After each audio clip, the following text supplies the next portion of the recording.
Welcome everyone to a new community championship. We have the Seirawan Chess Championship and it's an honor and a pleasure to be with one of the creator actually of this variant. So welcome Bruce Harper to Chess.com and to the Chess.com Championships. How are you doing, Happy to Bruce? be here. Well, thank you so much, because this variant actually was created by you and obviously Yasser Seirawan himself.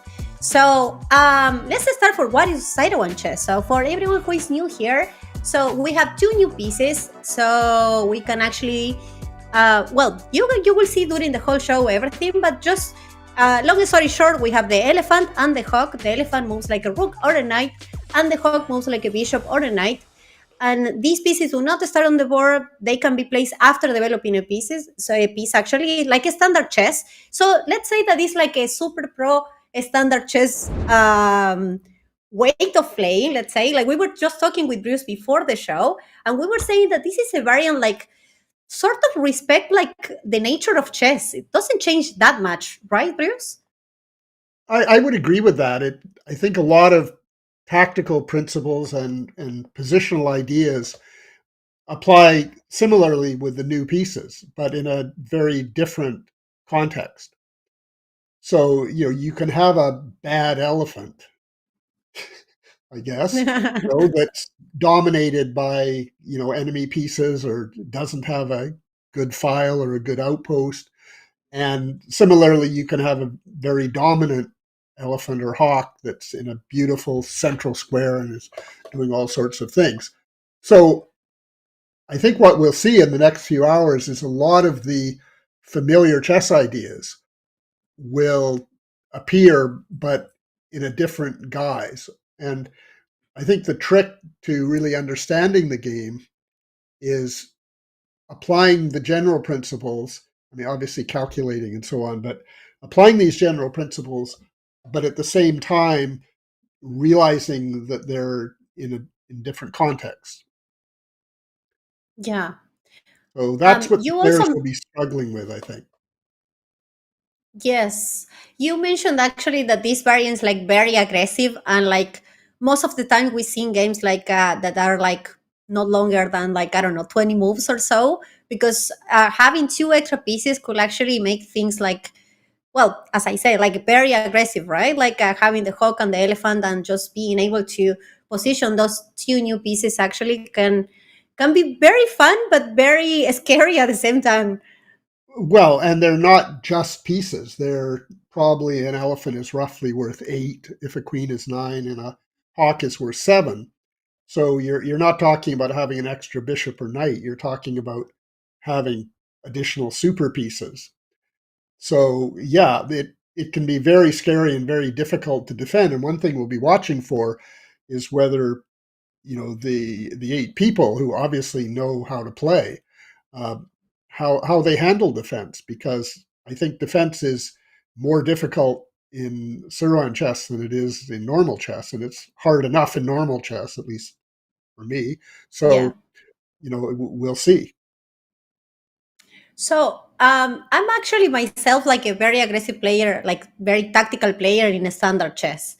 Would you say that this will be like a good variant for me, and also like for the viewers? Let's say that we have viewers that are super aggressive. This is the right variant, actually. Oh, Okay. absolutely. You have more to sacrifice.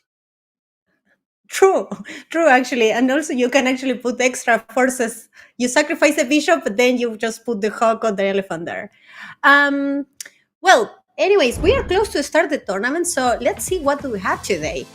We had actually yesterday the qualifiers, so today we have all the winners, 8 qualifier players playing a double elimination brackets. So as usual, the matches are best of 4. The time control is going to be 3 minutes and 2 second increment. We have the increment actually in this championship just because since you have to actually put new pieces, actually those 2 seconds are very important, especially when there's time trouble. So that's why we have the 3+2.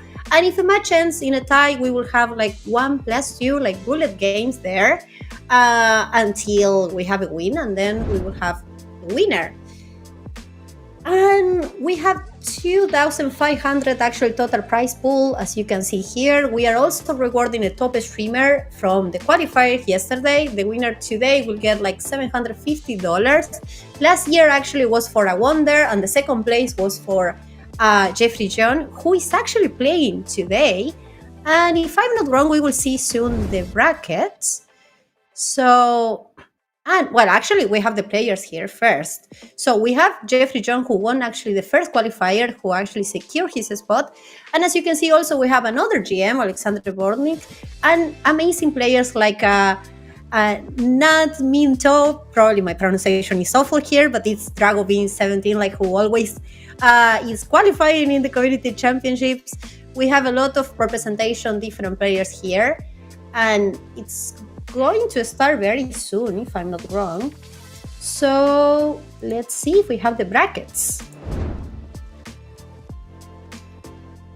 Okay, so Bruce, today we have first the winners quarterfinals.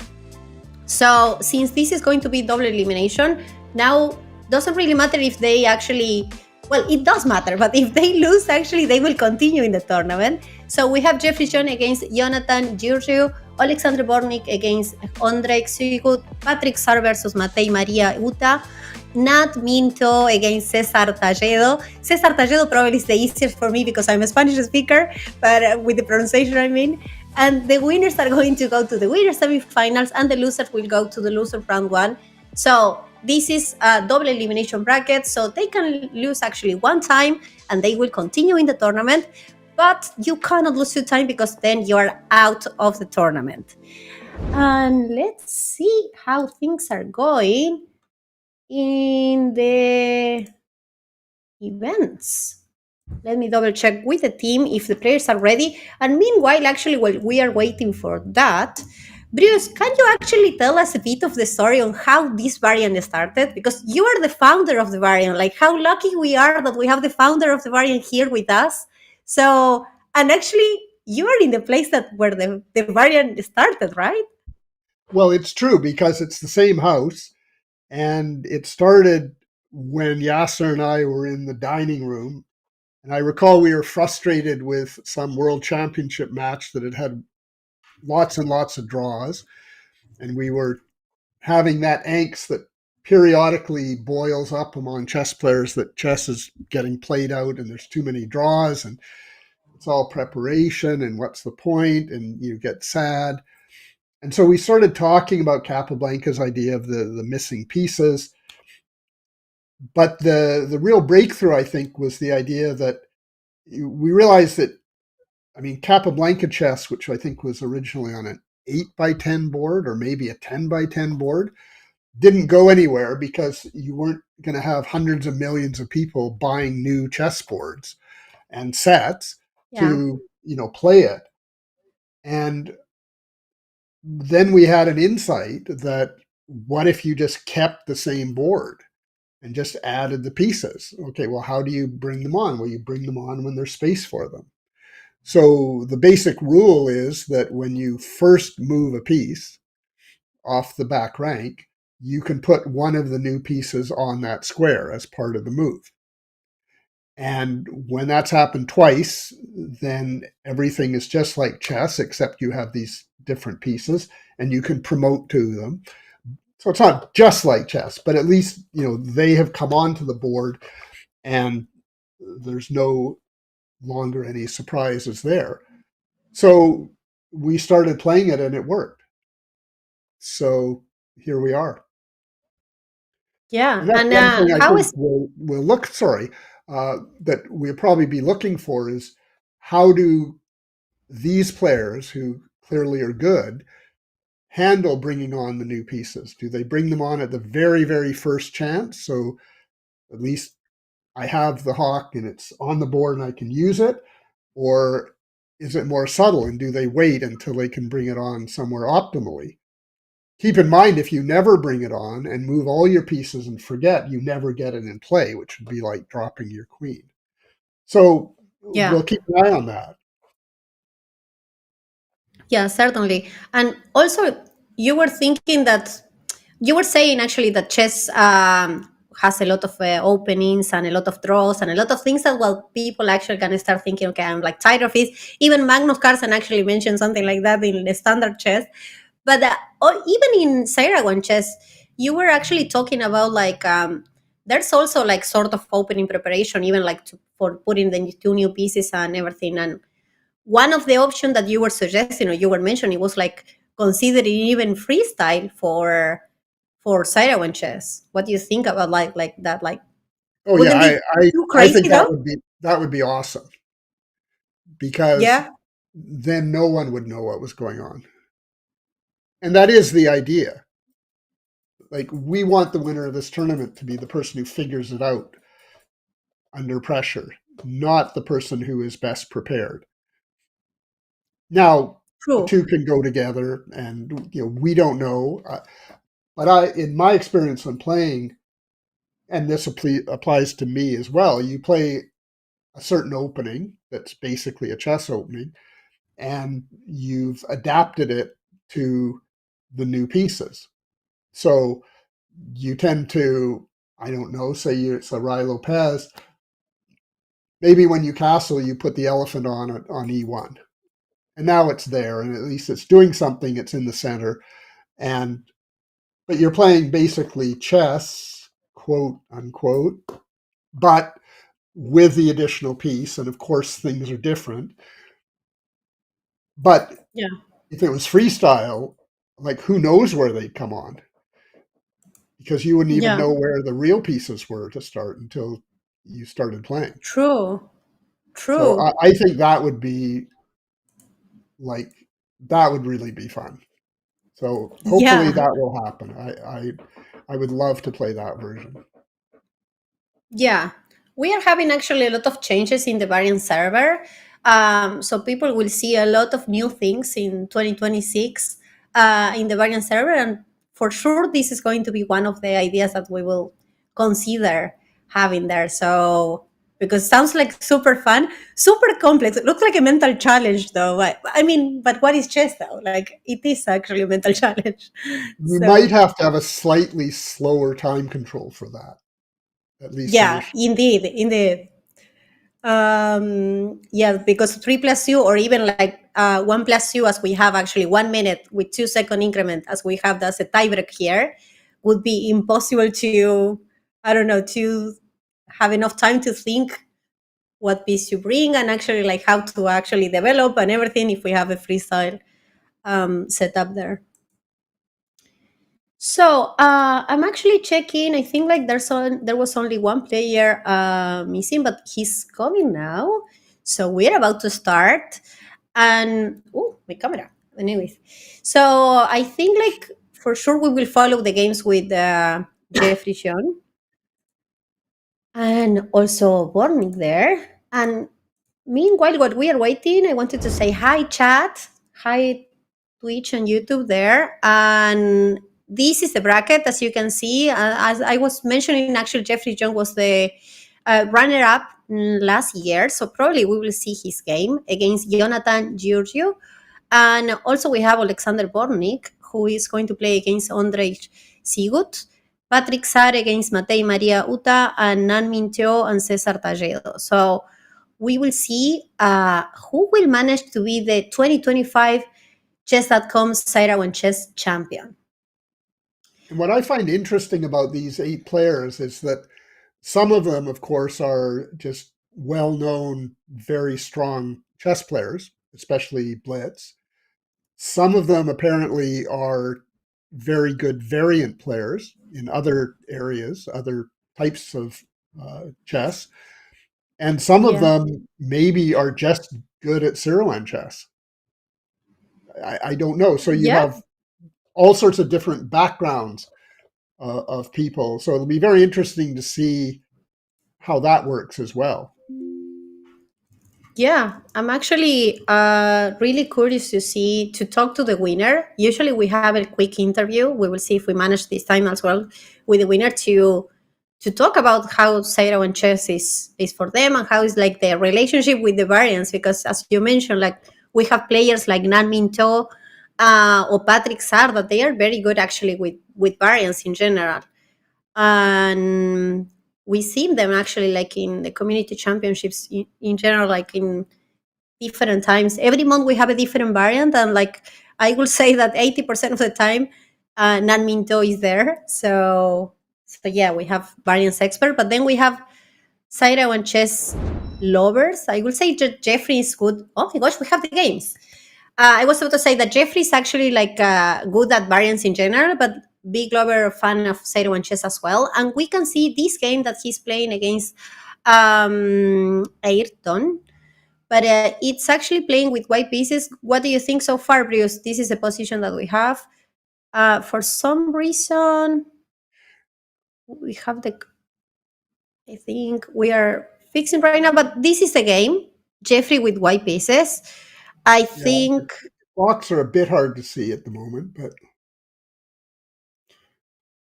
is en passant Uh, forced in Seirawan chess? No, en passant is not forced, but it exists. So the most notable thing about this position is that Black brought the hawk on, I think, very early, on and B8. Jeffrey is staying calm and hasn't yet committed himself to bringing on the additional pieces.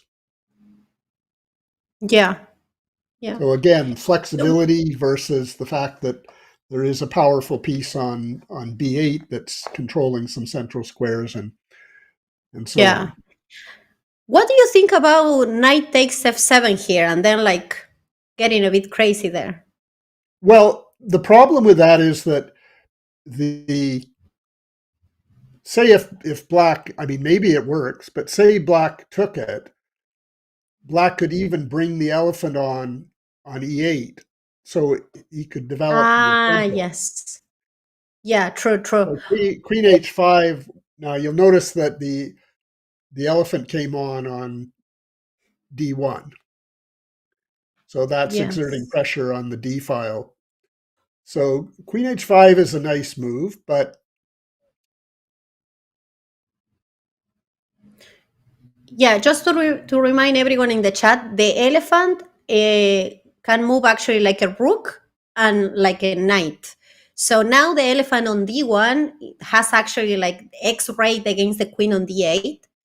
And obviously there's like a normal chess threat in on f7.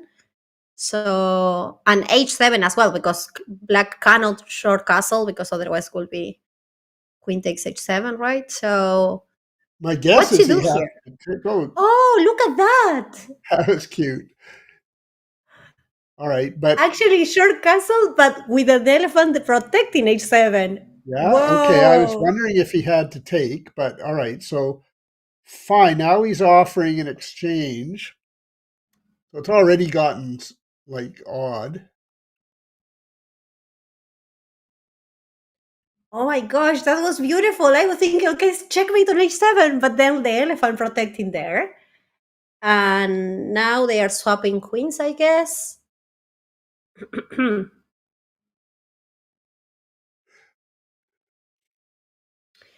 So the elephant on h8 is protecting f7 as well. It's protecting h7, but also f7 because it's a mate. Ay, ay, ay.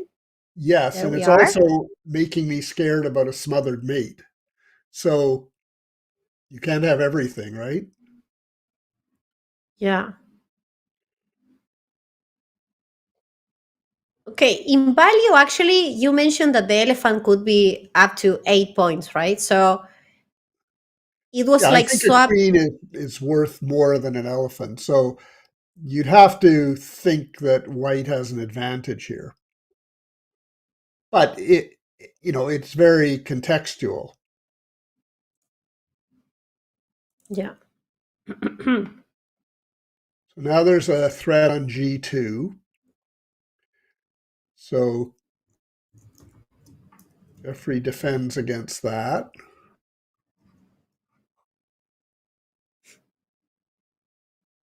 Yeah. Okay. Now, I know. where does he put that guy? I guess E5. But now there's Bishop F4, which Bishop is pretty f4. funny because it skewers an elephant onto a hawk. So get used to it. You don't see that every day, but today you will. Yeah.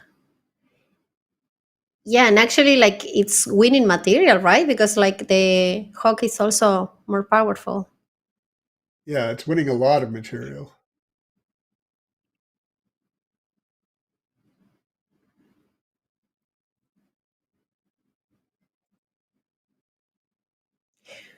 Wait a second, like what just happened now? Like we just swap all the like extra pieces. I'm trying to count. Uh, For some reason, there's an extra piece now for black, isn't it? no, there isn't because white still has the hawk to put on. Ah, that's the trick. So Yes, so actually, actually, actually, black is completely cooked here because black has a bishop because the for a hawk. hawk when it appears. Yeah, yeah. So, chat, you can actually see the hawk, the one that I just missed, next to the rook on a1, that now is on the board, actually. So, the hawk is like a knight and a bishop together. That's why actually that extra piece is like way much more powerful, let's say, than the bishop that black has it here. So, it's like And winning really, material. black's only argument is that the hawk is in a very bad spot right now, but it won't be because it's coming to b3 and then it'll show what it can Yeah. do. Yeah.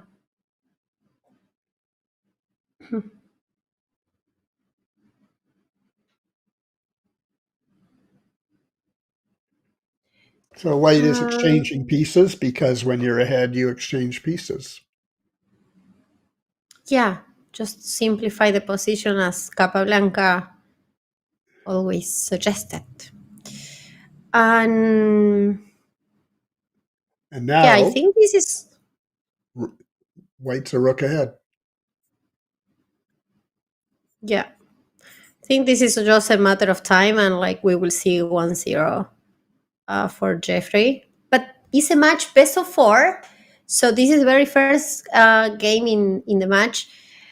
To be honest, like Jeffrey, I think is the strongest or one of the strongest for sure. Except he Ooh, just he blundered. just blunder. 93 check. Oh la la.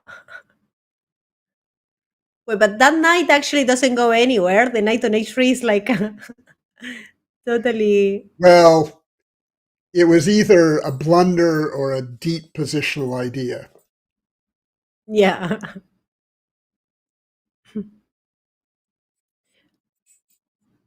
So it still has g5 here to try to bring. Okay, there we go. So all that mess that we just seen, and then there's an end game with an extra pawn Yeah. for white.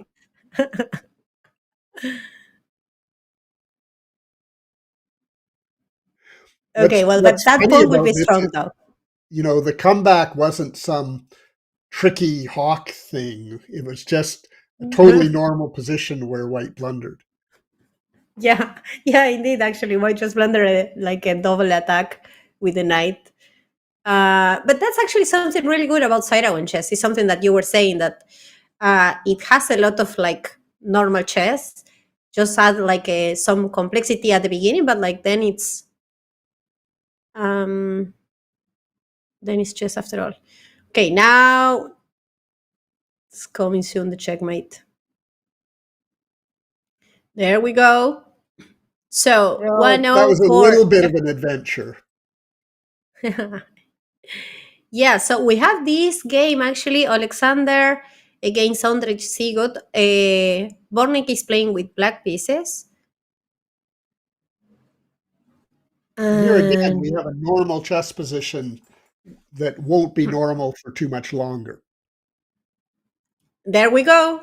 Just one move and not normal anymore because we have the hawk in b8 that acts like a bishop and a knight. I've seen that a lot actually, like a knight c6 or knight f6 or knight c3 and knight f3, and then the hawk in that immediately over there. Like that Right, square looks because like it does control an important diagonal. yeah. Hmm.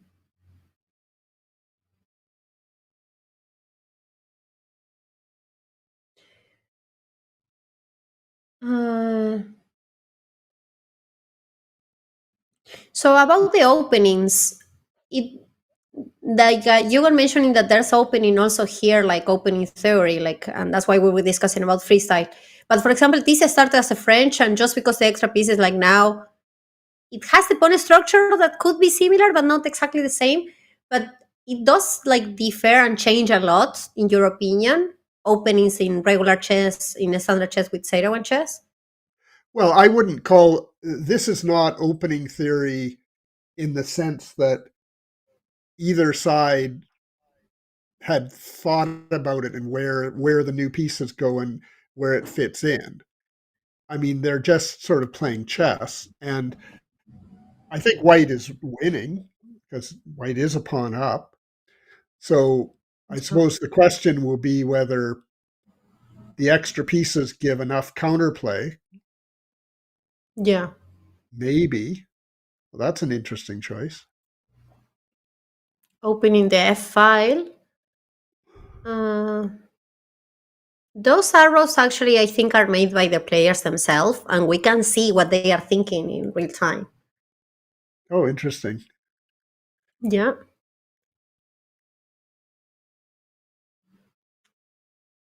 So Hawk B2, Hawk B3.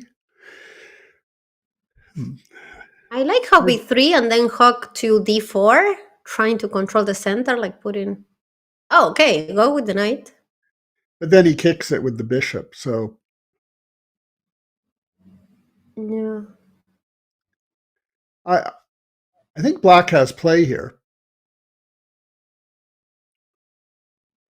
What will you play here with black? I don't know. What does he do? I mean, he kind of has to trade there or else he can't use his rook. But black clearly wants to break down d4.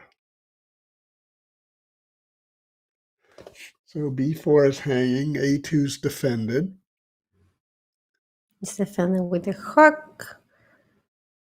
And by the way, just a random question. I shouldn't be just asking now, but well, I have to. Why did you actually decide the Uh-oh. hawk and an elephant? Oh my gosh. So now, okay, okay. So he wins the queen. Yes. Okay, so now it's really interesting. It's a hawk for a queen. Yeah. So black But you say escapes. that the queen is stronger than the. Ah, no, actually, it's a hawk. Like, it's stronger than the elephant, I was about to say, but the hawk is like clearly stronger. So black has a huge advantage here. Black has a huge advantage. Yeah. Bruce, I was asking, like, how did you actually decide to go for the elephant and the hawk? Like, Well, the elephant was one of the original chess pieces. It became the rook. So we thought that was kind of fun, and the hawk just, given the what it can do and the way it moves, it seemed appropriate. But we also wanted figures that we could, create the pieces. yeah, makes sense. I think Capablanca had like the archbishop or something, and that seemed. Yes. I think these are betters. All apologies to Cap. I mean, Just one little thing here, like black cannot do like the checkmate on h2 because there's a hawk, that the hawk is like knight and a bishop. So the hawk on f4 is protecting h2. So that's why there's not checkmate. Um, not yet. and But it's now also what? protecting g2.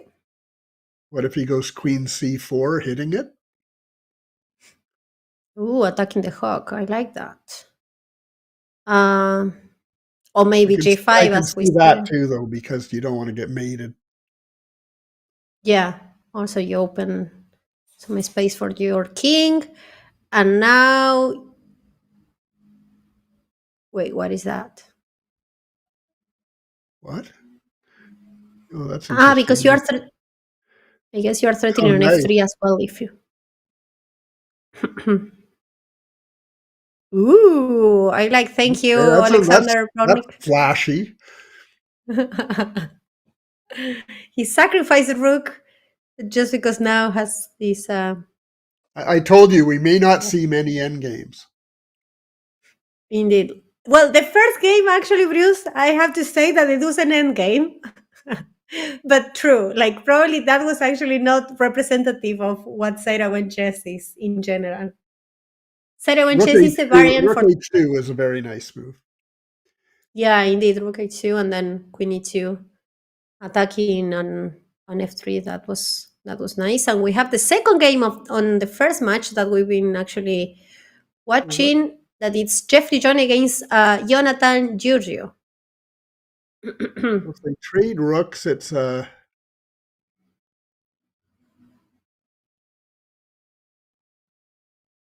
white has an Rook to elephant. e4.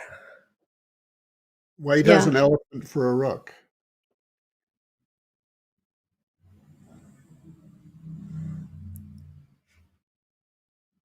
Okay.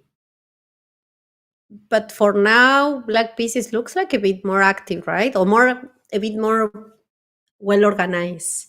But it's just a matter of time, I think, until the elephant goes to do something. It's interesting. But you talk about the flashy pieces, but the knight on b6 is not a good piece. Yeah. What, No. Now even worse so after v3. right, things like that. So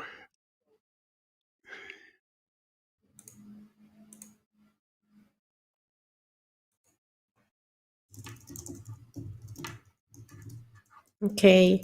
Hi, chat. I'm actually saying hi there. Hi, Juan David de Cristo. And well, they're under people 10 joining seconds, in YouTube so and Twitch now. anything could Oh, happen. yes. Time trouble right now. And that knight, that horrible knight on b6 goes to c8 and then goes nowhere. But the It's hawk, going somewhere. Notice that the elephant on f1 seems to have just been sitting there. What happened? The yeah, hawk appeared. he just blundered, I think. He must have. Yeah, the elephant moves like a knight and a rook, as you can see. And so it's like around like a piece that the value could be 8 points more or less. I would think so. Not quite as good as a Yeah. queen. Yeah. But there's actually an elephant for rook, so it's a huge advantage for white. And Didn't he? the He had white, elephant f8. I think would have won. Well, yeah, this is going to win too, but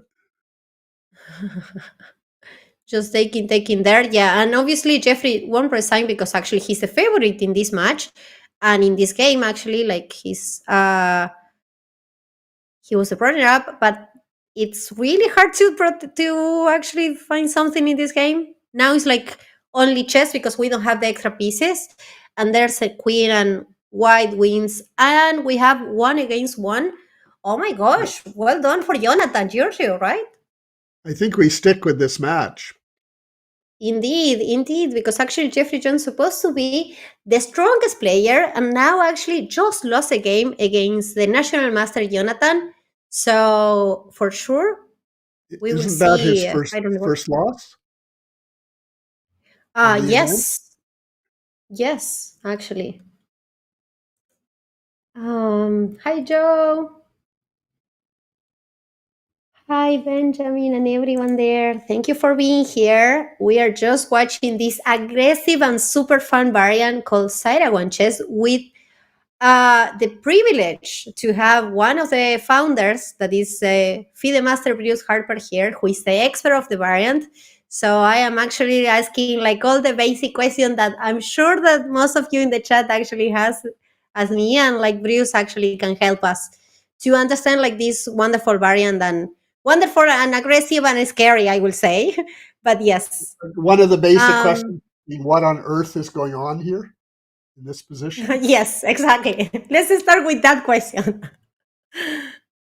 We have actually the two extra pieces already on the board for Jeffrey. What does it mean? Like, Wow, Are we going to see more activity here for white, I guess, soon? that position looks a bit scary. Yeah. But it still has the elephant, right? To protect Right, things. and so the knight on d5 is not as weak as it looks, because if black takes back, he'll put the elephant on d8. Bishop True. h6. Wow. Okay, What a I move. don't. Because actually, if you take actually the bishop, I guess queen h5 is coming, and then like just the hawk will take actually the opponent h. Oh my gosh, what's going on here? Short castle and then the elephant on e8. But now d5 is soft. Yeah. Okay, we need one piece more protecting, one more defending. Maybe you can actually move the knight and protect the bishop on e6. Well, he Well, doesn't the care bishop because is the protected, elephant is right? a So rook. Yes, yes, because the elephant is like a rook, so protects the bishop on e6. I wonder if Jeffrey's outcombined himself here. Actually, like, he has a bishop on h6 that's hanging. And otherwise, Wait, yes, well, but now he's attacking the elephant and attacking. He's not attacking on g7 because the elephant is protecting g7. right. But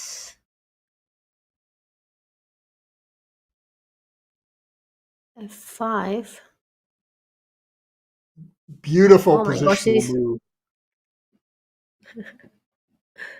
Yeah, the bishop's hanging. He's a piece up. The queen's at. This is just over, isn't it? Mm, I'm not entirely sure. What, but You just play knight e4 and then take the bishop. Whoa, what? Okay. wait, and if maybe hog to h6. That's the idea.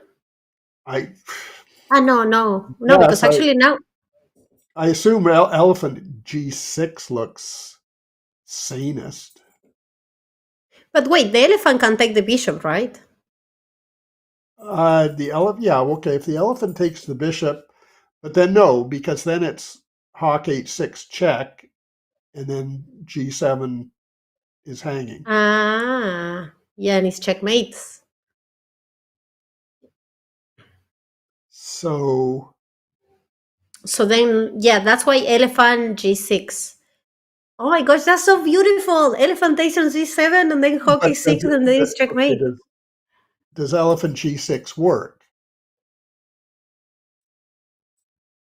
Mm. Oh no, the hawk is coming anyways. Now it's like Now it's bad. it's lost. It's Queen e8 lost. didn't work. Yeah. Was hard to protect though, but like now hawk h6 is like checkmating and We're no not matter seeing what you do perfect actually. play, which is the idea. Wait, this is like just a hopeless move, right? Like you can just simply take. But you don't have the hawk anymore if you actually take with the queen. Oh lord. So if queen takes on g5, then queen g6, that's the idea, I guess. I guess, but Or run away. There's only two options though, so.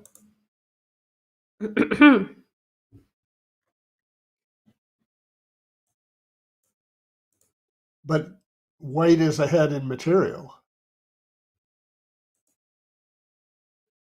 by a lot. Yeah. So we have actually, hi SpiderNet, we have two extra pieces, a hawk and the elephant. So elephant is like a rook and a bishop, And no, sorry, rook and a knight, and the hook is the bishop and the knight.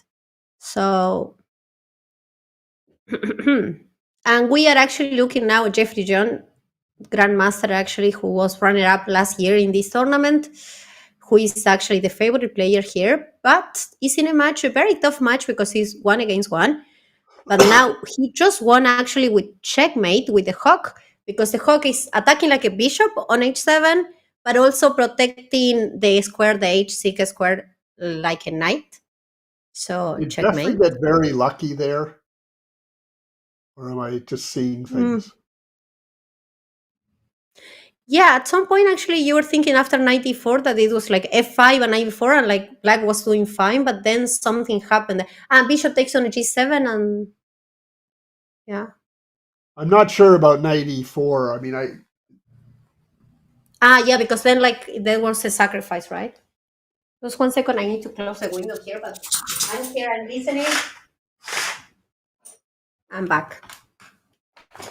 all right. Well, anyway, that was that game, and now it's this game. Yes. And this is a very important game, because let's remember that these are matches best of 4. So if you actually read 2.5, then you win the match and you just go to the next stage, which actually would be the winner semifinals. Alexander Bortnyk, the other grandmaster that we have in this tournament, he just won 3-0. He actually won all the games and is waiting for the winner of Jeffrey John against Jonathan Giurgiu. So if Jeffrey actually managed to make like zero point 0.5 points only, like already, like only with that, he will make sure to go to the winner semifinals and play against the other GM, that it's Alexander Bortnyk.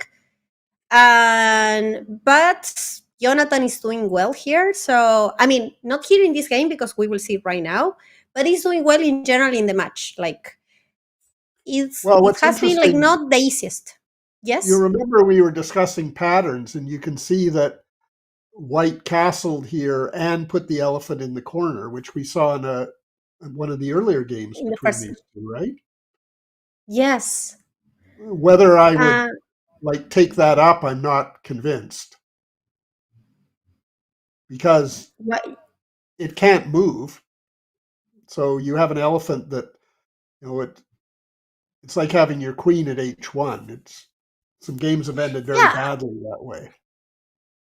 I was about to say that like it's like a looks like a flashy move, because actually you put the elephant and you protect everything and looks like wow. But at the same time, it's like goes against the natural rules of chess. That is like you don't want to develop your pieces actually in the side or the corner. You actually prefer the center, and putting the elephant there is like true. Like now the elephant moves like a rook and like a knight, but if you go to g3, then the bishop, that the value is like 3 points, will take the elephant that the value is supposed to be around 8. So it's not a good change, right? Like, so yeah, now Which you kind of means move that your elephant. for that to get out is going to take white time. Yeah, yeah. And, you know, that's the same as always. Time is money. So Time is money. Even in I Seirawan Chess, time is money. yeah, I mean, so we'll have to watch this, like how the bad piece on H1, whether it contaminates the whole game or whether it's okay. Yeah. You'll notice that the bishop on H3 can't be captured. Okay, now it's just really bad. That's a very nice move because, and you'll remember when the elephant was in the corner in the previous game, I was worried about smothered mates. And here it is, because Yeah. now the threat is Hawk to H3, which is checkmate. So the queen can't Yeah. be captured, and the bishop can't be captured because Hawk H3 is also checkmate. Wow. So this is a disaster for white. Yeah.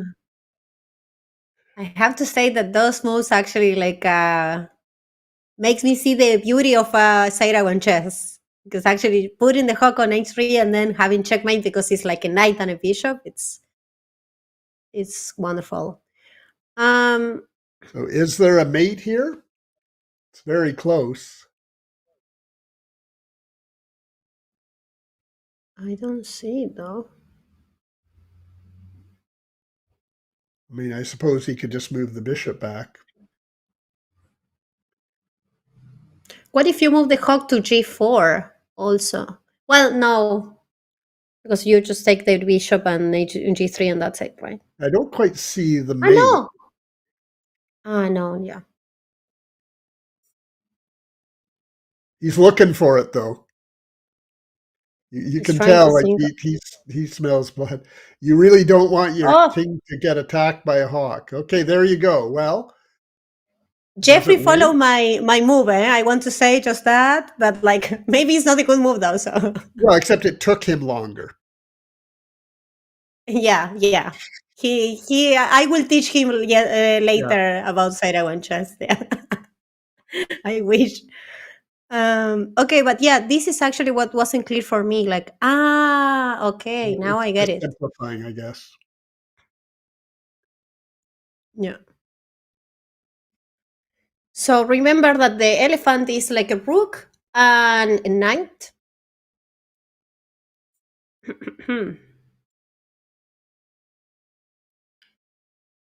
But the knight on f3 is protected on h2, and also the queen. Oh, swapping queens. Well, he Well, has an remember elephant also for that a in, bishop. yeah, yeah, has an extra material. And now it's threatening knight, I'm saying elephant to f2. As well Elephant as to f2, queen right? takes Yes. bishop. Yes. So double attack. And We all know Yasser I would don't know go how. for the bishop, wishing it was a pawn. Yeah. We are sending regards to Yasser, who actually was the other founder. We have actually the two. Okay, then the game is over, and that means that we have a winner in this match. That is Jeffrey Young, who will play against the other grandmaster in this tournament. That is Alexander. I'm saying Bortnyk. And the elephant is like a knight and rook. Thank you, chat. Thank you, Alex and Maura there. And welcome, Fall Sosa. And we have another match here, Dragon B70, who actually it's part of like almost every single variant. He has a talent for the variants in general, and it's playing, but it has like 11 seconds. We have 2 seconds increment, so we will see a time travel here against Cesar. What do you think about this position, Bruce? Like, I'm just who counting. is It's winning? actually equal material, right? Oh, I have to Yes, say that actually. the king is a bit scary. Well, wait, something just disappeared. Is that he trapped the elephant? Yeah, but That's it was just hilarious. a He swap actually after trapped all. it. Yeah. So now we have a chess So, oh ending. la la. Just a chess game here because actually the elephant and the hawk are Well, gone except and he's winning, right? yeah, Yeah, he couldn't have taken. Okay, so it's just over. this is over. Well, there are 2 pawns there, but oof.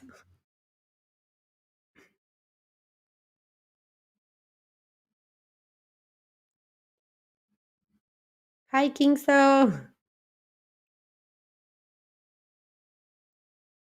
I mean, it's normal that he will continue the game because there are 2 postponed there, and also like the time travel. If you have less than 10 seconds, you don't even have time to just go to the resign button. So you just play by default, right? Oh, but white has also a pawn. So So I think. promote to an elephant. You can do it. Yes. I think. Oh, he chose the All queen. right, fine, but I Elephant. think. Well, okay. Okay, normal chess game. And this match is actually, I know he's actually continue playing the game because the loser here will actually lose the match. And it just happened now. Cesar wins the match with 2.5 against 1.5 against the favorite Dragon B70 international master, who actually wins a lot of community championships. Hi, Connor. Hola. Um, so there we go. Actually, we have three winners, semifinals. I'm saying three players in the semifinals, and we are waiting for the other match that it's Patrick Sare against Matei Maria Uta So and I two don't against one. know So probably they are Cesare, playing a but game. I think Cesare might fit into that category of people who just are good at Seirawan chess. Sorry. I don't know Cesare. I don't know if you know him, but I think he's Ah, one of the group that would just be good at Seirawan chess. I'm not saying he's not good at chess, yeah. but that he's not a variant specialist, but he certainly seemed to Yeah. play that pretty well. Yes. I'm actually very curious who are like, as we were saying, who belongs to the group of Sairawan, exclusively Sairawan lovers. And yeah, I'm sure that Here's one a of these classic players, and endgame that the hawk is too much. The rooks can't do anything here. yeah, so black wins. That means that we have a tiebreaks. Yeah, so we still don't know. It's going to be Patrick Sar against Matei Madaria Yuta playing tiebreaks. So tiebreak is going to be 1 minute plus 2 seconds. That's going to be fun actually to follow a Seirawan Chess bullet game to decide who is going to play against Cesar Talledo in the semifinals. And let's remember that we have the other semifinals with Jeffrey John and Alexander Bortnyk, and it's coming soon. So, what do you think so far, Bruce? You, as the founder of this variant, I think it's what's great the level because here? you really don't know who's going to win. Like the Yes, there's games, actually, Jeffrey won, but it looked to me like it was up and down, and he was in trouble in some of the games.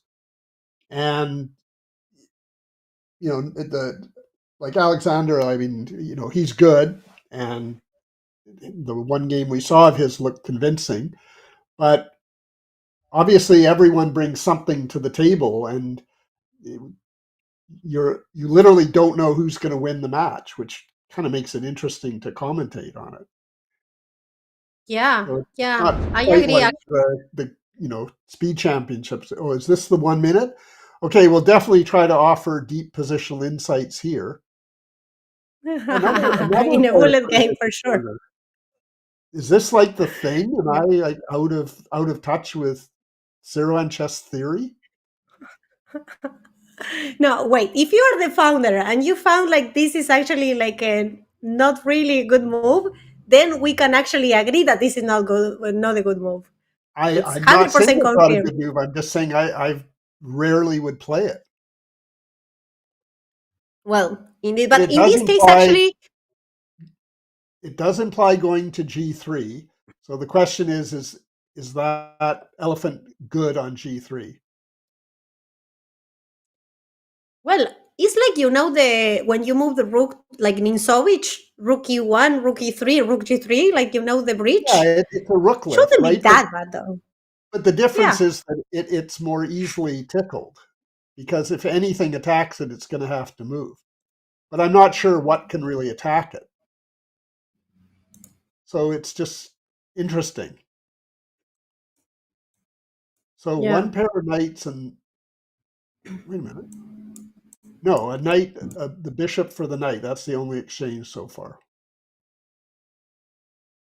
yeah. And we have The almost all black the pieces on elephant the is board yet except to. yeah, except the black elephant. I was about to say exactly the same. So Would it be unhelpful to say that this game will probably be decided on the clock?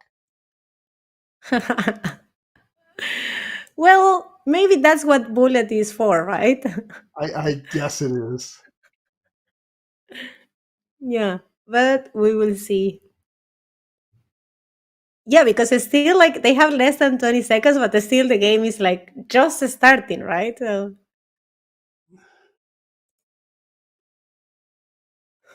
Well, yeah, Nuran, such an interesting variant indeed.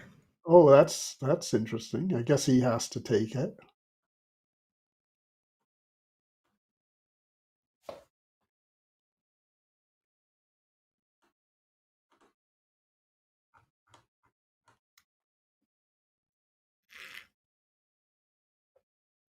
Okay, the hawk on a7, protecting everything, I guess. Well, now the elephant on g3 is not doing that much because, like, black long castle, right? That No, but the rooks on the b file are. yes, and maybe at some point will come a sacrifice on a6. I guess you have to take the knight on b4. Yes, and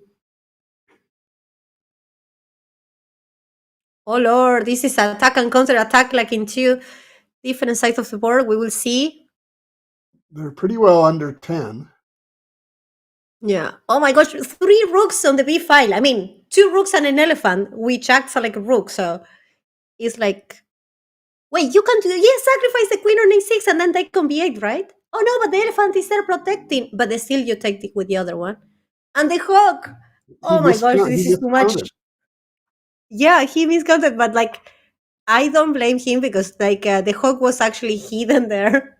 Ah, what? Uh, oh wait, Oh no, now he has knight. Oh, check. There's a hawk there, oh, this is sad. and bishop. Yeah, I'm saying hawk to Hawk b8. oh, he did. He missed the mate, but Hawk b8 was checkmate. Hawk b8, right? it's Yes. still checkmate. Yeah, he didn't see it. Oh lord. But anyways, like time travel. They have 2 second increment though. But yeah, the elephant is too strong. It's like a rook and a knight, and it's like 8 points. So the bishop cannot do anything against the rook. Anything against the elephant, I'm saying. Sorry.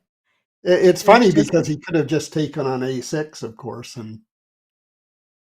but this is yeah. pretty straightforward. Yeah. Just move the pawn. And please promote the elephant. Another Oh, elephant. oh Oh. man, These people, they don't know how to have fun, Bruce. That's why. yeah, no imagination. Yeah.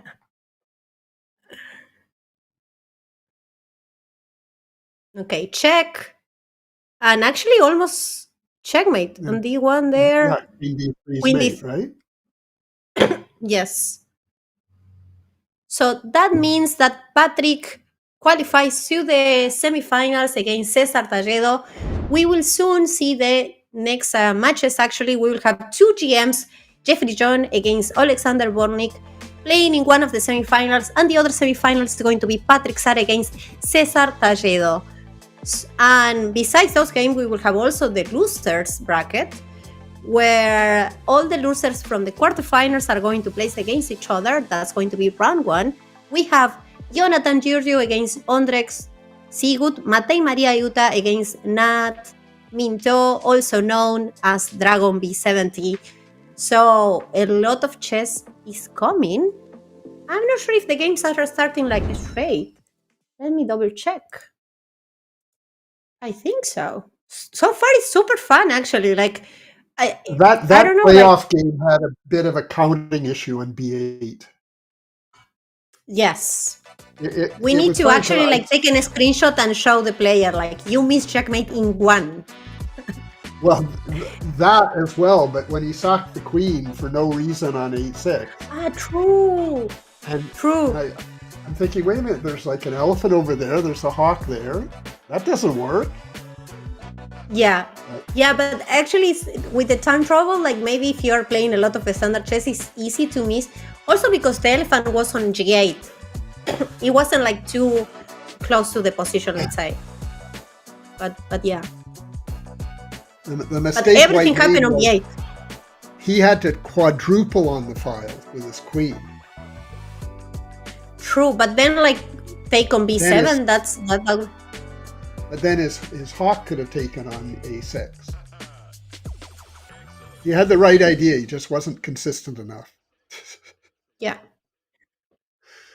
What's Okay. better than Well, triple? anyways, yeah, like 4 pieces is way much better. And now, actually, way much better for everyone is to go for some water, some coffee, because we have a little break if I'm not dying before. And see you in a few minutes. Okay.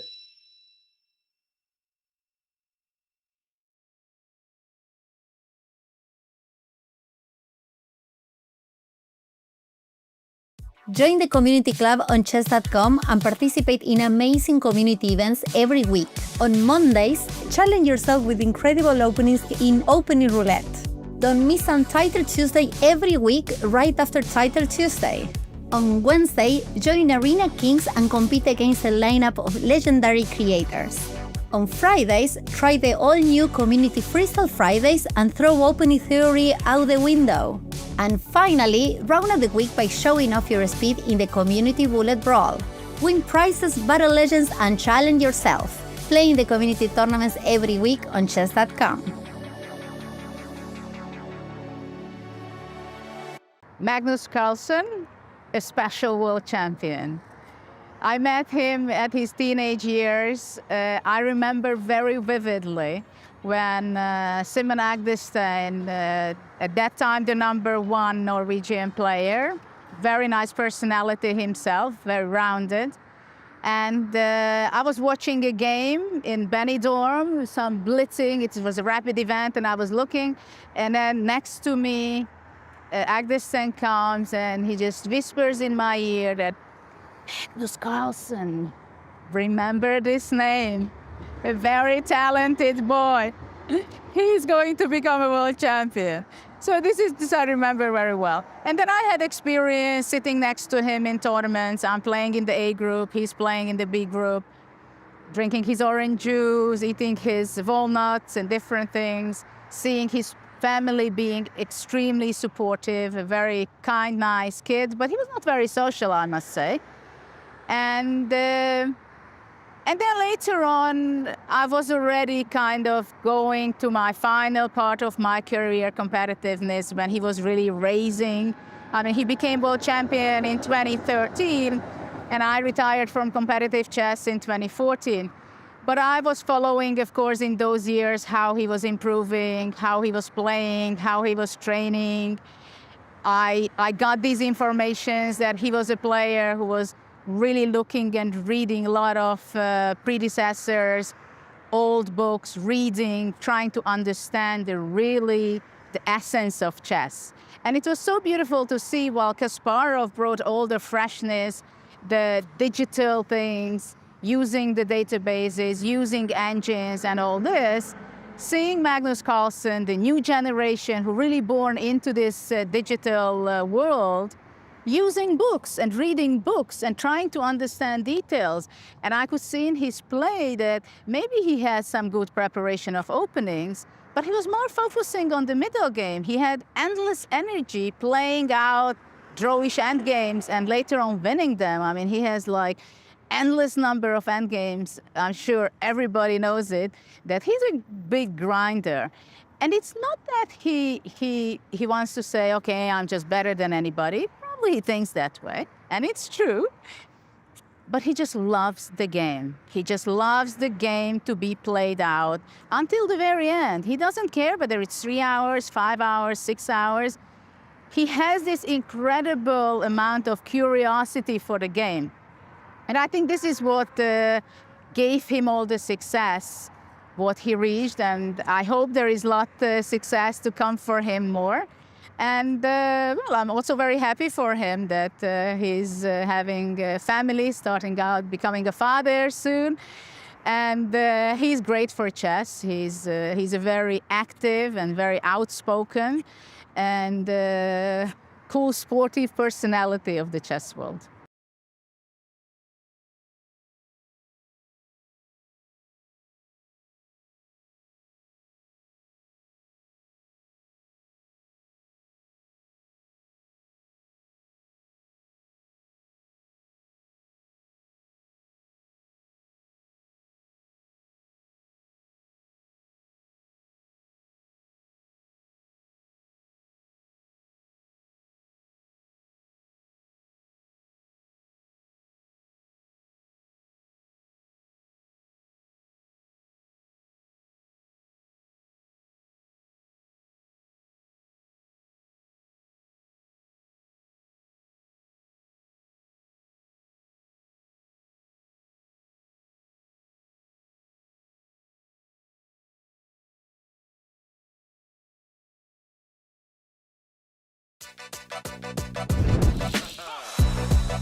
Welcome back, everyone. We are very happy to be back here with you because now we will have the winner semifinals and also the loser round one. In the winner semifinals, we have the two grandmasters, the two GMs, Jeffrey John and Alexander Bortnyk. As you can see, that they are going to play against each other. It's going to be fire on the board. Actually, we have the two favorite players playing against each other in the semifinals, so a lot of fun. And also we have Patrick Saar against Cesar Talledo in the other winners semifinals. And besides those two matches, actually we have loser from one with Jonathan Giurgiu against Ondrej Sigut, Matej Maria Uta against Nan Minto, also known as Dragon B70. So, Bruce, we have a lot of chess, a lot of Seirawan chess actually coming soon. And actually, this is one of like probably the strongest match that we will see tonight, and strongest just because of the chess level that they have, the standard rating actually, and the title obviously. And we see the first game that just started actually, Jeffrey Young with white pieces and Alexander Bortnyk with the black pieces. What do you think about this match, Bruce?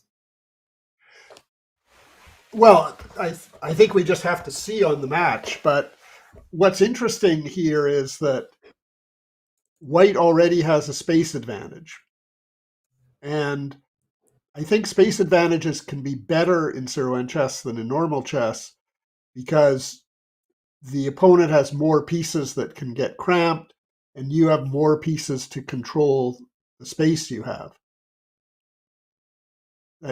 Is he thinking of King D2?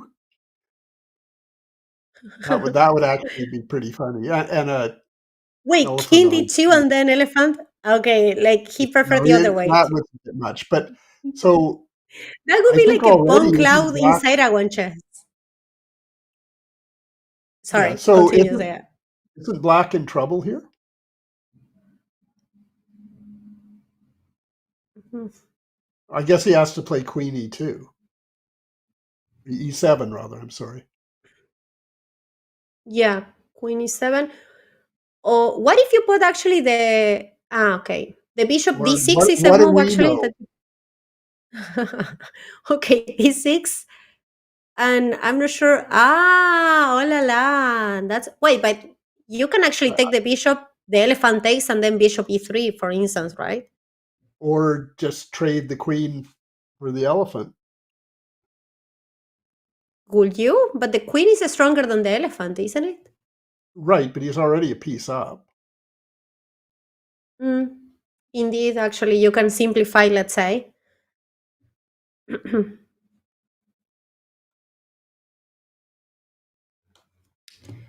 So, I mean, this just has to be good for white.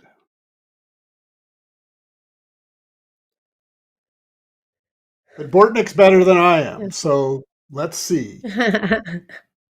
Well, but with white pieces, we have Jeffrey Jones as well. So we don't have a Jelen chess with white pieces here. We have Jeffrey Jones. So let's see how it goes. Yeah, maybe this is like an opening prep. We have Sambuca 2020 in the chat saying that this might be actually like opening prep. Maybe, maybe this is part of something he prepared. So, what to do here It's a piece and an is, elephant for a queen. yeah. So now, if Bortnyk takes the pawn on g2, then rook g1, I guess, and then like the black king will suffer a bit, I Yeah, believe. I presume that's the idea because then he has Hawk H6 check. Ooh, yes. That's actually always something that's like a recurrent topic, right? Like the h6 and h3 squares when you Yeah, short they're very castle. sensitive.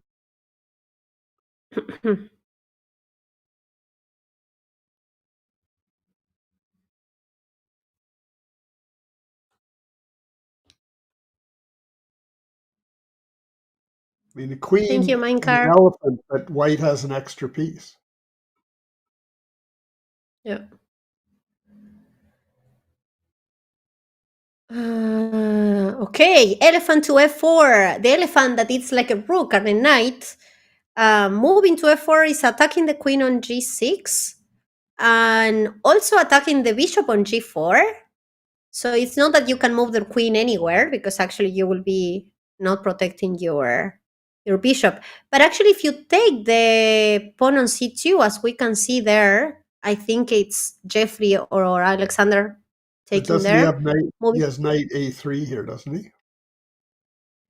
yeah, or hog to d3, I think, right? That's what they are pointing, hog to d3. Because you are attacking the queen. Oh my gosh, hog to a5, check.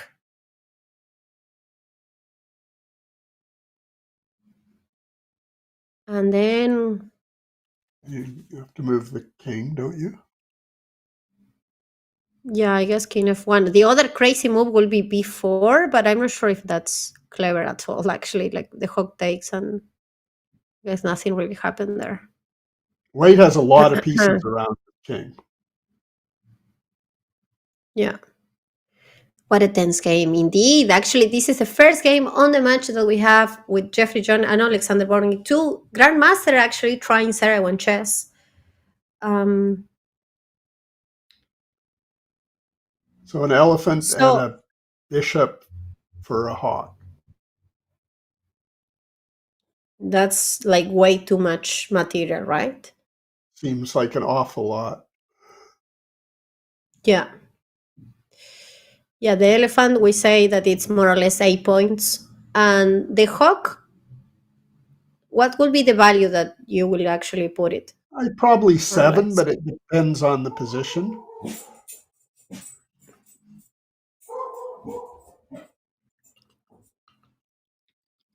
Wait, I'm going to do like a basic question.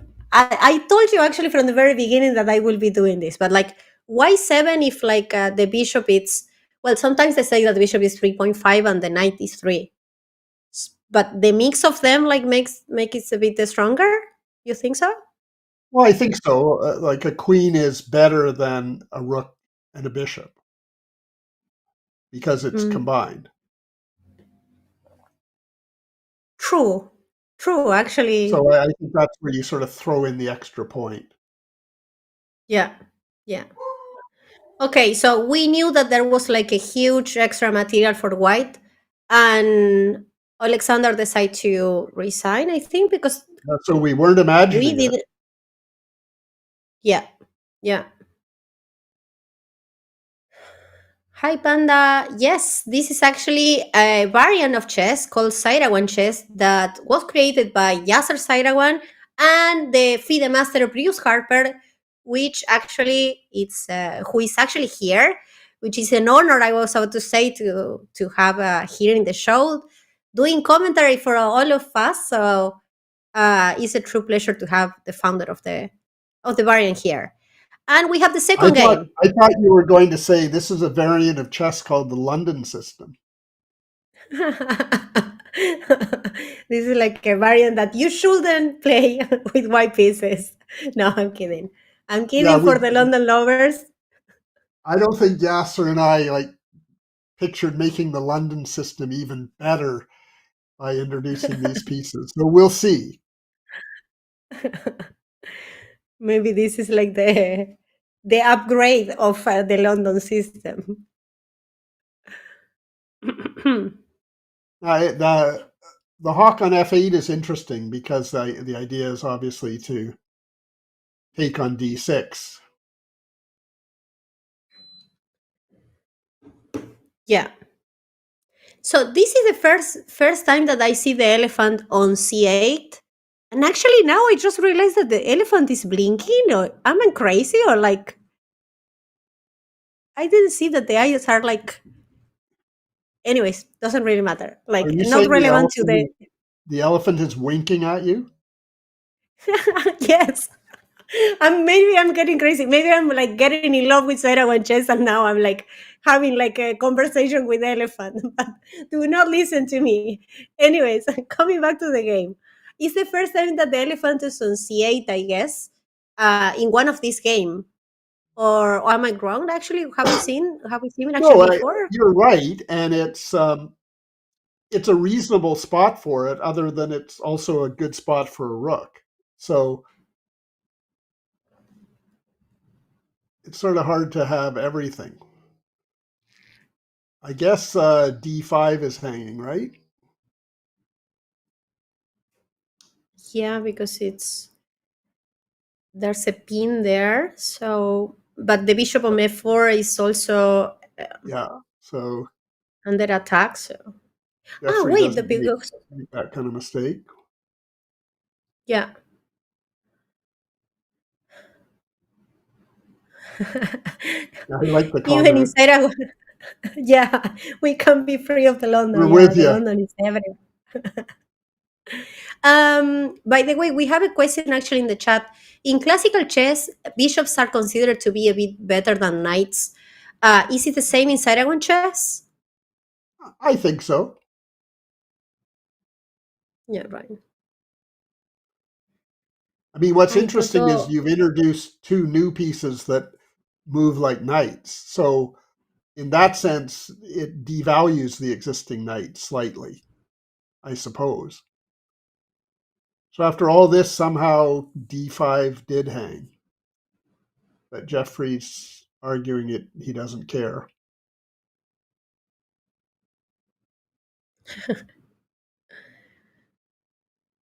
Um, Wait, so Uh-oh. there's a hawk there protecting. Why did you say oh? What am I missing Well, here?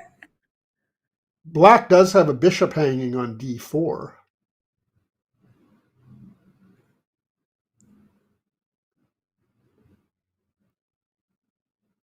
I think he's actually sacrificed some material here. Yeah.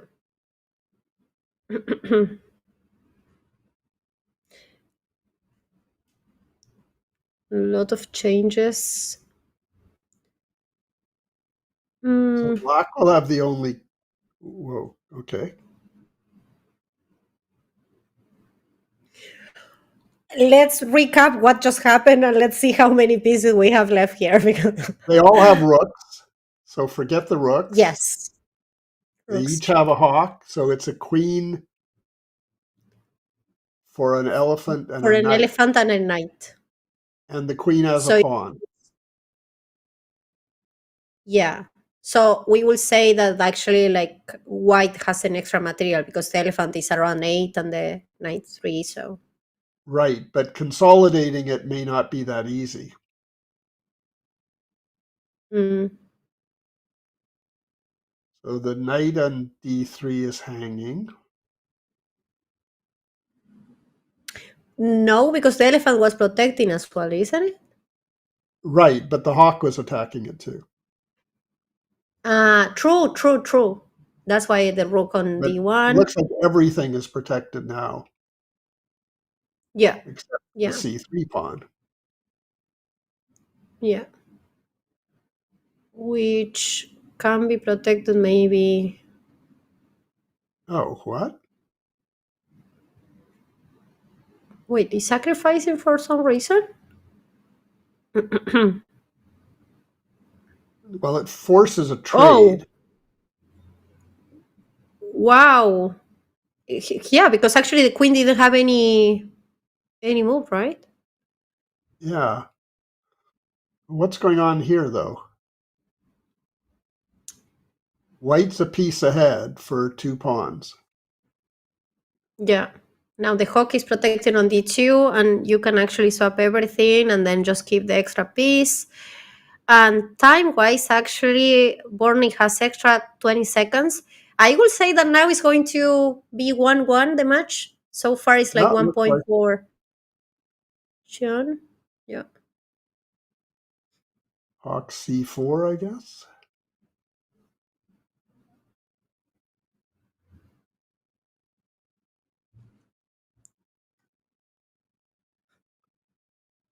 C4, maybe.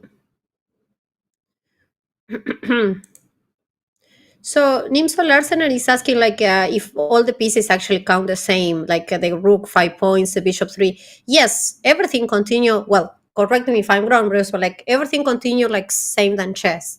It's just you have extra pieces there, and those are the pieces that actually we sort of need to know more or less the value because you cannot actually swap like an elephant for only one knight.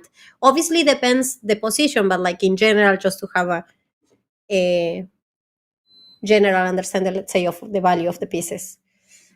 And okay, check, check, check. That hawk is like annoying, but not enough to save the position. The the A5 point, it's going to run very soon, I guess.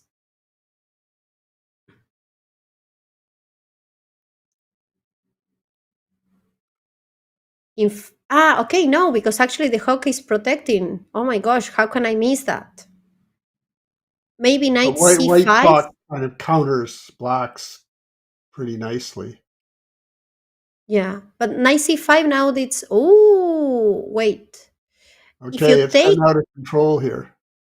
Yeah, if you take an how takes a6 now. Instead of that, just taking the Hey, oh we lord, have and our first true endgame. yeah, true Seirawan chess game endgame, right? Because we had an endgame I think without the pieces. I don't think it's going to be a very long endgame. Yeah.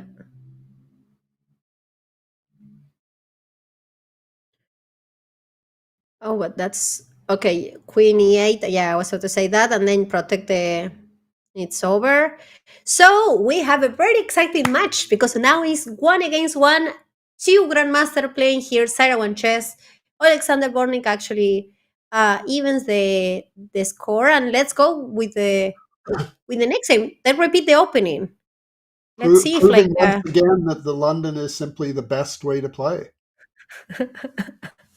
yeah, definitely like that's the lesson that we learned today. Um, Better work on another variant. by the way, why they didn't repeat the same compared with the last? The first game was Queen E2 instead. No, because he moved the king actually. Yeah, black That got was actually smoked the in that game. But this is interesting. He's played King F8. yeah. That was I similar mean, than your idea with King D2 and then Elephant on E1, right? But this is more conservative, I would say. The King on yeah, but F2, I F8. mean, you have to like White's position here, which might be why White has taken 2 seconds overall and Black is Yeah, taking longer. I mean, White should just play normally here. yeah.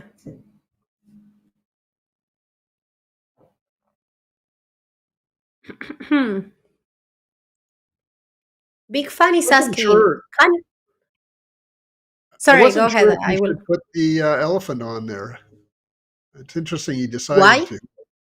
Well, I mean, it seems like a rook should go there, but it may yet now what h4 or h5, and we go insane. Can a king and a hawk checkmate a king? A hawk can checkmate a king without the help of its own king if the king is in the corner. The Hawk is very powerful.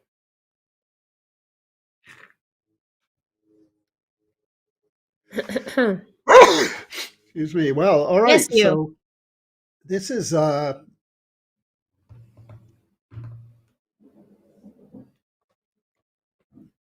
think black's kind of blowing smoke here.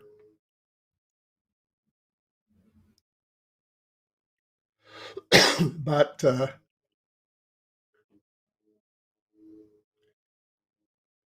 Yeah, I don't think that it's.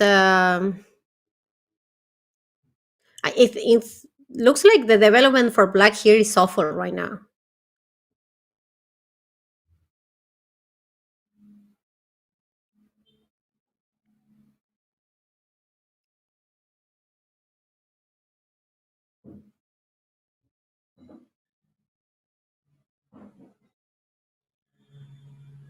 the rook on e1 is defended.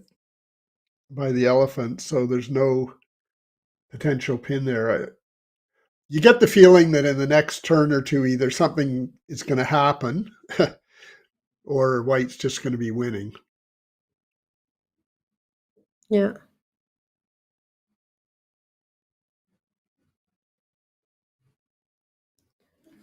Okay, thank you, AK.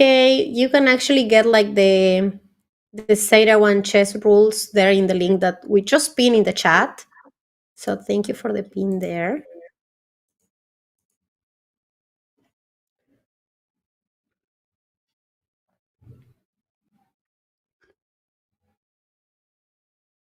Black is trying to attack without a few pieces here.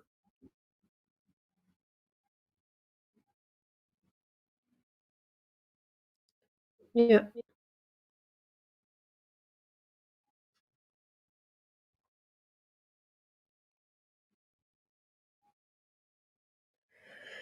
Okay, elephant on h2, and we are attacking on h5.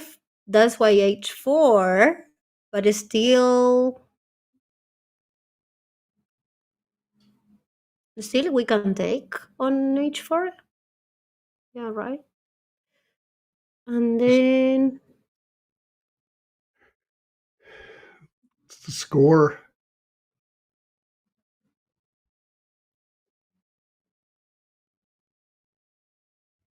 sorry, what's the score of the No, in match? the position, I Board? mean, white has an extra piece. White has an extra piece. Yes, an extra bishop.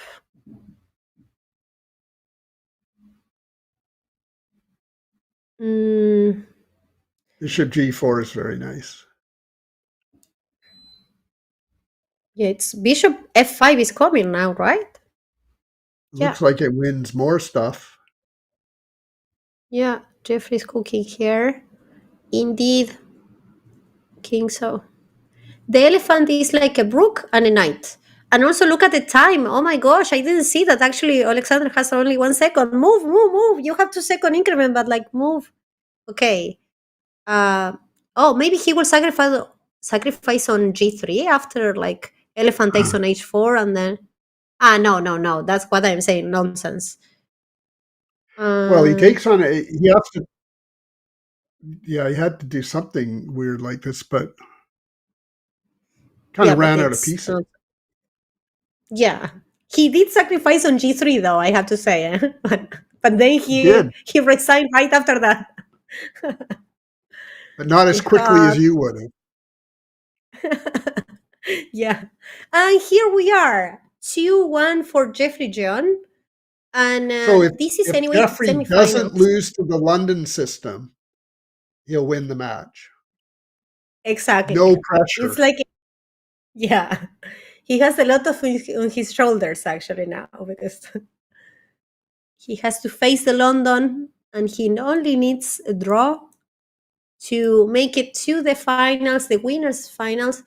But this is a double elimination bracket. That means that if the loser here will have another extra opportunity in the losers bracket, I'm saying. So we will see. Now, what's interesting is I've seen enough of Hikaru's Title Tuesdays to know that Bortnyk always plays the London system, right? So here you go. It's what we Even in were talking Seirawan about chess. earlier. People play their openings, but then they juice them up with the new pieces, Yeah. supposedly.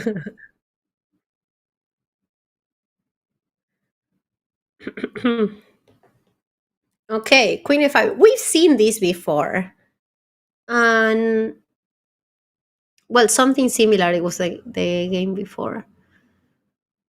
But here, the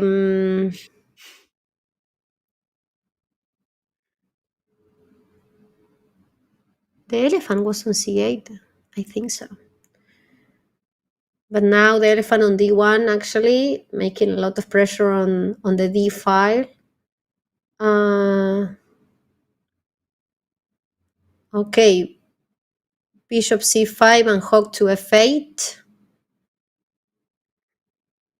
So I guess the first question is, can he take on d5?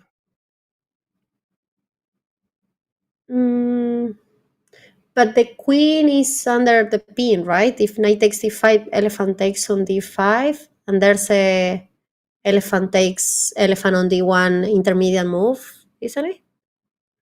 Yeah, I mean, I was just counting, but he didn't. So now the Yeah. bishop goes there, but now d5's defended enough times.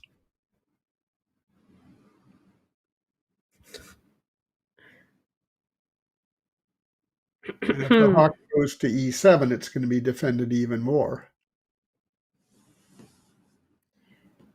Yeah. It's funny how we've seen like in previous matches actually the short castle quickly and the elephant on h1 or h8. But now in these games, actually in this match, actually like, the king, it's not very well protected. Like both kings are in the middle of the board, and like there are a lot of pieces, a lot of things could happen like very soon. But this is a London system.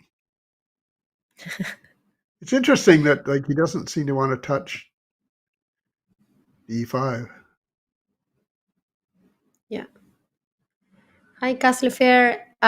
You can actually check the link for the rules, but basically you have two extra pieces, the elephant and the hawk. The elephant is a rook and a knight, and the hawk is a knight and a bishop. So it's like chess, but an extra aggressive version of it, with more power, more pieces, more threats. And Now okay, things are happening a little bit.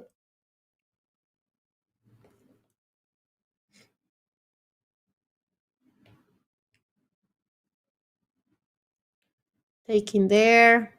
Okay, Bruce, if you have to actually bet for one of the player, who is going to win this game? I think black's better here. Okay. That would mean that Jeffrey, if Jeffrey managed to actually convert this game, he will win actually the match and go to the final. But we'll see. So all the extra pieces are on. Beautiful bong cloud. Yeah. Unfortunately, there's not King E2 because it's like not legally doable now, but otherwise it could be fun like the double bank cloud here. Or Hawk does he to D3. just play rook c8? Takes. That makes sense.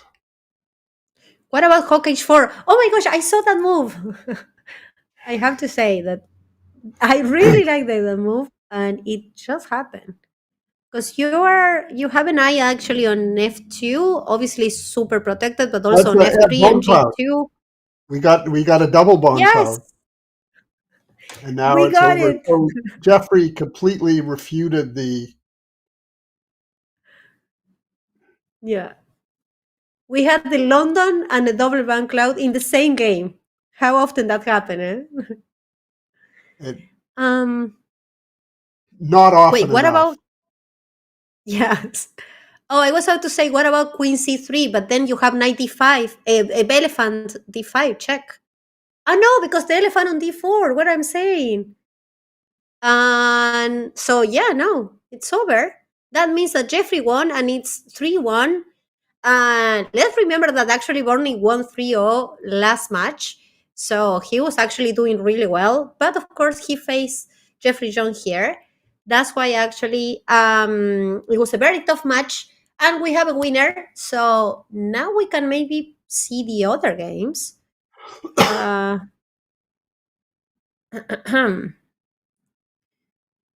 so let's see Patrick Saar against Cesar Talledo. Cesar is actually winning 2-1. So he needs only a draw here with white pieces. This was not a London, but we have the elephant on h1. We again. Again, yeah. I guess that if black plays something like e6, threatening bishop d6, then you have to immediately play like elephant g3 because otherwise you cannot move anymore the elephant, right? Then you're going to have to move it again. Except he didn't True, do it. because you will be under. I Yeah, guess I guess there was e4 as a possibility for against white. e6. Yeah, was too So slow. this move actually stops that, I think. Well, not really. I guess he could play it. Yeah.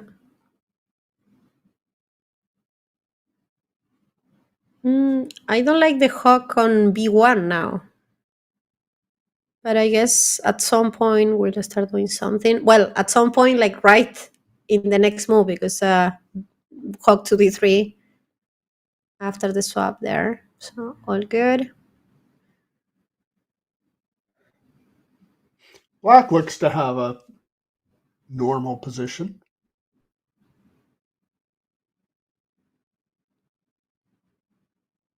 Yeah. It's like some exchange But slab, in effect, with a few yeah, extra bl- pieces. yeah, with just an extra hawk and elephant there. Okay, so Okay, he that's smelled blood. So first of all, if he takes what? Oh, if he takes, I rook guess he takes the can elephant, right? just take it, right? Yeah, take the elephant. Yeah,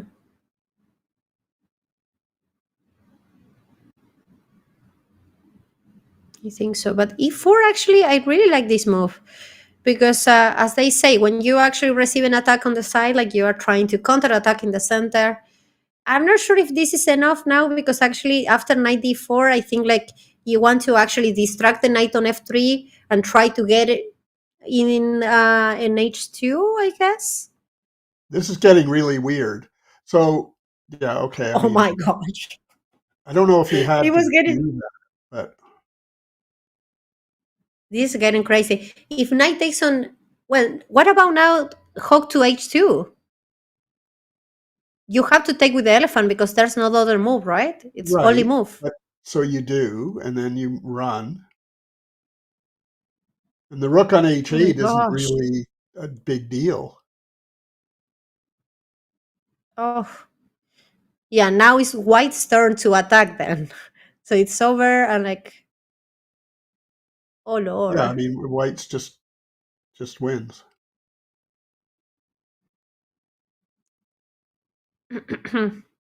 So the elephant on h1 proved how good it is.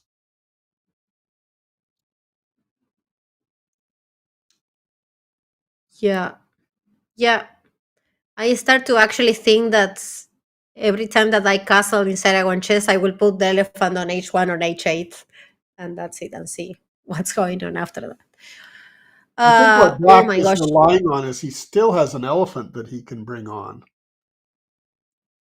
Yeah, but what about? Ah, no. So, well, okay. What if we just sacrifice here? Oh no, but wait, knight takes on e6, check. Well, on bishop take also this one. I think it's.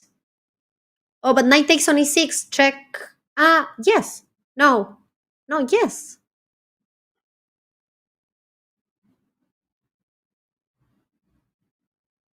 What do you think about that move? Knight takes e6? Well, I guess he gives he yeah, I mean, yeah, I think it was possible, but you might lose the hawk on d3. But this seems to just Then rook d1. Yeah, finish things, anyways. doesn't it? If queen takes, I think he has to trade queens. check. Um, yes, there's nothing.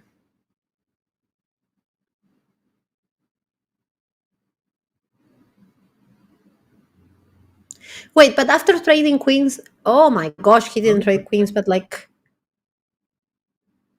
I don't quite get this. So knight he takes takes. c6. How's this going to work? I was actually wondering what's going on after like swapping queens, but after this, I think like why should be like way much better. Even sacrificing the hawk on f4, for instance, now and then rook d1, isn't it winning that? Like Or just hawk to f4. G4. But that's actually too. That's not aggressive. That's not the spirit of Seirawan chess, isn't it? It is. It keeps the hawk. Well, true, true. Point for you there. Well, now you can take on g6, right? Queen takes g6, rook f7, and then and then And then if you really want to be cruel, you play Queen G3. oh, he's cruel as you were mentioning, but yeah, okay, yeah. I will never, never do that actually, and that's why actually I'm losing a lot of winning positions because I never want to want to force a checkmate and then sacrifice more things and then lose in the game. But here that was not the case, and Caesar won actually this game and won the match because it was 2-1 and now it's 3-1. That means that we have actually the winners final, Jeffrey Xiong against Cesar Talledo, and we have the losers quarterfinal as well. We have Patrick Saar against Jonathan Giurgiu, and Alexander Bortnyk against Nat Minto, that is Dragon B70. That's going to be a very good match as well because Bortnyk, obviously, we all know him, but also we all know Dragon B70, who is actually winning and like just scoring in a lot of variants. His brain is supposed to work like really well in variants for some reason. He's international master anyways in standard chess. We have to say that he's actually a very good player. But also, well, we have very good matches. Also, we have Cesar there. Cesar, well, we say in Spanish actually Cesar. I know that in English it's more like Cesar thing, but as a Spanish speaker, I will continue with Cesar. Cesar is actually playing a lot of community tournaments, and it's super nice to see him there in the final with Jeffrey Xiong, the favorite of the Seirawan Chess. And we will see what's going on.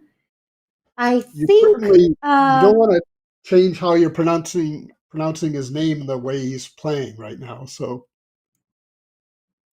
Sorry, gotta- I didn't want to. you don't want to change how you're pronouncing his name, given that he's winning every match.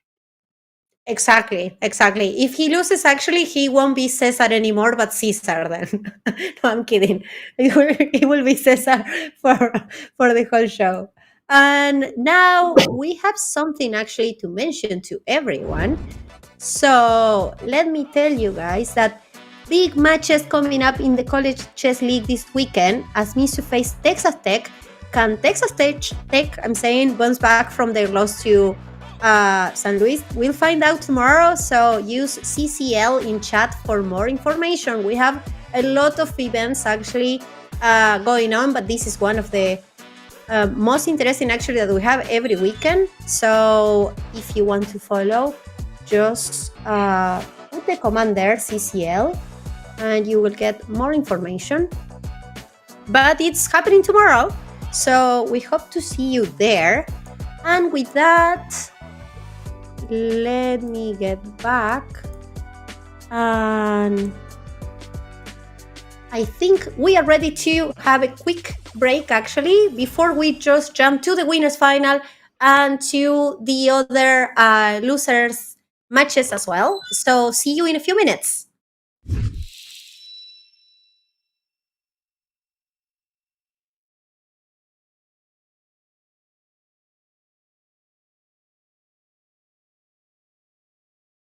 You're a ChatGPT user, right? Sometimes, yeah. I mean, it's I generally prefer it to Googling these days. Well, to make things a little more interesting, you've been playing chess for a lot longer than ChatGPT's been around. We're going to have you play blindfolded if you don't mind. Sure. And we'll just have you spin in your chair and we'll make the moves on your behalf. So good luck. I'll play h4. Love it. ChatGPT calls your move unorthodox. That is true. D5 is ChatGPT's move. D4. Okay. ChatGPT is aware you're going for E4, or at least it thinks you are. H5 is the response. Oh, wow. C4. C6. Solid. Maybe a little bit passive. Rook C8 is the response.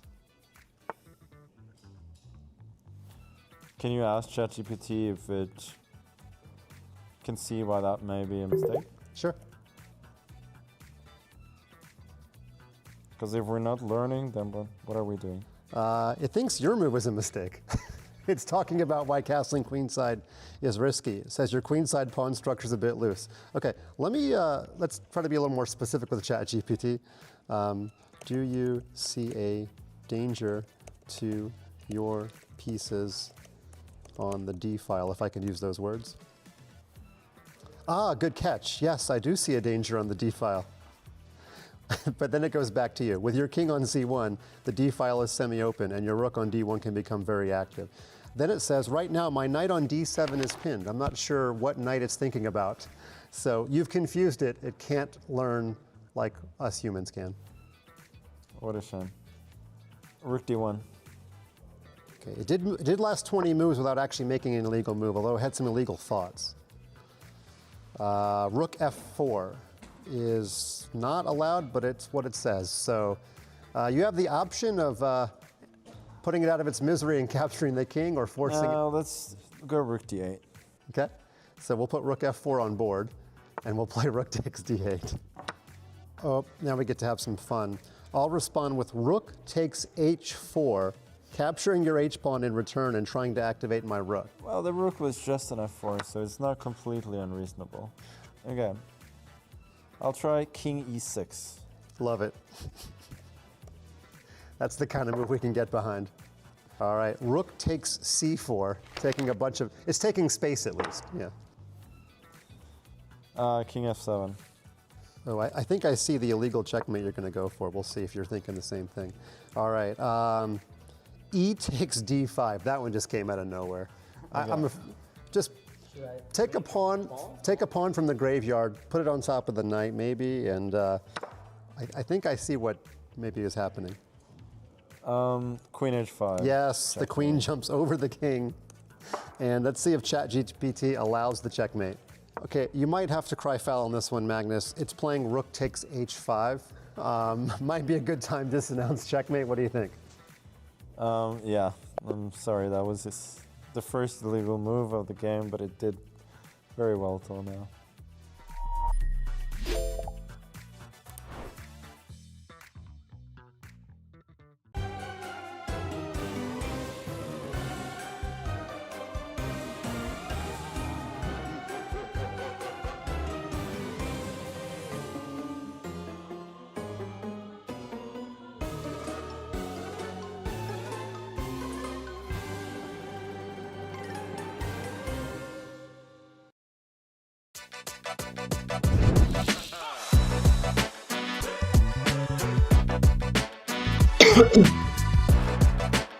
Welcome back, everyone. We are ready to see the winners final, and also we will have the losers matches. But in the winners final, we have Giurgiu, the favorite actually of today of the final, and Cesar Talledo, who are going to are going to play actually best of four, as we've been actually watching before. And like, the winner is going to go to the grand final and wait there for a while for the losers bracket winner. So we have three matches now: Giurgiu against Cesar Talledo, Patrick Saar against Jonathan Giurgiu, and Alexander Bortnyk against Nat Minto. Another really interesting match. As we were mentioning, Alexander obviously is a grandmaster, very well known, but also Nat Minto is Dragon B70, who actually won a couple of community championships. So we have a lot of good Seirawan chess coming on. And it's my pleasure to be here together with FIDE Master Bruce Harper. Bruce, how do you feel so far? How do you like these matches, and like, what are we expecting in the next ones? Well, the pre-tournament prediction was that there'd be a lot of violent, possibly short games, and I think we've seen some of that. Maybe not as short as I thought they might be, but there's certainly some very good players have had some very bad positions, which isn't surprising. Indeed. Indeed. I think like we were underestimating that the players here are like super expert and also with a lot of practice right now because they played yesterday qualifier. Just so for everyone to know, let's say the community championship has 8 qualifiers, and during one day they won of the championship. Let's say that happened yesterday, and most of them actually have playing like many of those qualifiers to be here, so they have Seirawan Chess super fresh now, and maybe that's why we don't see like so many short games here. And what's going on in this game? This is the first game with Jeffrey John against Cesar Talledo. Well, this is a classic advanced Caro-Kann, I guess you would say, French type of position. And what Jeffrey's going to prove is that having the space advantage matters, that the extra pieces actually work well. And I think so far I'd have to agree because the hawk on b8 doesn't look great. I don't think there's really, whoa, interesting.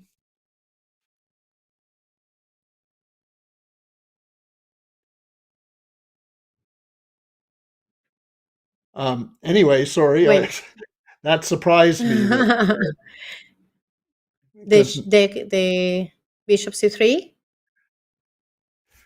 well, he was thinking about all sorts of things. I guess any capture would have been good. So, all right. Well, let's see what Black's idea is. I think White's play seems very straightforward.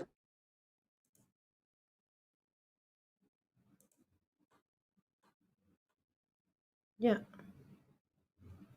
Meanwhile, in the Twitch chat, we have actually a poll: who is going to be the winner's final winner? And I have to say that like most of the chat, like I will say 90% is going for Jeffrey John, but we never know, eh? We never know. There's certainly a reason you play it. Now, would you take the elephant here with the hawk on the theory that an elephant is just worth more? The elephant.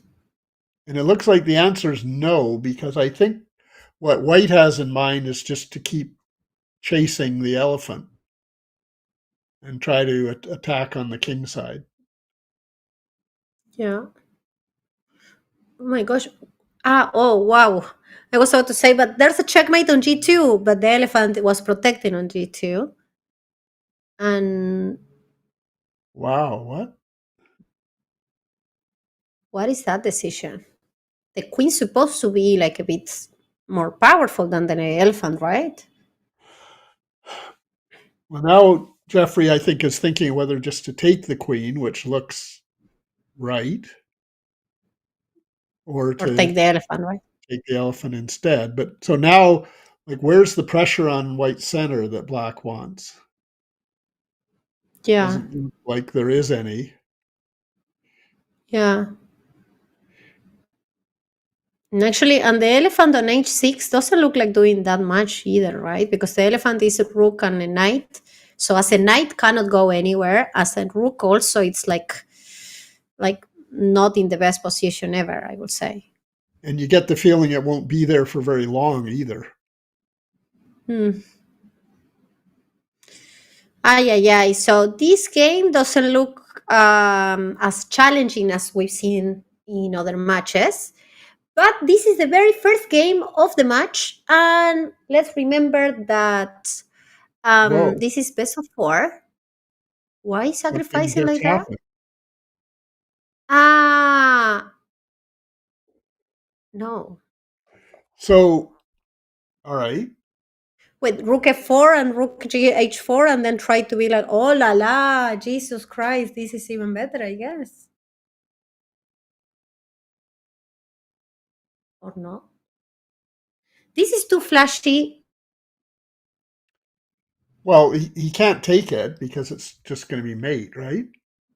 Yeah. But what about, for example, hawk to d7? Like, what's the trick here? Like rook h6, I guess? Sacrificing it. Well, it's happening then. But, no, rook f1. Okay. Just keep everything there. Yeah, I guess it's like true. If you cannot take the rook, it's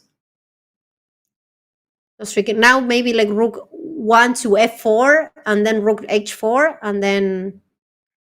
and there we go.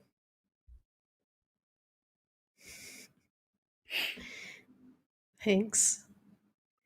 And yeah, I think it's coming checkmate soon, right? It sure. Rook That's a h4. really, really nice game by Jeffrey. Yeah, very clear actually. Also at the time, like wow. It was like a dancing, like just putting the pieces, moving that, rook f6, rook f4, no. Rook h4, and then GG. Yeah, Wow. that Wow. was brutal. Yeah, that was like a lesson, but I mean, well, again, it didn't look okay. like Black had any real pressure on White's position, right? So that's what you would expect. Yeah. Okay, now this is weird. An elephant and a hawk for a rook and a queen. My brain cannot process what does that mean. Oh Lord, he just blundered checkmate. So, whoa. Well, I think there was no move. When he played f5, the elephant and hawk were all unstable. Yeah. Yeah, All I right, guess so so. here's this is this one. Okay. Okay, Bortnyk again with the sort of London in Seirawan Chess.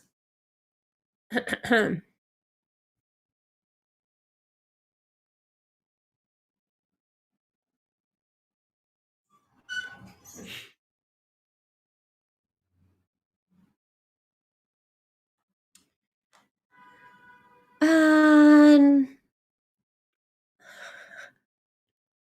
yeah, just we wanted actually to have Yasser, and Yasser wanted to be here as well. But there's another tournament, and unfortunately, he couldn't be here. But well, Seirawan Chess was created by two people. One was Yasser, obviously, and the other person is here with us today, Bruce Harper. And it's actually in the place where this variant was created and was first thought. So, yeah, it's such an honor and such a privilege. So we have a founder and like, Bruce, what's going on in this second game? Well, White got his pawn, right? I think Yeah, Black's just his position's just as bad as it looks. yes, indeed.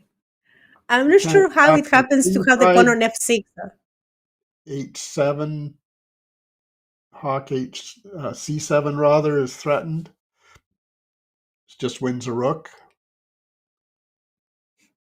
Yeah.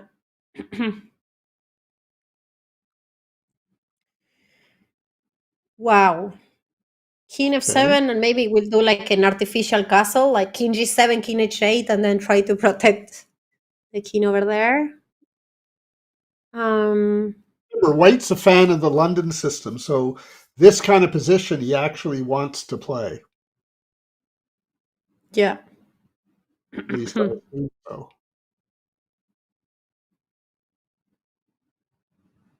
Although,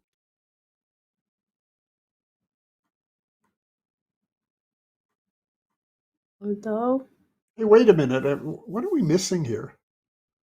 What's going on? The hawk and an elephant for. Isn't White a piece down? Yes. Yeah, he sacrifice or well, actually like there's an extra bishop for black. Right. And for only one pawn, there were two pawns, but like only now one. So somewhere, And so white sacrificed a piece that I didn't even notice. yeah, me neither. I blame the chat because I was too focused checking the chat. So no, I'm Well, we kidding, can chat. answer that question about why there wasn't a piece that had that combined the queen, rook, and bishop. And that was very deliberate because, as we know, every superhero needs a weakness. And to have a super ultra powerful piece doesn't accomplish anything, in my view. Yeah. I mean, if And you think about it, a but queen wait, can.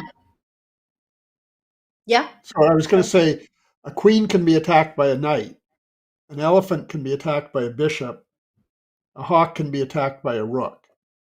But this super piece that the questioner mentions couldn't be attacked by anything.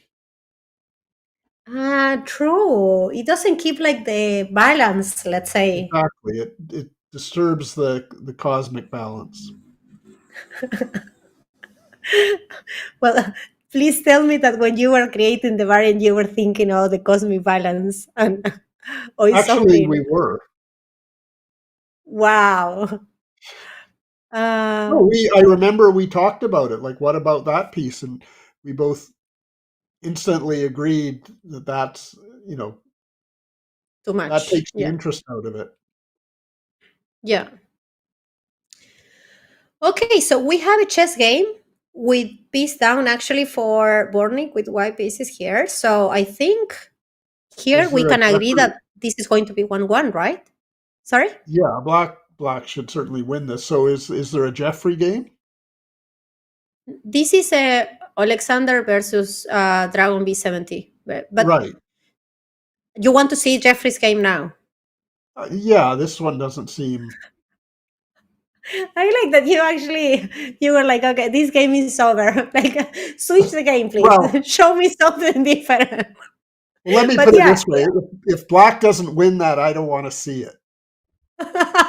So Oh my gosh. either way, right? I agree. I agree. If you don't win that, actually, Dragon B70, we don't see you anymore in this broadcast. No, I'm kidding. I'm kidding. Well, what's going I on was here? more We have respecting his 1-0. privacy. So what is going on here? Yes. Uh, White's down a lot of material.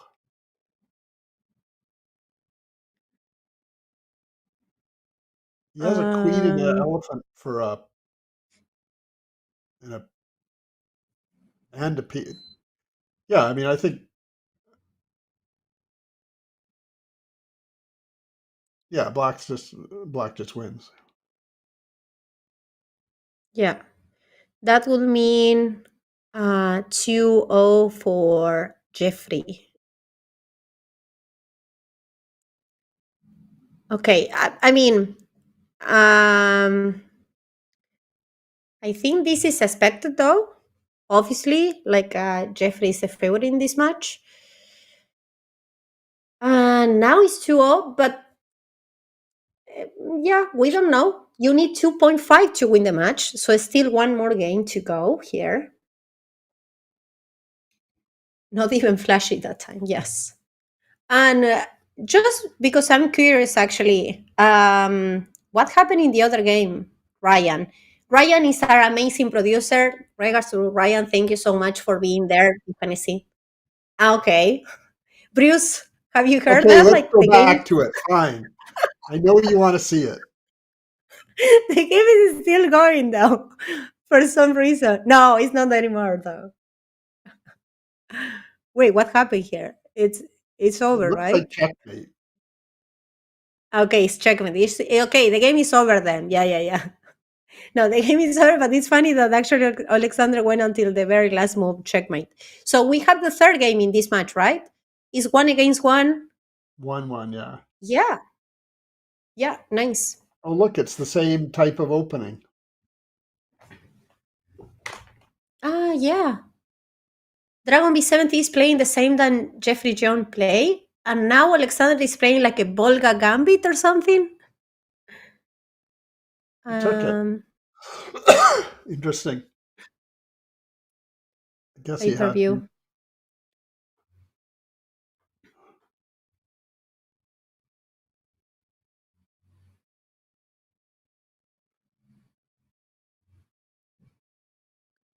It's not so simple.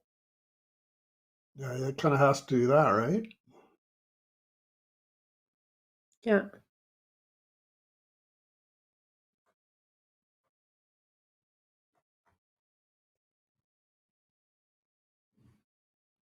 I suppose he's thinking What if? if he castles, he might just get hammered on H2, right? But Yeah. Maybe that's why he's playing Bishop F4 with the yeah, Hawk on C1. And yeah, I'm protecting everything on H2. Because it's true. Well, unless you castle and put the elephant on H1, though. the elephant on H1. Also, I'm not sure it would have worked because he had Bishop F4 anyway. Hmm. So we have in the chat, what are the piece notations like? E and H. Yeah. Did you think Another about it when reason you we were picked creating the variant? the letters were. Ah, Sorry? no, I was about to ask that actually, like if you thought about it, about the notation when you were creating the variant, right? The first letter. We did because those letters in English were available. Yeah. Oh, elephant H1. Yeah, it's there. But then you can actually easily play elephant to G3 and then elephant to F5 and then Something. no. Yes. Maybe elephant to G3, then bishop takes on D6 and then hawk to H6 and winning in 2 moves. If we have like 4 moves. Okay. There we go. Okay. Elephant G3. He's on the plan. I'm not sure why it wins, but this was the move that kind of worried me. Yeah, there are 2 knights here. 2 simple knights actually annoying. No, wait, what if I take actually? Knight takes on C in the on E4? Ah, there's an elephant on E8. Sorry, I missed that. Yeah, it's Knight defending F5. everything. So your plan I is being realized. Yeah, but I'm not sure if that will go somewhere. So what? Okay.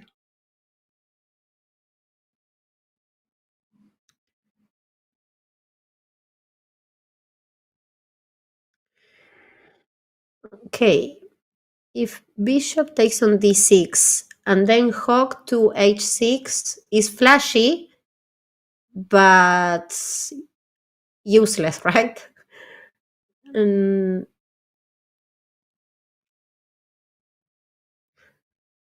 What is going on here? That looks normal. Does yeah. the bishop go back to D2 and to C3? Oh, no, no time. So something happens.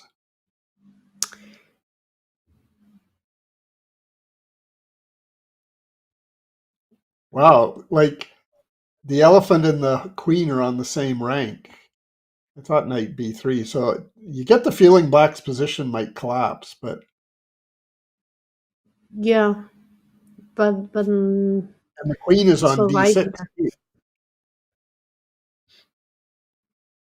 Okay, now you have to move the queen, right? Um, you would think so.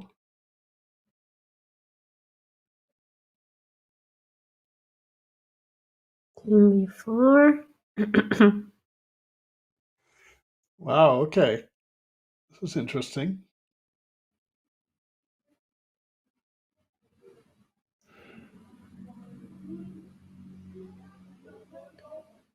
What if you play bishop D2 Maybe bishop takes on.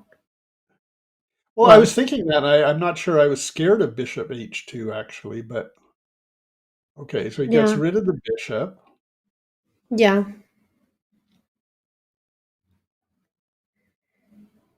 We have a question in the chat. If like, are there Seirawan chess engines? I think there are, but I hope to never see one. And hi, Brandon. The elephant, it's like a rook and a knight, and the queen is like a rook and a bishop. So it's different. Okay.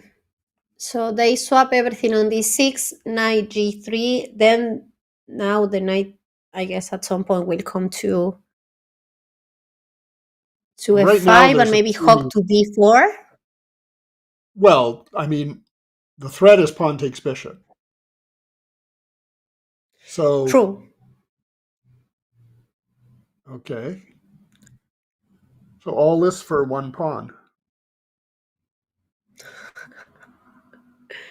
Yeah, Which is I fair guess. enough.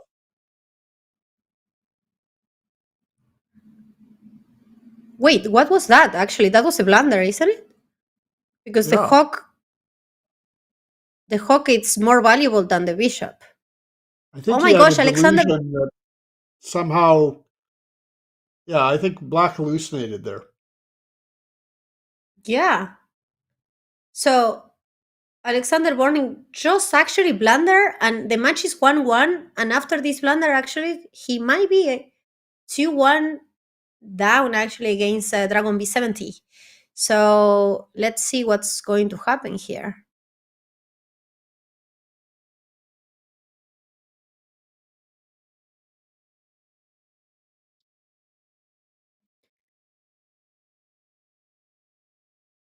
I really like it actually, knight h6 check, but it was like all again like flashy move for nothing. Knight e5 maybe now. Okay, hawk to b4 instead. So am I wrong or like white is winning here, Brios? You're not wrong. It's a hawk for a rook, Yep. which really isn't that close. Yeah. Now be careful because it's coming the rook to. Okay, now knight d6 is not coming yet. The hawk attacks the rook d3. Now the rook, oh my gosh, the hawk is actually making a double attack to the rook on d3 and the rook on a6, but then you can actually put, They couldn't. well, They couldn't sacrifice there. connect, But could they? They couldn't defend each other. yeah, I was thinking about rook d2, but I think it wasn't, anyways, like, it was like only one move. And then rook king e1 and then continue the attack. But yeah, okay, now it's totally lost because rook b8 is coming, and then you have to sacrifice the But we rook. know And black won't oh, resign. yes, we will see until we will have this game until the very end. Oh, Oh no, he just resigned. wrong. Well, that was unfortunate. Whoa. Yes.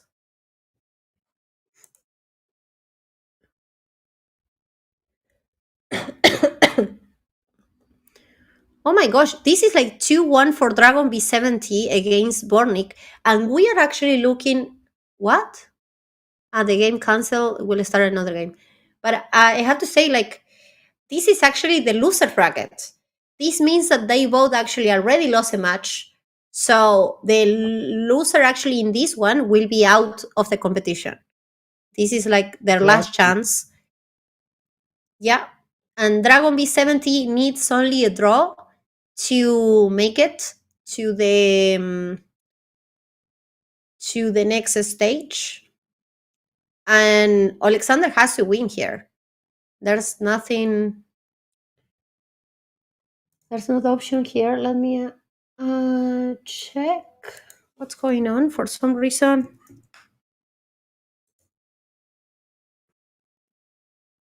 Okay, and we know that Jeffrey won 3-0. So Jeffrey is already the winner of the winners bracket. He's waiting now in the grand final for sorry, for the losers bracket winner.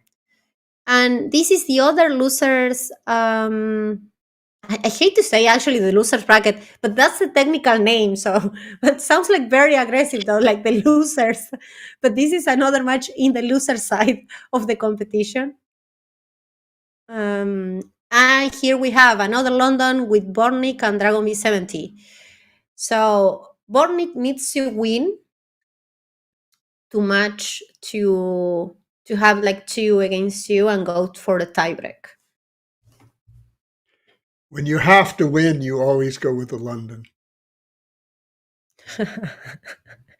What a decision, eh? What like a choice for winning.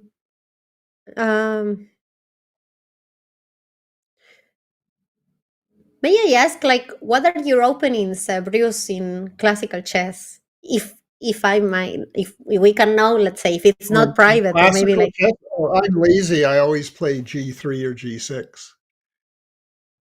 Ah, okay, okay. So then you cannot actually say anything against the London then. Well, I But think the yeah, like chances of drawing with the London are a lot higher than drawing with either of those moves. yeah. Also, like G3 could actually be so many things. Like even like playing E4 at some point and play like the Indian attack or something. So it's not It's just in as blitz, it's a good way to get the first, 6 or 7 moves out of the way, right? yeah, void theory and stuff. Yeah, that's clever.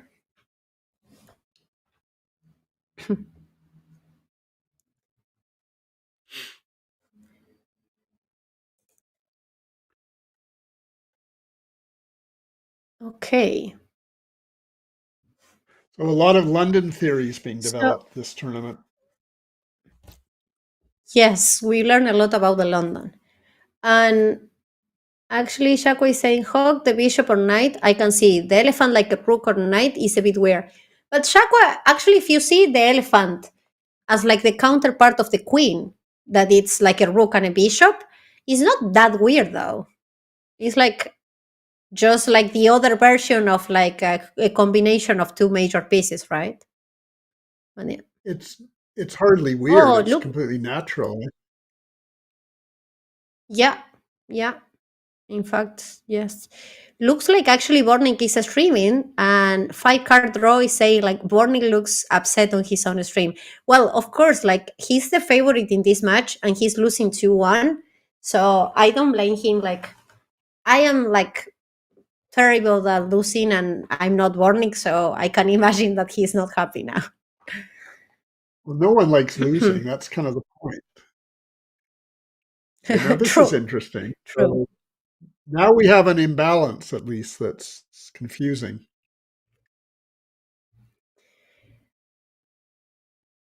I think the imbalance is in favor of Bortnyk, right? Because like Dragon B70 sacrificed the queen for the hawk.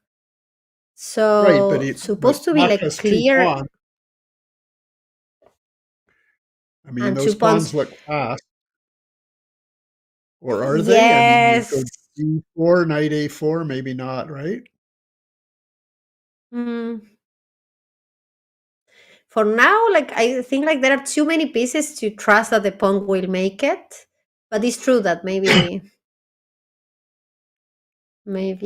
they will have something.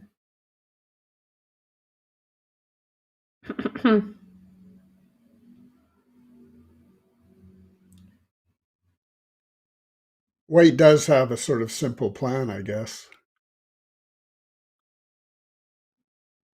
Maybe. Yeah.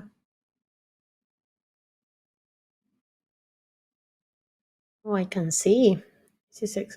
Looks like what the chat is actually saying that like something happened. Active moves like it was like a misclick or something. He clicked on D4 and he made the capture on C4. I believe. Maybe it was like a very. Yeah, that's sad, but that happens. That's online chess also. You have actually good things like pre-move and many other, like I don't know, like benefits. but you also have the misclick or sometimes like a bit dodgy stuff, but why not? In any case, here we are looking at the second game, and looks like Bortnyk will make it. Then I'm actually looking forward. I have to say, like, I should be partial because, like, I'm part of the official commentary team, but I have to say that now I want Alexander to win. So then we will have tie breaks, and then we have bullet games. Oh yeah, that's not being partial. Like, of course we want the 1 minute game. But what's going Yes. on here? This is actually really complicated. Now I trust what you were saying about the pawns. Now they do look scary, right? Well, I mean, at some point you have to stop them, I suppose. Yeah.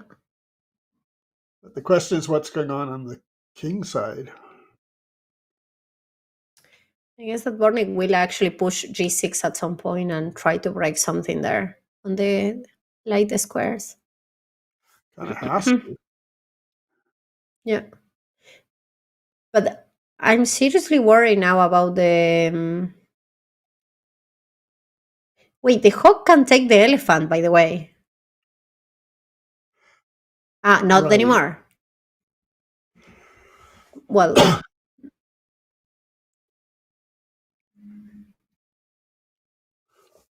wait, the hawk can take the elephant again. I guess, like, that's not what he wants. Suppose he's thinking no rush. Yeah.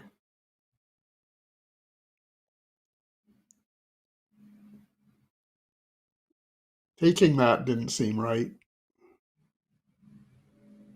Mm. To put it mildly, I guess. I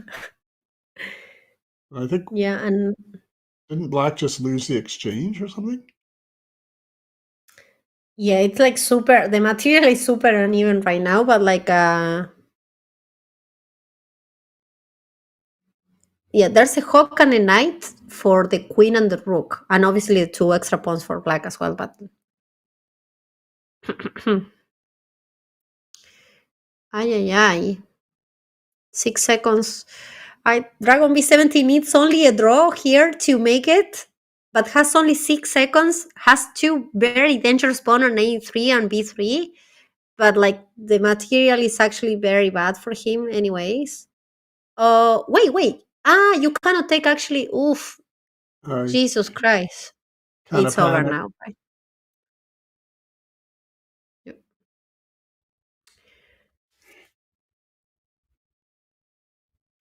Oh. Oh, checkmate, because there was an elephant on the G file, if I'm not wrong.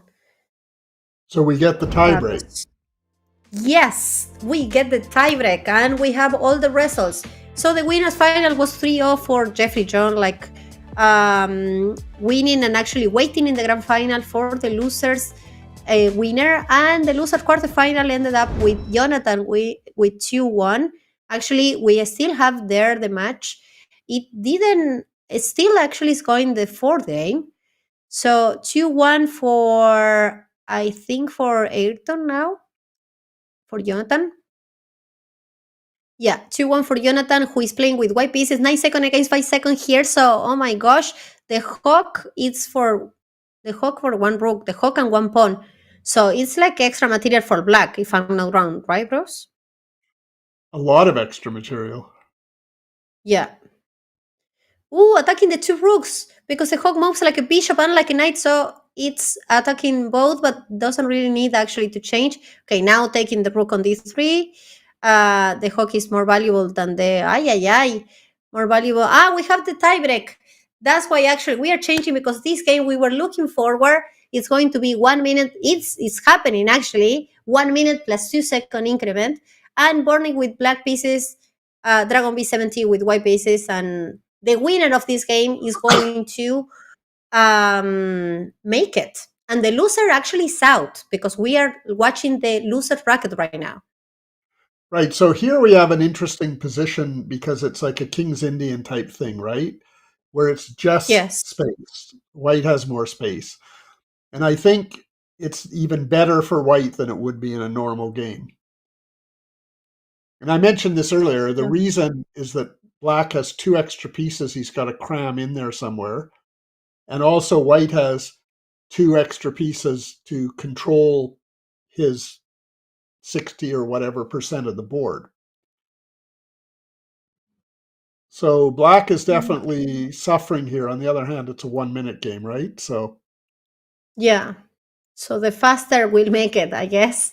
But true, that looks like easier to play with white pieces here.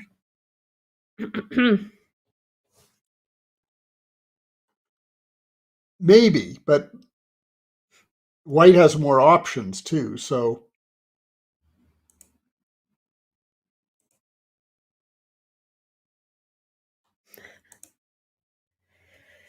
Hook to d2. And where does that go? Well, overprotecting on e4. I think the idea is to And play b4, I presume. yeah. Oh la la, g4. G4 and then like g5, h4, h5, and then g6. And okay, it's coming. Okay, let's not stop. Let's continue the dance. G5, h5, g6.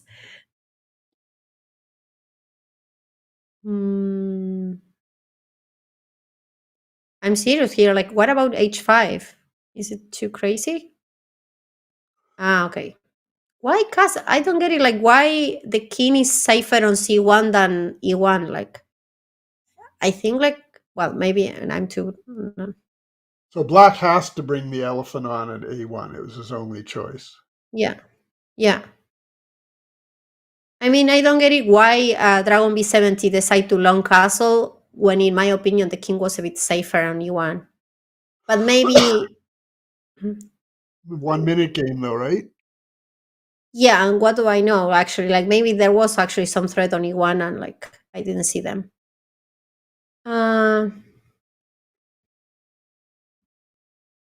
No, H6. I'm not Whoa. saying you're wrong, but I'm just thinking that maybe it's easy to panic when it's 1 minute, especially if you have a good Yeah, position. Right? yeah.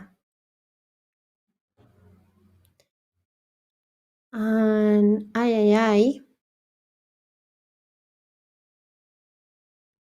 hook to the elephant. Da, da, da, da, da. Less than 15 seconds. Jesus Christ. Wait. No, not okay. Can you play actual bishop g5 with white? Bishop g5? I may That's a not throwing anymore. up going. Oh my gosh, that was a blunder, I think. Oh lord, I think that Dragon B70 will make it. Has an extra piece right now, and 6 seconds for Alexander Bortnyk with black pieces. Ay, ay, ay, move, move. An extra piece and a better position. Yeah, yeah. And That was and a a plan. blunder. And the time, and it's over. And oh my gosh, one of the grandmaster of this final, one of the favorite player, Alexander Bortnyk, is about to just get out of the whole competition. Dragon B70 is like crazy good with these variants. It's incredible. And there we go, Dragon B70 doing it again in another community championship, just moving forward in the losers bracket. And we still have another match that it's Patrick against Ayrton here. This, let me actually double check. Is this one tied? Oh, yeah, this is a tiebreak. Oh, a So tie that's why break. they have Okay. like, yeah, yeah, they are already playing the tiebreak is 1 minute plus 2 seconds. So they finish after all like 2-2. And what's going on here? There's more White's a material rook for up. white, right?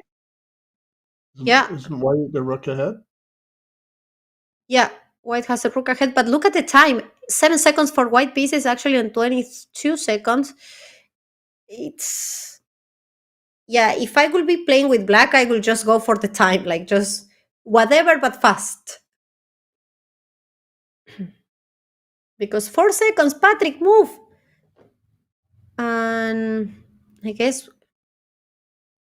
ooh, what about hook to e2 check? And then oh no, maybe bishop. Okay, now not anymore. White's starting to. Maybe hook to b5. No, because the hook on f1. Jesus. White is starting. Sorry, Bruce. What did you say? Well, black's getting more than black should, I think. Yeah. My gosh, we have Dragon B70 in the chat. Congrats, Dragon B70. He's saying, Dan, how did I win? I can say I beat 2,700 GM. Yes, you did. Congrats. Tell him he got a good opening. Oops. Sorry? He just hung a rook.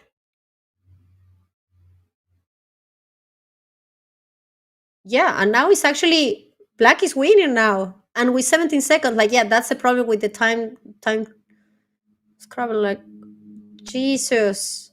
Oh my gosh, poor Patrick, though. Like, it was like totally winning, but now it's totally lost. Make an elephant. So much. These people, they don't know. They don't know anything about life, Bruce. They That's forget what they're playing. yes. Okay, checkmate. Oh, Lord. Wow. What a game. Yeah, wow, right? Okay. So, we actually finish now this round with all the losers matches. So we had actually the winners final already. Xiong won 3-0 against Cesar, so he's in the grand final. Then in the quarterfinals, in the losers bracket, we had Patrick against Jonathan. Jonathan won the tiebreak, so it was 3-2. Very even matches actually, because then Alexander Bortnyk against Dragon B70, yeah, it was also 3-2. And we have the loser semifinal next. That is going to be Jonathan against Dragon B70. So, Dragon, like, you are in the chat. Congrats. But be ready because your match is going to start very soon. And really looking forward to see more of your games. And we have a lot of questions actually for you. But for now, we are going to have a little short break. So just grab some water, some coffee, and see you in a few minutes.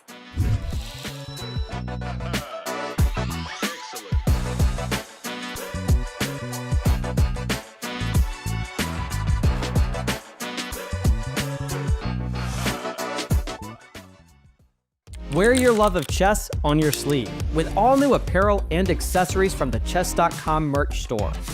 Maybe you simply want a clock that will never run out, or a mousepad that will finally unlock your speed chess potential. Whether you play chess to get energized with your morning coffee, or play into the wee hours of the night and witness the occasional alien abduction, we've got something for every king, queen, and knight in shining armor. Even gift cards for your loved ones who've caught the chess bug. So check out the Chess.com shop for apparel, accessories, and more. Grab your favorites before they're gone.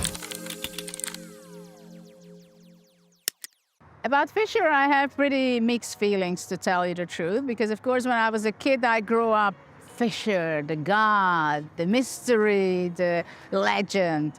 So it was very interesting when I was like 15 years old, when suddenly he came back to chess. After 20 years, in '92, he played a rematch with Boris Spassky.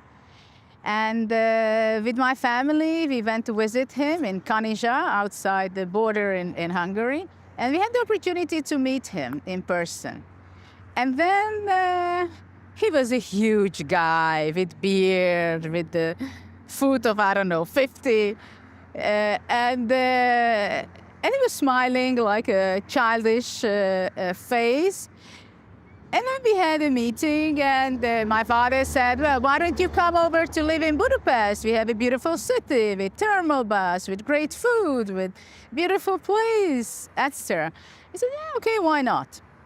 And then he moved to Hungary, and we got to know him better. And from one hand, we've seen him as a legend, as such an incredible player who changed the sport in many ways. At the same time, I had to realize it and feel the things where the way he reflected on life regarding anti-Semitism, the Russian conspiracies, the prearranged games, and many of that type. And also, he was developing because he understood that theory is very difficult, especially for him that there was a gap of 20 years without playing. He said, okay, why don't we create and build a modification in chess, the Fischer random, and set the baseline of the pieces, rooks and bishops and knight and king, shuffle it, and then there is no theory.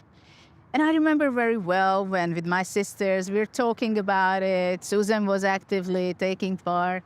How should it be? Why it should be? Is it good? Is it bad? Whatever. And then, of course, for me, it's very funny to see and interesting to see the freestyle tournaments, Grand Slam series, and also before that, there were many events played in open events. So it's very nice and interesting. But also, for example, he had a new idea. I was playing also myself with chess clock, with the digital clock where you get the bonus timer. This was something out of earth at the time when I seen it for the first time after his match in Stefan.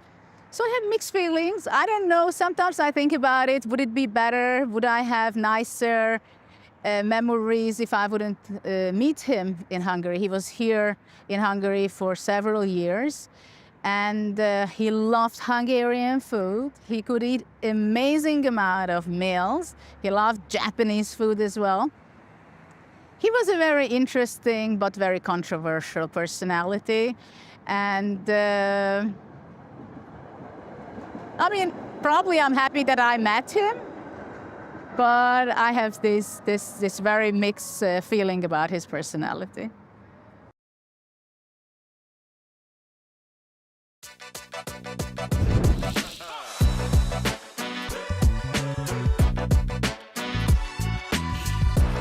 Welcome back, everyone.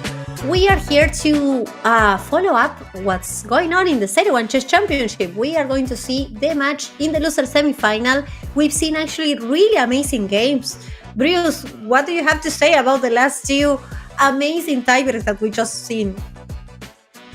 Well, the tie breaks, of course, are a completely different animal because they're so fast. And I think they've been decided really by mistakes, right?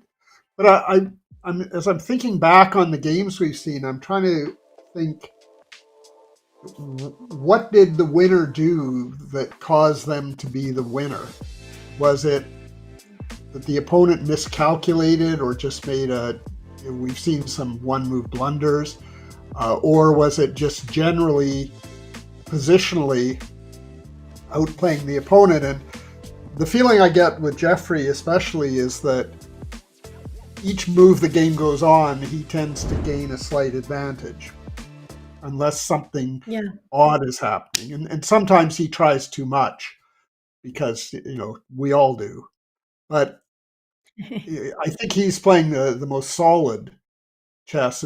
But some of the other games especially where it's been like 2 wins for each side and so on, I'm trying to think.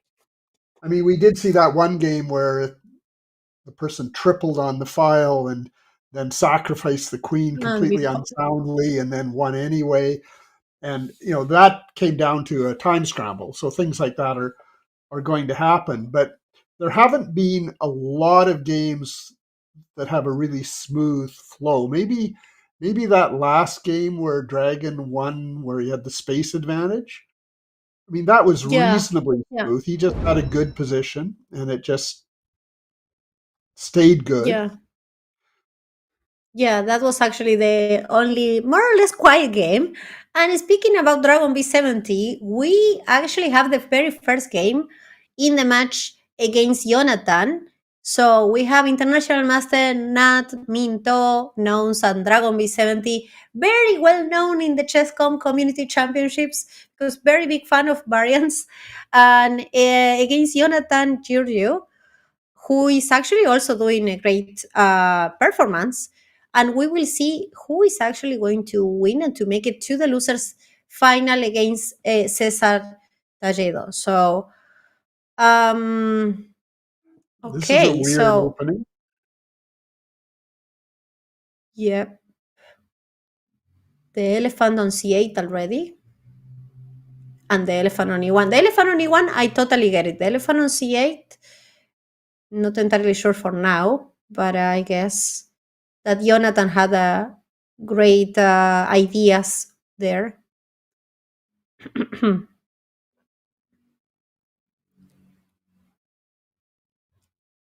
Okay, we have a prediction going on there. Let's see what the chat thinks that is going to happen. Dragon B70 or Jonathan? I was thinking he might castle and put the hawk there. What I've seen, actually, we've seen the elephant on H1 and H8 always, but the hawk on H8? I think this is And the like a very novelty first thing you want to today. do is get it off H8, right? Yeah. Yeah. You just put it in H8 to try to take from H8 as fast as you can. Like, Well, it was either that or D8 or A8, so it yeah. wasn't like there was a lot of choice.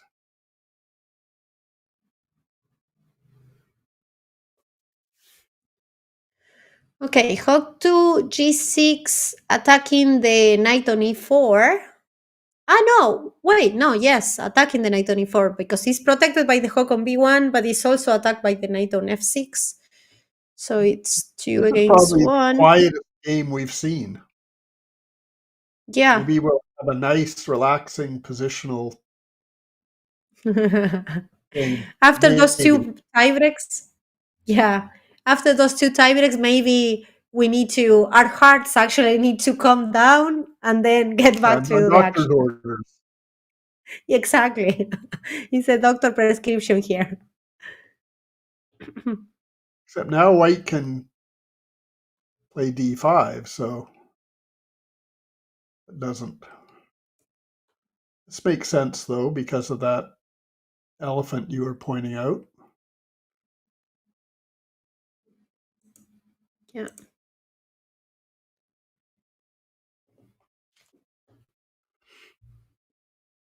So both elephants are looking at rooks.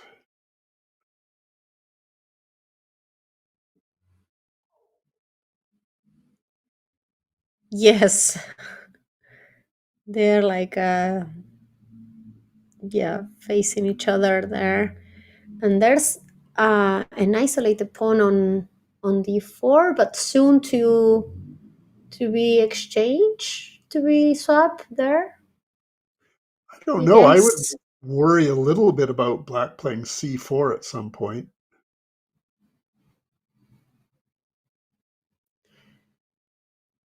Yeah. Wait, so it's white turn right now. What if we just, oh wait, I was about to say, like, what if we just take on C5? But Well, then these he might actually move have like got a problem on E3, right? yeah, yeah, bishop takes. I like actually the doubling in the C file with the elephant and the rook, trying to have some control and like bringing the rook on E1. Like the rook on F1 wasn't doing that much, so rook E1 is actually going to the natural square, let's say, where the rooks are happier, the open file, so makes sense. And finally, we seen they change the pawns. Oh lord, I like that move actually. I'm not sure if it's a good one though. The elephant D2. Is my impression or white is slightly better? I actually kind of like black, except for, I mean, if my elephant could go to d7 or something, I would like that better. Mm, I still wonder if black should have played c4 and kept the pawn instead of, position complicated, but we'll never know. yeah. Okay, so we can actually bet, Bruce. I go for white and you go for black. Let's see who wins. Well, so, like I thought an elephant. That was interesting. So if he took the queen, then rook takes queen, and then knight d3. No, you can't. Well, I don't know what was going on there, but anyway.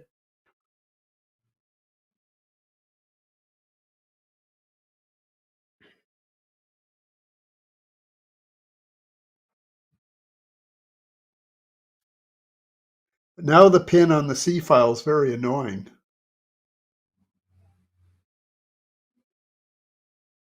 Yeah.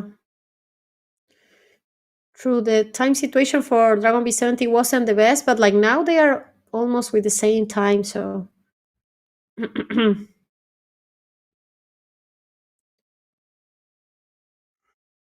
black in trouble here?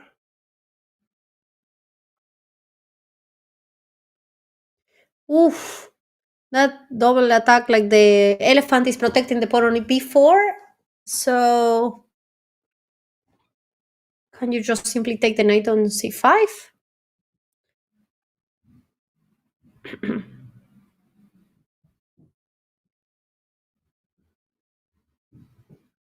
There we go. Bishop takes on c5, and there's an extra piece for white here, and also like extra 15 seconds, well, even more now. Looks pretty Jonathan clean. has to play super fast. Yeah.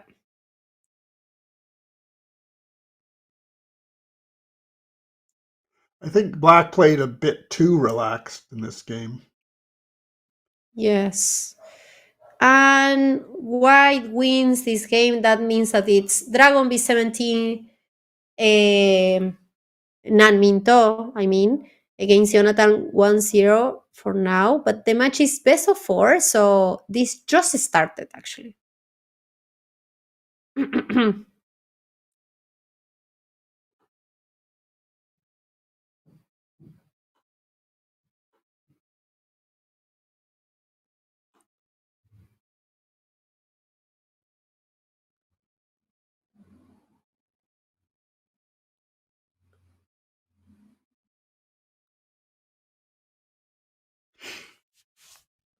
So this is sort of Okay. a normal position, I guess you would say, if that term ever applies.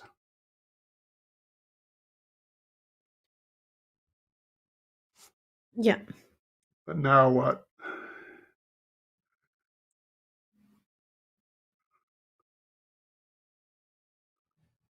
I like actually what white is doing here, right?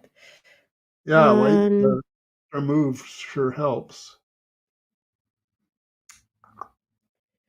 What if we take knight takes d4 I or was bishop thinking to e3? stick it like this, and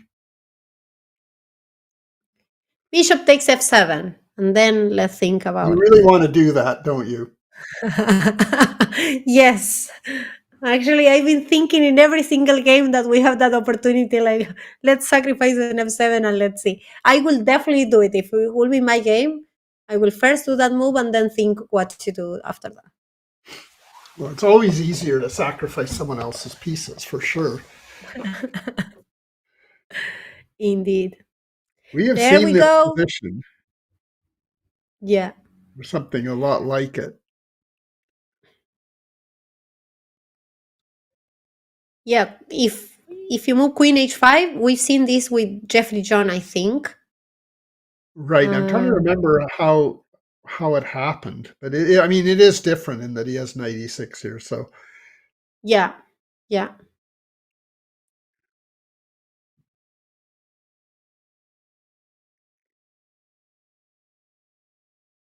Hi, Clasher. Yeah, Fischer random chess. Like everyone was betting for Dragon B70.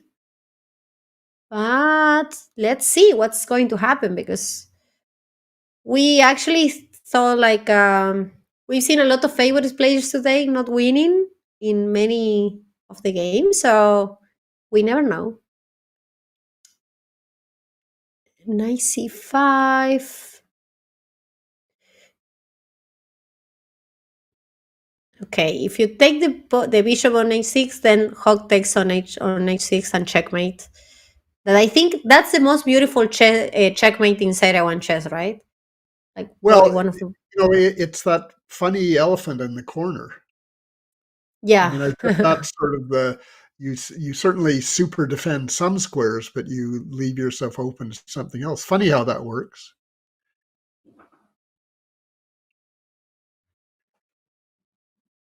Yes.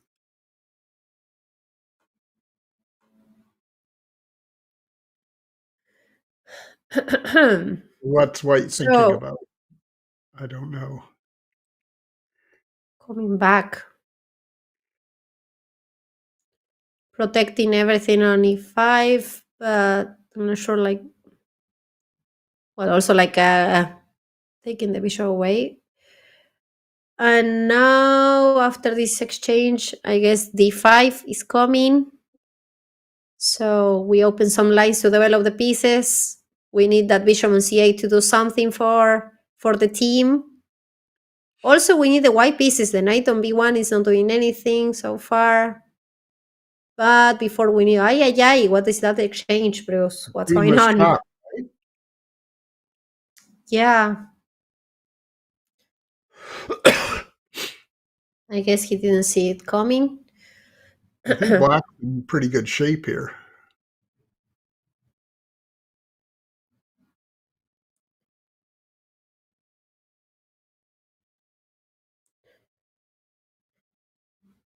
Makes a lot of sense.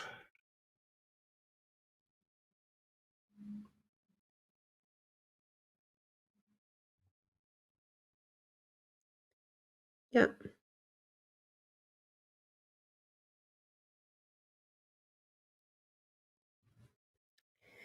Okay, bishop f5, attacking our elephant.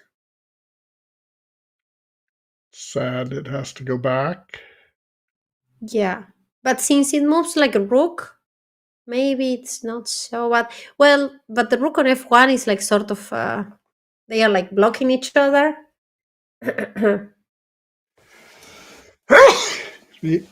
Bless you. Thank you. It just looks like White's pieces really don't have very many good squares in this position. Black has to Yeah. be winning.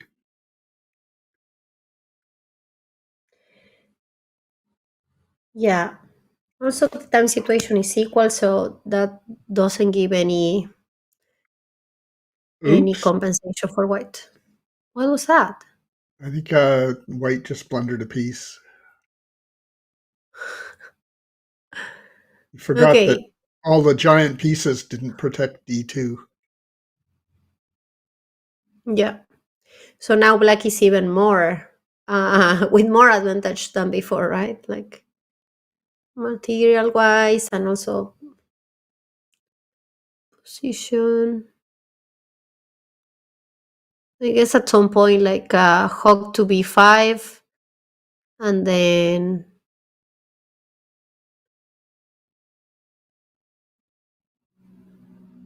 c8.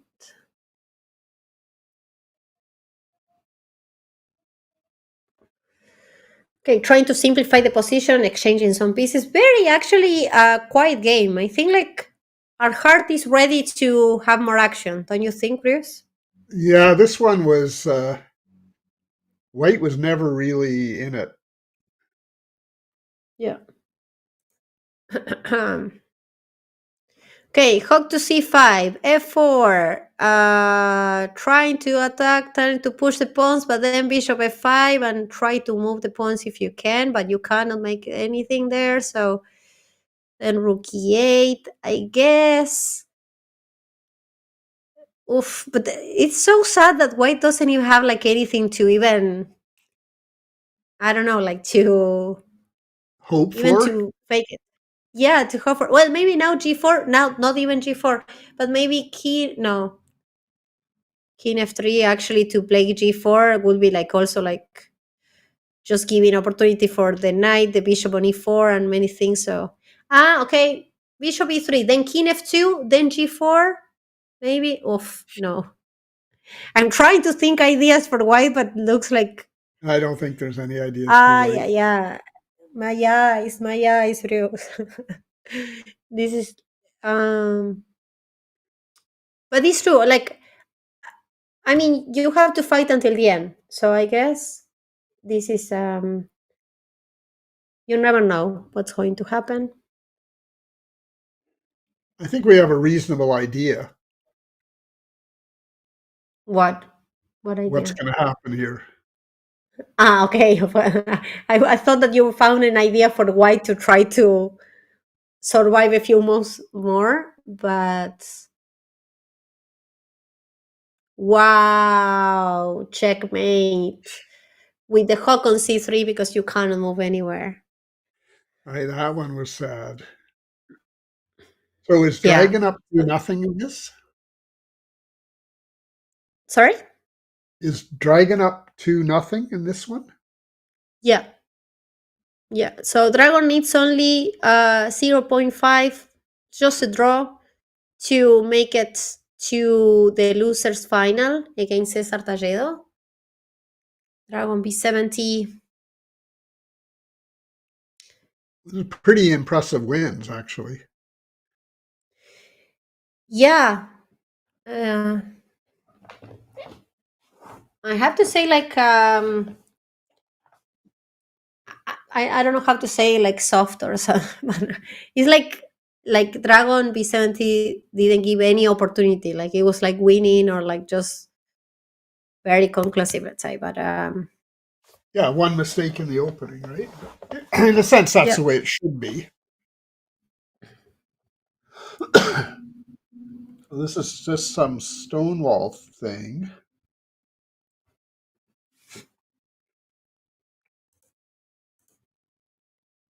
I guess in theory, if one day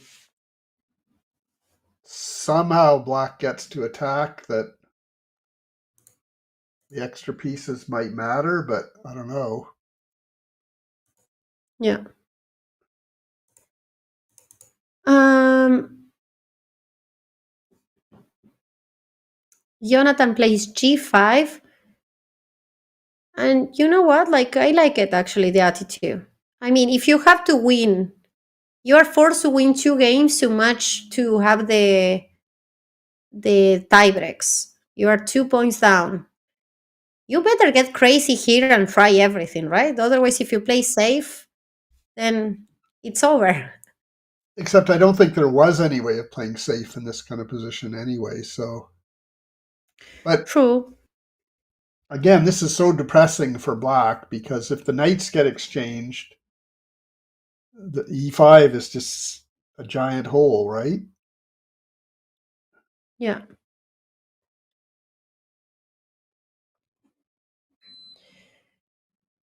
Jesus, it's That's pretty funny.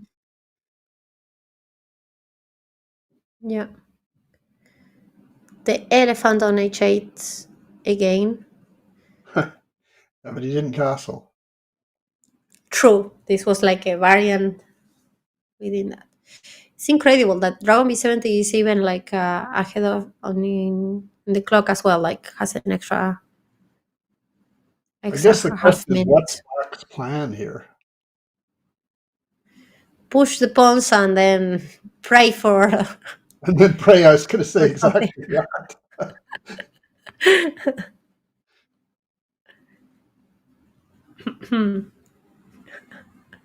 Just seven, I say, let's discuss the elephant in the room.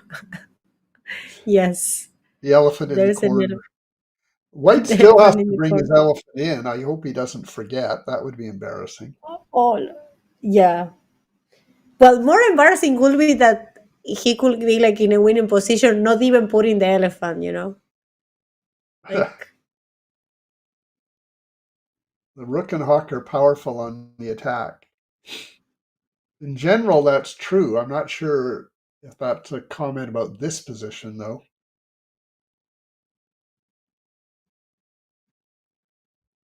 Yeah.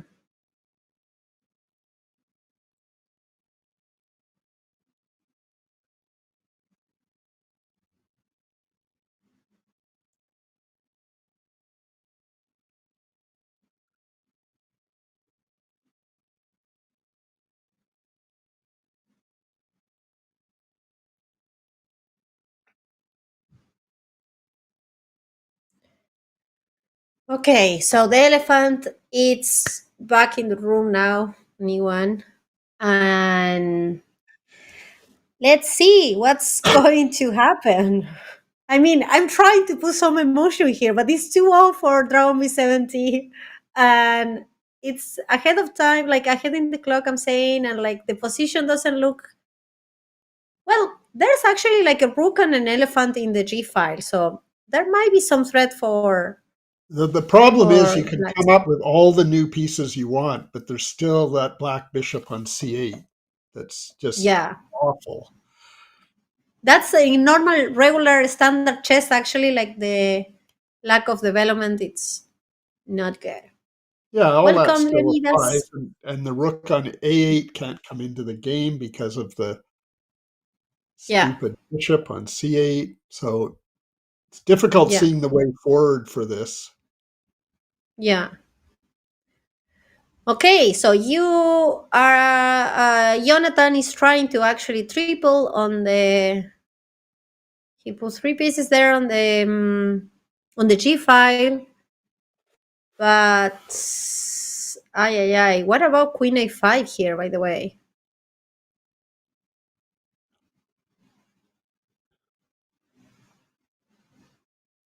Kind of looks like it wins. Well, other than Mhm. the G2 would be hanging, I guess. So Yeah, this move is a lot more calm.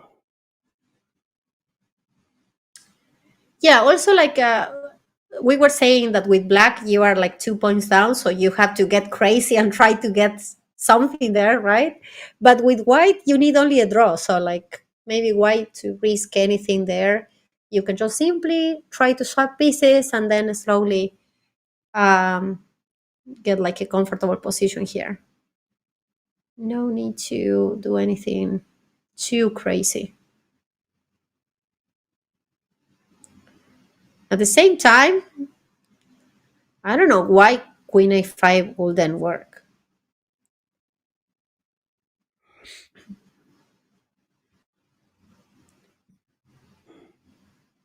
I Let me think White say, wants white to has, win without bloodshed or violence. yeah. But well, maybe I'm too naive. But Queen A5 to me was like, okay, losing already. Maybe Well, I I'm think missing Queen a lot of A5 things there. last move, it's hard to see what White has to win to maintain rating. Hmm. Yeah, I don't think that like Dragon B70 thinks about rating. I mean, it's important, but now they are playing like a double elimination bracket championship. So the focus is to make it to the next stage. And I, my gosh, 6 seconds. Just move Dragon B70. I don't know. I assumed it And was a candidate's joke, but yeah. Wait, now he plays actually Queen A5, but the hawk is on F4. Well, anyways, like it's now anything could happen, eh? With time. it's a bit scary. But I mean, how does he get through?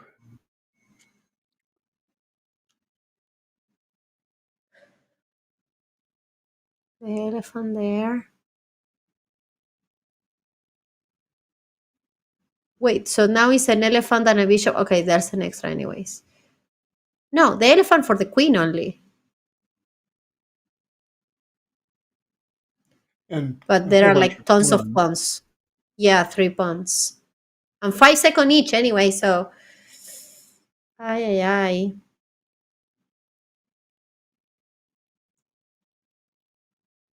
Ooh, Oh, that hurts because the hawk is pinned, so now the queen is gone. Couldn't he have just taken the queen? Yeah, I was thinking the same, but like, well, maybe just because of the time scrabble, like there are like a million extra pawns for white. It's a pretty good endgame. I mean, don't get me wrong. Yes. I think there's like a small advantage for white. You can get another hawk. Yeah, come on. Now, Dragon B70, you have million pawns. Get a hawk or get an elephant. No, boo.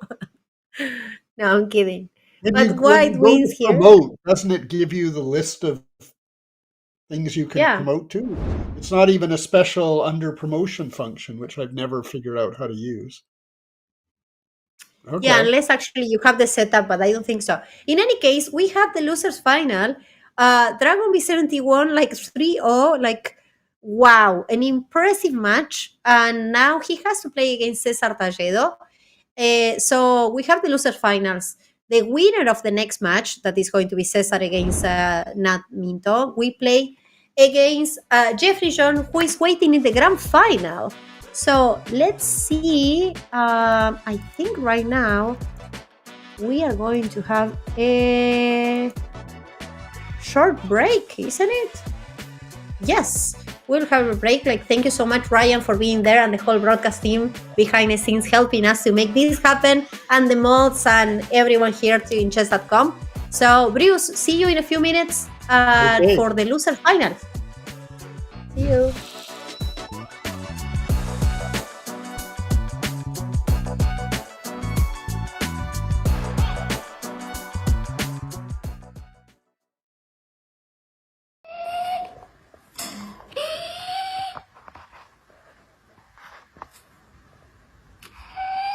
We're about to find out, honey. We just got started, so I'll let you know. And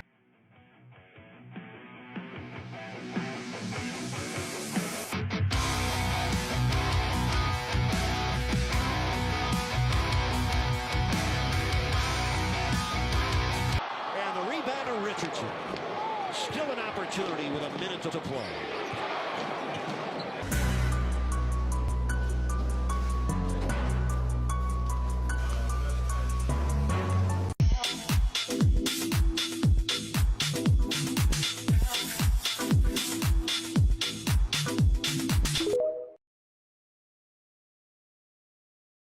And then I seem to remember that I just made a move immediately when I just replied immediately, like not even sitting down when he when he made his move. Like I think those are the things you do as a kid. We want to show you some special and fun moments from your career and have you reacting to those videos.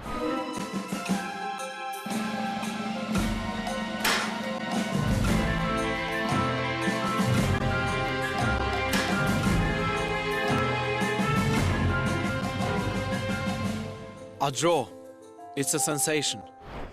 It was a special game for me for sure. Very difficult to prepare against Kasparov because he felt like he sort of played everything and kind of invented all the best modern openings, or at least practitioned them. But I guess at some point, I was just trying to play a solid normal game, and then at some point I managed to outcalculate him. Like, he missed a little trick, and yeah, after that I just think I played a little bit too cautiously at one point, but I was obviously happy with the draw. And this clip has become very famous in modern times as well, on social media, Twitter, etc. And people saying like 13-year-old kid is like bored when drawing the greatest player of all time at the time. And have you been following that, or have you realized that yourself, that this specific clip has been so viral? I think that's just what I did during those days. It was the theoretical position, so I didn't understand why my opponent was thinking. Like, now I would understand these things a lot better, since I've been in those situations where I played kids and others whom I definitely would want to beat, and whom I know that it would be a big thing if I lost or drew. So then you're sort of sitting there, sort of thinking it through a bit further, like which line should I actually go for? Where can I find some winning chances with the black pieces? So I kind of, and he was maybe thinking like, what are some old lines that I can play that he doesn't know since he's a kid and so on. I honestly probably could have played anything. I didn't know that much at that time, but I think a lot went into that. But at the time I was like, yeah, it's a theoretical position. I don't know why he's thinking. Let me look at some other games. I don't know. And then I seem to remember that I just made a move immediately when I just replied immediately, like not even sitting down when he when he made his move. Like I think those are the things you do as a kid. But it was good to see that, like, at least part of the game I was able to approach as if it was just any other game.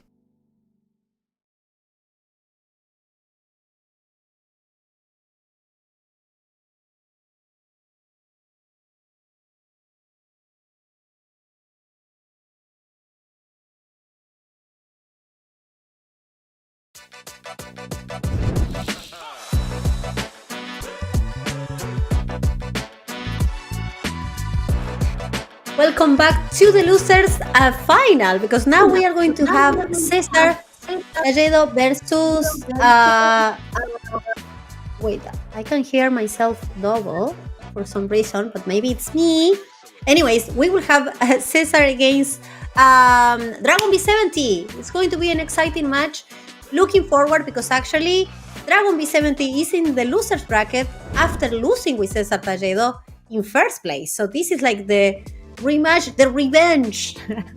We will see, actually, as you can see at the very beginning in the winners quarterfinal at the start of this event, they play already, and Cesar Talledo won 2.5 against 1.5.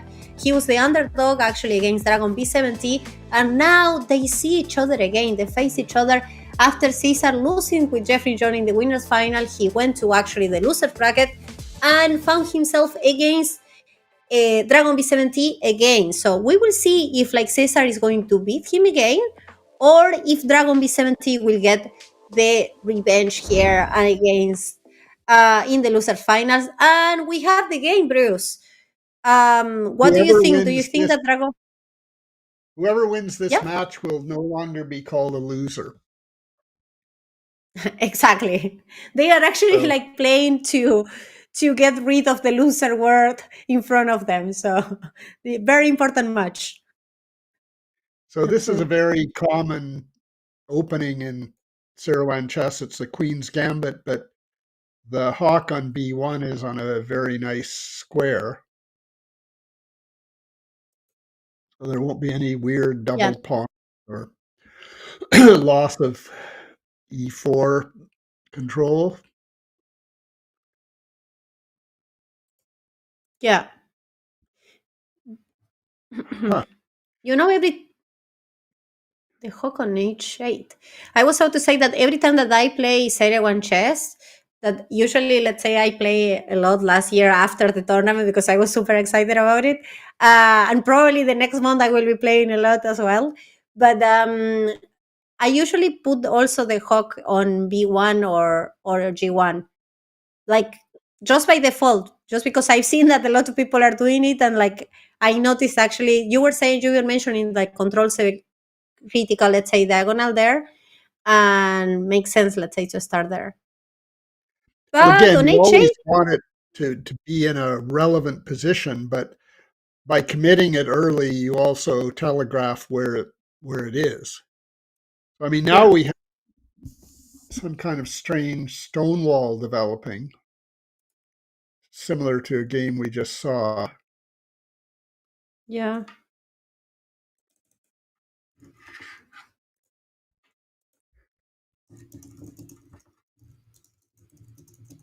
And in fact, wasn't it Dragon B who crushed the stonewall last game that we saw?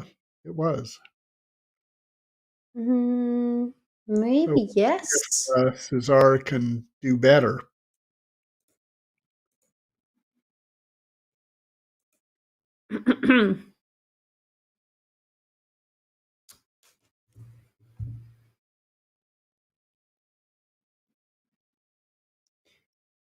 Okay, the elephant, it's already here on d8. It's like a close position so far, though, so I'm not sure if like the file is going to be relevant for now, unless there's something there. Where's White's king going?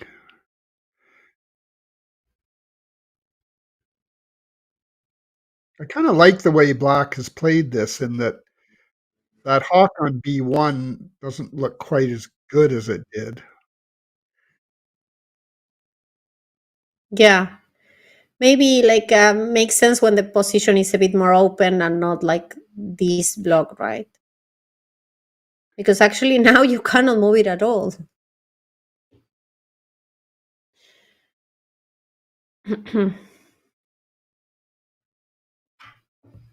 Okay, e5 finally getting some action there in the center.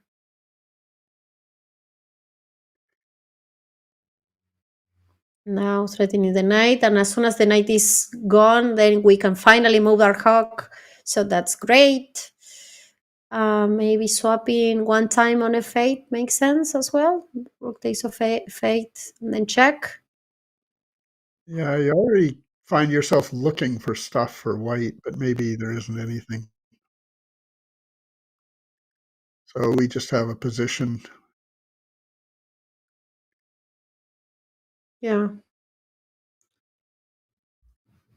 I actually like it like taken on f8, so then the queen will be on f8. And then, no, the elephant will be. Well, but in any case, then the other rook on a1 will go to f1. I think Oh. White may consider that. Yeah. I don't think Black's any worse now.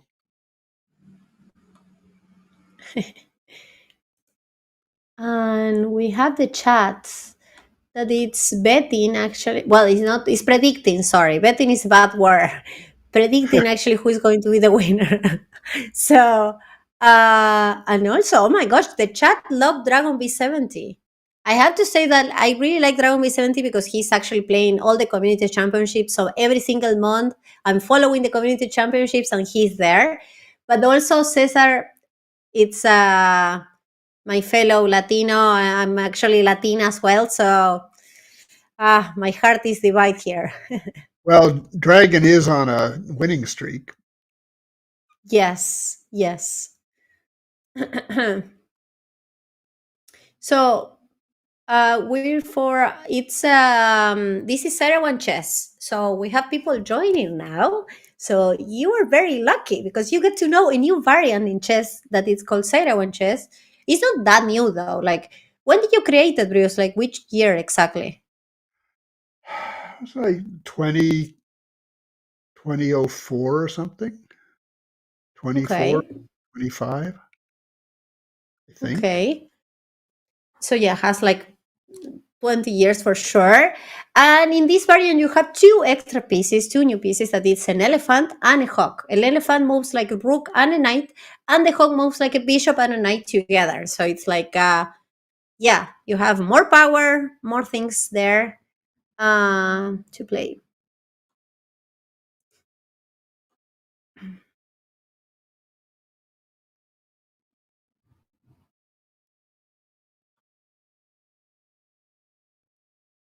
Yeah, both are great. So it's hard actually to go for one of the players, but look at the time. Jesus Christ, Dragon B70 has only 12 seconds, well, 14 now because we have 2-second increment, and Cesar has 1 minute. So now we don't have any extra pieces. On too. Yes. Welcome. You're welcome. Oh my gosh, these pawns are in the center, like are like an entirely army, no? Like against white pieces. E3, D4, D3, like everything is coming soon, so. And we don't have any Seirawan chess pieces here. So this is only chess. And Tough game for Dragon B70. Yeah, Cesar is Definitely incredibly not what he fast was indeed. playing for. Sorry? Definitely not what he was playing for. Yeah. Yeah. Surely they will promote to hogs and elephants, right? I mean, that's We're what we are waiting. hoping for. We haven't seen it at all. Yeah. Whoever actually wins the tournament will get an interview with us and we will tell them, like, this is not what we were expecting. Anyways, so it just happened. Actually, Cesar won the very first game. That means 104, who's supposed to be the underdog. And I'm saying supposed to be because actually they play already in the very first part of the tournament. It was the winners quarterfinal when it just started 3 hours ago. And Cesar won the match. And since it's a double elimination, actually Dragon B17 still was playing in the losers bracket. But then Cesar lost also against Jeffrey John, and here we are. They are facing again in the losers final. So yeah, Cesar's supposed to be the underdog because of the title or like standard chess and also like Seirawan Chess rating. But he won the match before, so it's not so clear.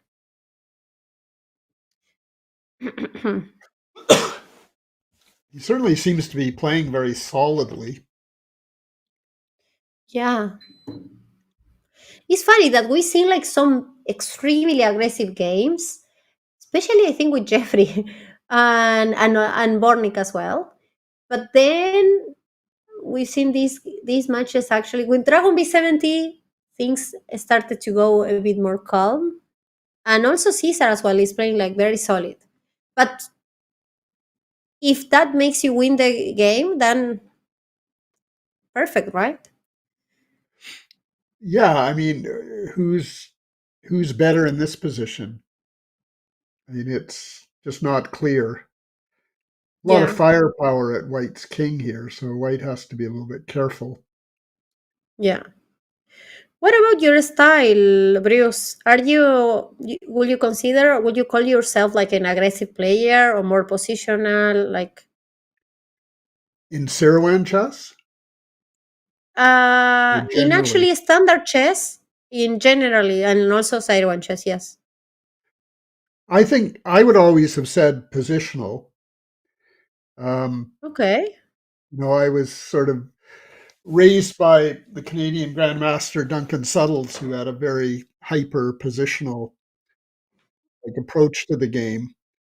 But I've also had people say, "Oh no, you're a very tactical player. You just understand tactics, so you don't realize it," which I thought was actually pretty funny. So it's like, yeah, I can do tactics, but like they're nothing special, so I'm not a tactician. So it depends. I'm making myself sound better than I am when I say that, but did have someone make that comment that actually am a tactical player and I just don't realize it. Mm, But maybe that's that's the actually like view that, funny. chess is 90% tactics, right? So it depends Yeah, how you want to there's look a lot. at it. Yeah. Well, but if you are a tactical player, if they saw that, it's just because like you actually face a lot of positions like that. Because even if like chess is like a tactical game, you can try to avoid going for weird exchanges or tactics, let's say, and try to go for the safer side. So, but yeah. And in Seirawan chess, will you say the same about you? Like that is you're more like positional player? I think Seirawan chess lets me indulge I mean, certainly you can get fantastic attacks, right? Because of all the Yeah. extra power. But I think also that you can get weird positional imbalance or like material imbalances more easily, which I think is always Yeah. interesting. Yeah.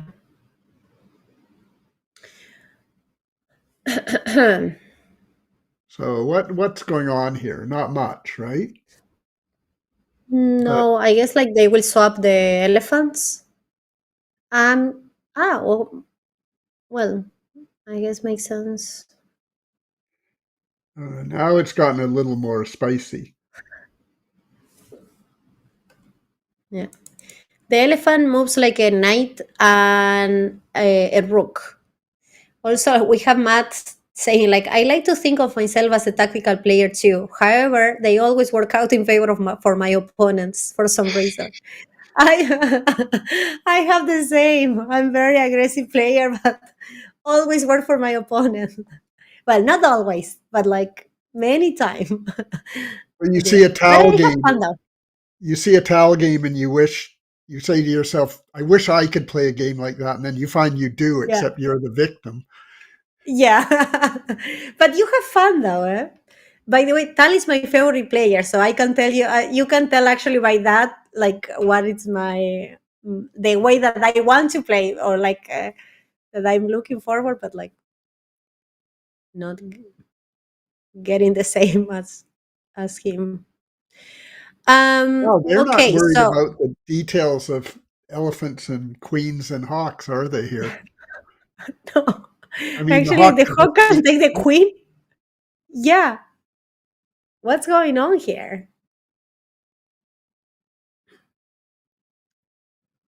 Well, he is threatening now. Rook takes f4 or elephant takes f4. So, An elephant takes queen. well, except you can just take it back. Yeah. Ooh, wait a minute. What about he just hung the hawk? What? What are these guys doing? I'm actually surprised. Okay, Okay. finally, now he took it. One move Yeah. after. Yeah. All right, good. We're There okay. we go. Yeah. Everything is fine. We had a little panic attack here. But we have 1-1, and the match is even now, if I'm not wrong, actually. That means that we will see 2 games more. Because this is best of 4, so they need to At have least 2 2.5 games. to win the match. Yeah, at least. True. That was funny because I was looking at that position and thinking, I don't understand anything that's going on here other than that the hawk is hanging. Yeah. And that was the only move that they And didn't. that's what mattered. Yeah.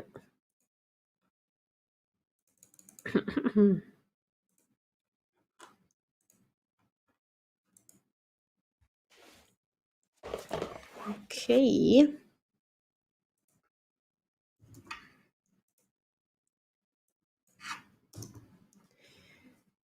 Okay, hook to e2, and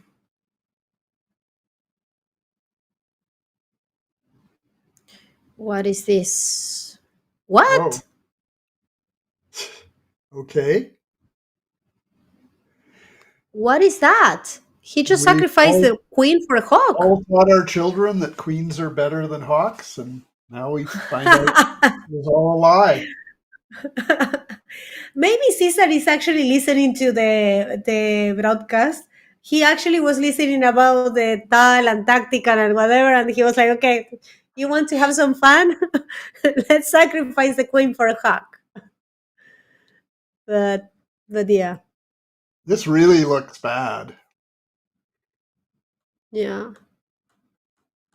Maybe he got confused. Maybe he thought that it was like the elephant. I don't know, but like, Doesn't make sense otherwise, right?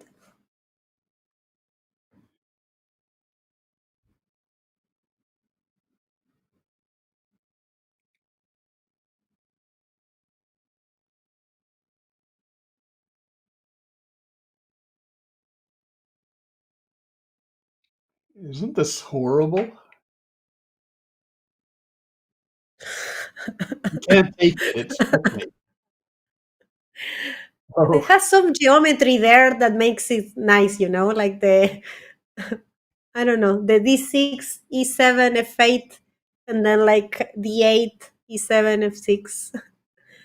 There's some beauty on visual beauty, let's say. But then if you analyze a bit more, then Okay, I'm looking for something beautiful here, like D7 and elephant D6, but I don't think it works. mm,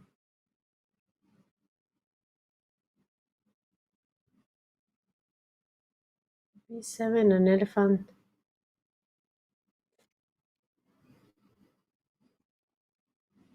What? Yeah, that wasn't a good game by Caesar. Yeah, I feel bad though because that was like a like very short game. Doesn't look like the same level that we seen in the first game, right? No, I mean, whatever idea. I mean, I think taking on F3 was all right, but just giving up the queen was Yeah, pretty random.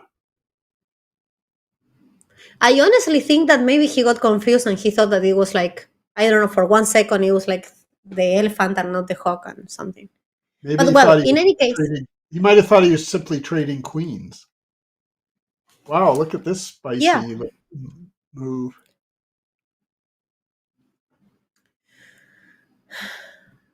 Uh, Finally, we got the bishop takes on f7, I was Bruce. thinking if you're ever going to do it, this is the time to do it.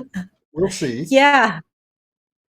Yeah, of course, because then you take the knight on e5, then e4, I'm saying, and then the knight goes somewhere. But I think you play something like D. Whoa, really? Wait, knight takes e5 check. No, knight g5 check. No, knight. Oh my gosh, there are too many things. Hmm.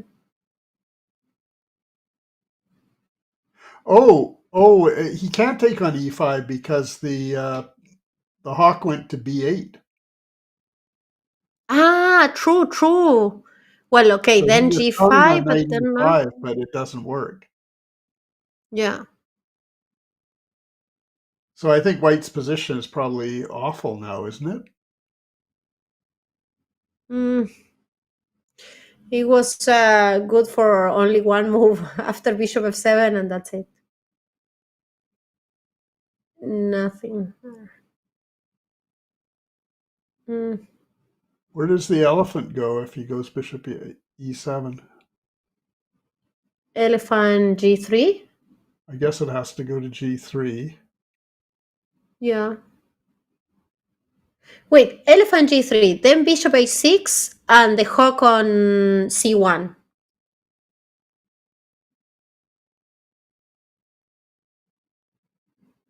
Maybe. Or he just takes on D4 here. Yeah.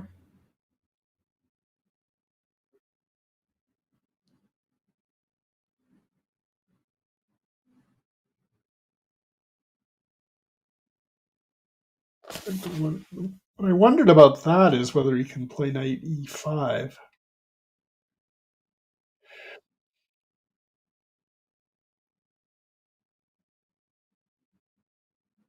Guess not. So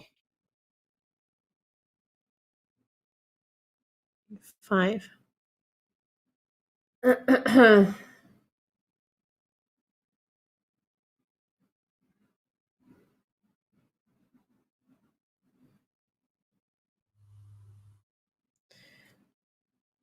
Wait. Chess Zebra is asking something, but I think it's too complicated. Okay, here is a question, I think. I guess queen, uh, knight versus elephant and hawk, and queen, knight is like bishop, rook, knight, so they are almost the same. I think by now, like my brain doesn't really I'm connect the not sure I dots. follow that one. So wait, Chess Zebra, can you actually send the question again?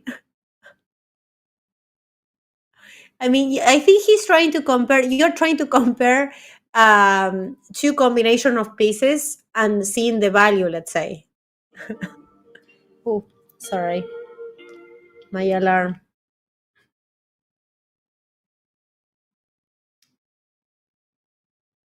You're awake.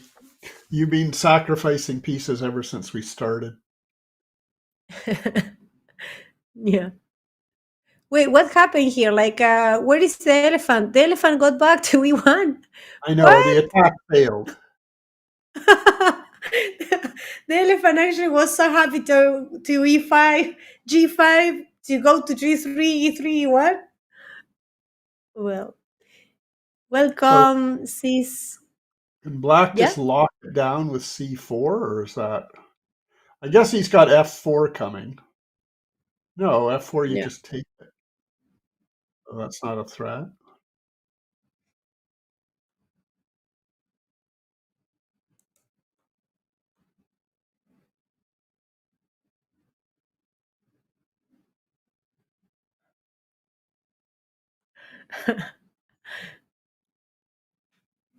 This is actually chess with two extra pieces, with the elephant and the hawk.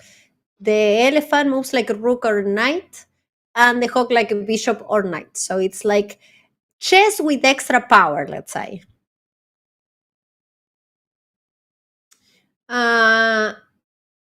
Wait, about the...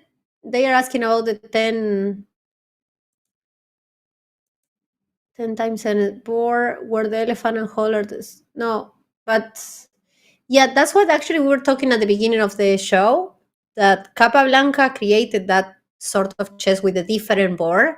And the main actually input that they were thinking, Bruce and Yasser, when they created, was actually to have the same chess standard board and adding the two pieces there. So This is a pretty classic example of all three big pieces bullying a king. bullying the king. Yeah. How is going to be the checkmate here, Bruce? If you have to guess, if you had to bet. How is a second. How is Black going to break through? Yes. Bishop takes a3, I guess. Yeah. And then elephant takes on g2, queen h2, and that's it. Oh, of course not.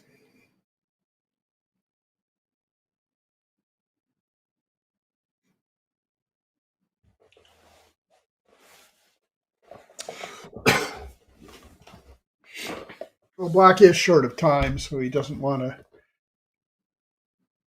Risk. be too fancy. Yeah. I guess h4, h3, and then try to bring something.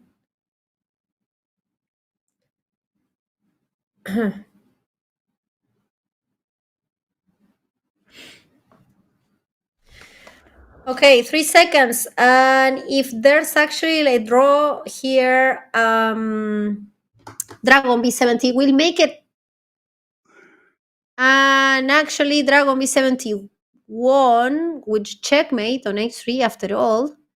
Nice, beautiful. We haven't seen that, but that's great. And that means that we have the grand final ready, because this was the losers final and the winner will play against Jeffrey John. So we will have Jeffrey John against Dragon B70, that it's not Minto. Dragon B70 that who wants actually other different variants during the year. It's again in the final. But today he has a really strong opponent who was runner-up in last year, Jeffrey Jones. So it's going to be a super exciting match. And we will see how it's going to happen. Hola, Jose. Hello there, three. Welcome. Welcome to everyone. We are just actually, we just actually saw the losers final, and we are waiting now for the very grand final.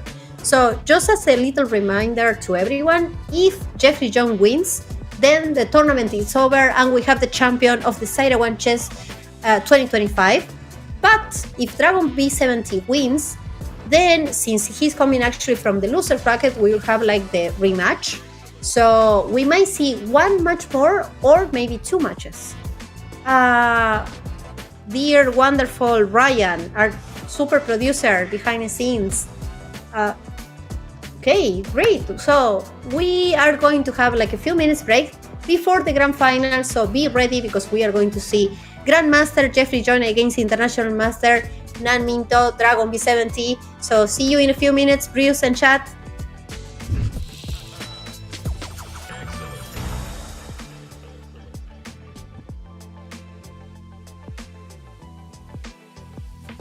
Okay, so I'll show an opening called the Ruy Lopez. It starts when we take this guy in front of our king. This is our king. And we're taking, these are like the foot soldiers. They're the weakest guys on the board, the ones that we can most easily sacrifice, so we kind of throw them forward immediately, although we don't always want to give them away. And then black just does the same thing. So same idea, copying us. And now we take this guy out, our horse, should I say horse? Yeah. And then he is attacking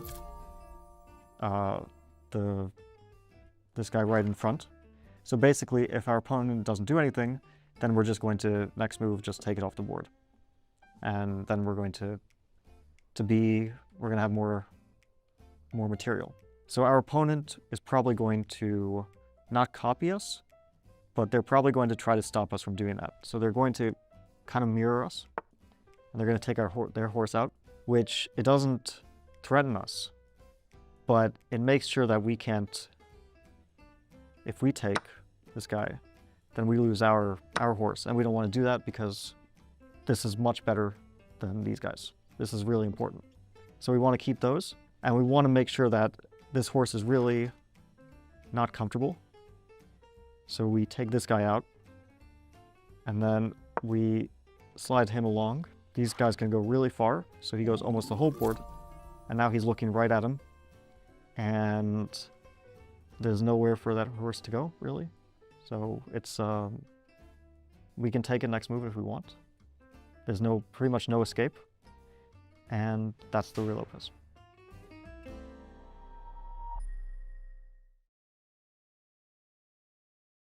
I'm gonna guess real Gotham or AI Gotham. Here we go. Why on earth would you play that? I think that's AI. It is. All right. 1 for 1. Yes, 1 for 1.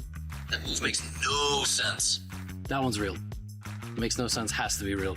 It's real. Fake. What? It's AI. Makes no sense? Was, yeah. No chance. Are you serious? Yeah. Makes no sense. What? Oh my gosh. And he sacrifices the rook! That one was fake. That had to be AI. Yes. Okay. Yeah, the rook one didn't, it wasn't guttural enough. What the heck is this move? I feel like it was too high-pitched. Was that AI? It was AI. Oh my, it was like, I was like, I don't think I hit like a... Okay, there's one more. Let me tell you something right now. Building a chess website is not easy. Right, Chess.com built their website for 17 years. Still being built. That had to be real. That one was like 10 seconds long. So I was like, okay. Oh, so there was 4 AI and 1 real one. And I went 3 out of 4 on the AI ones? Okay.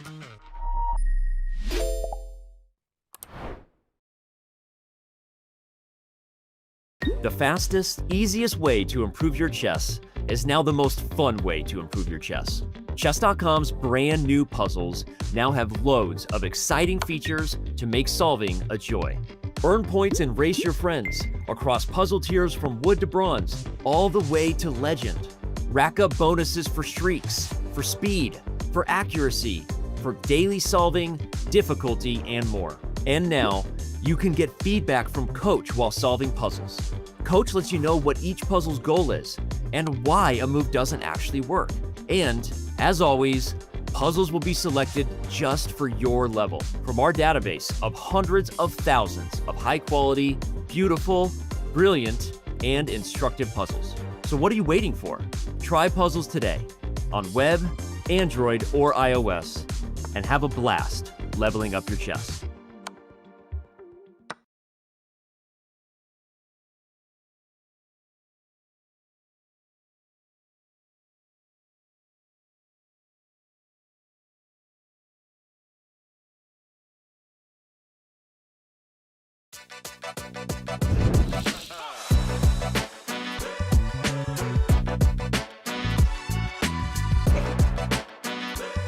Welcome back, everyone. It's time for the grand finale, actually. We are super excited because we have Jeffrey John, the Grandmaster, actually, who supposed to be the favorite in this event. But also we have in the other side, Dragon B70, who won the loser's bracket, who has been actually very active in the last few hours playing. And let's see the bracket because, well, we have the grand final with Jeffrey John and Nan Min Do, that it's Dragon B70.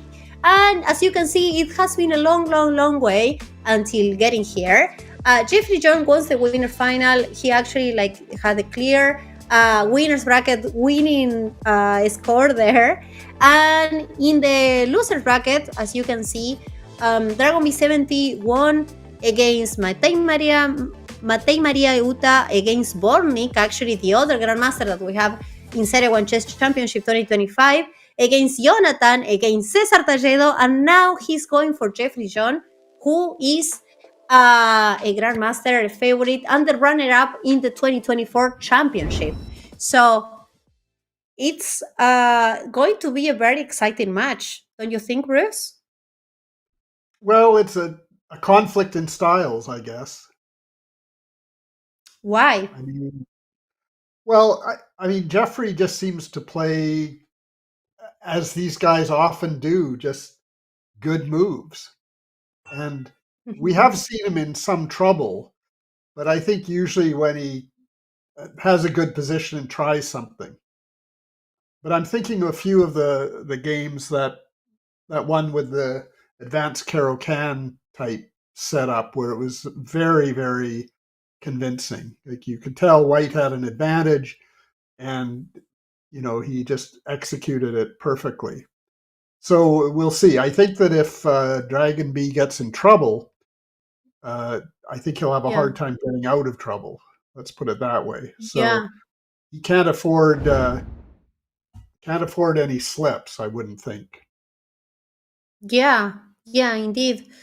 Oh, we have actually a new opening, I would say. Sort of like no, this was what Jeffrey was playing earlier, wasn't it? It's just we're looking at it from the black side for some reason. But indeed, actually. Haven't we seen this almost exact position?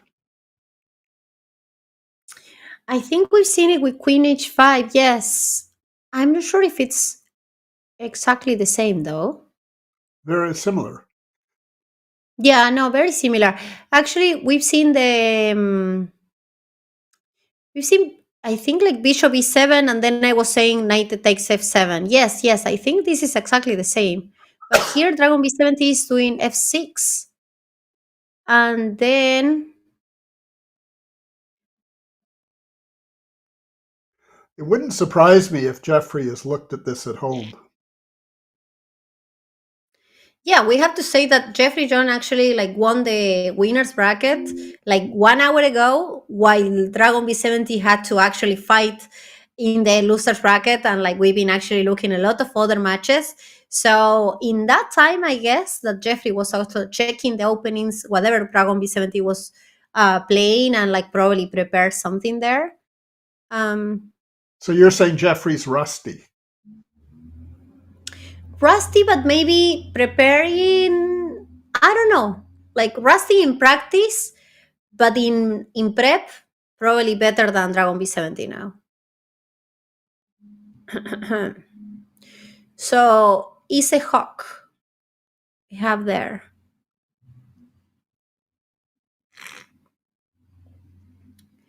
Yeah, and Jeffrey's already up a minute. That's true.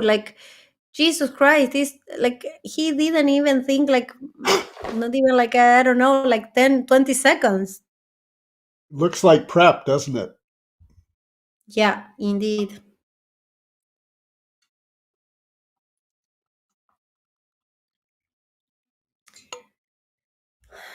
I mean, is Black supposed to just goes there? I kind of was wondering about Knight B6. Just my knight's a problem. I'll move it. Oh, he can't. It's but illegal. it's a Well, that pin. might be Yeah. why he didn't play it then. Yeah. No, there's no easy way out. My mistake.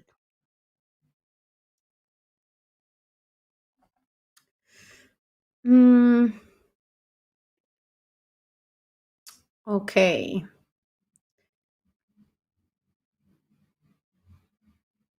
Bishop f5 attacking the hawk, and simply knight e4.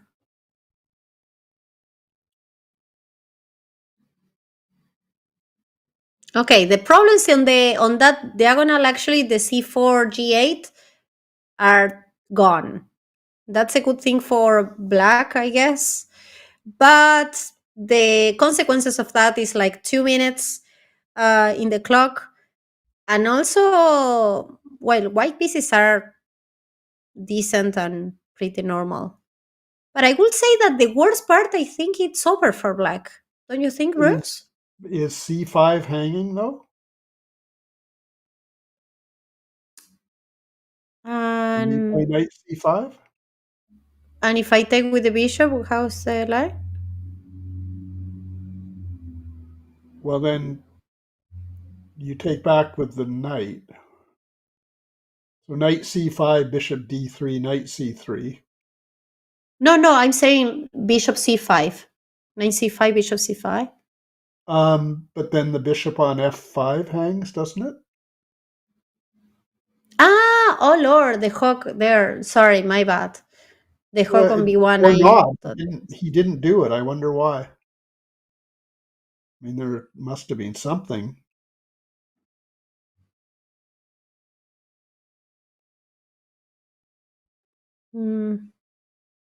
I think now black can relax a little bit.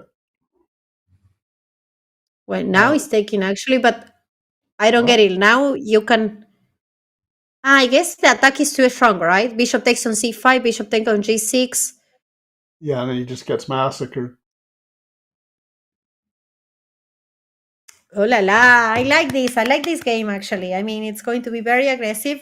The hawk is actually there protecting and powering the queen, but the elephant is here, so it's protecting an f7. It's actually taking the d5, and then check.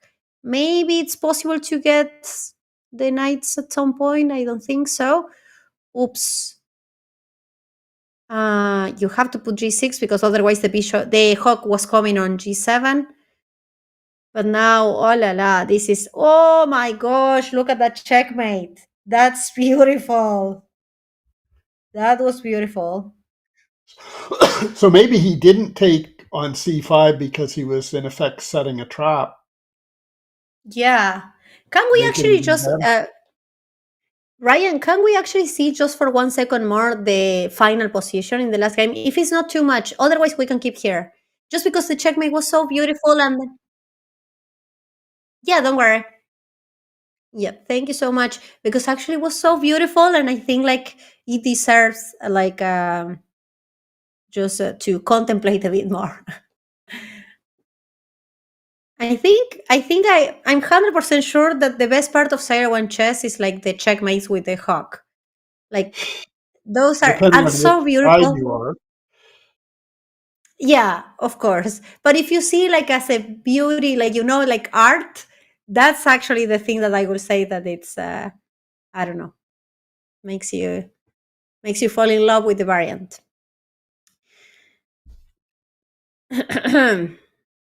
Okay, this started as with c6 as a Caro-Kann, but now it's like a French defense. But there's an elephant on g3, and we have the checkmate here. Thank you so much, Ryan. I think it's hawk to h5. Well, that was the last move, isn't it? Yeah. One more. Yeah, there. Yeah, and that's the checkmate. Just for the chat, because I seen some message over there, Jose. Like the hawk moves like a knight and like a bishop. So the king is under the attack of the knight there, the hawk I'm saying, as a knight, but also the hawk is actually protecting f7. And well, we have the knight on f3 protecting the g5 square, the queen actually protecting f5 and actually controlling f5, I'm saying. And the elephant that moves like a rook and a knight is actually like just taking all the squares in the e file. So that's why it's checkmate. So thank you so much for that to our wonderful producer, Ryan. And let's get back to the second game. So, Bruce, what's going on here?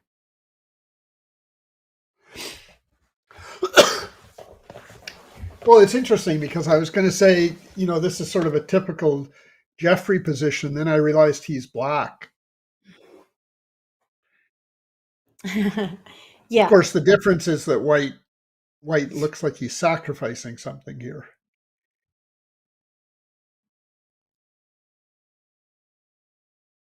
But wait, no.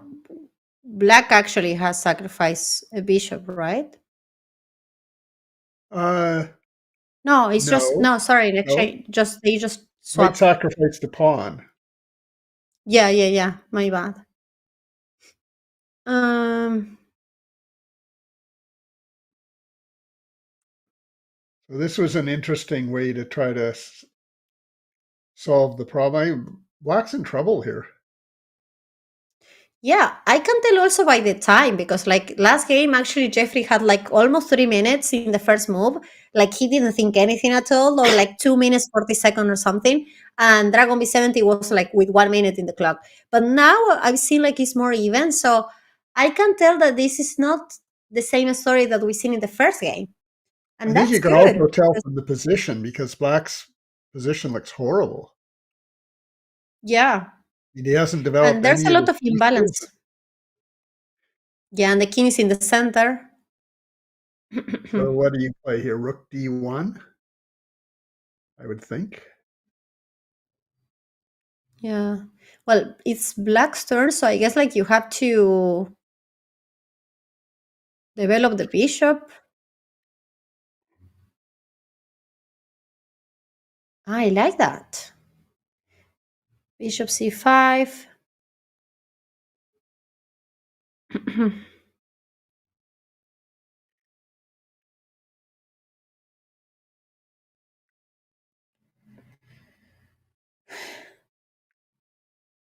Yeah. Okay, now wait a minute. He has a knight check.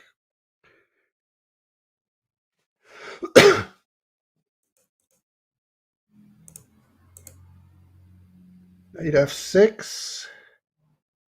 Takes. Yeah, and then you have to protect the queen, right? That is on B3 because of the hawk. But I assume the idea is you take on B7.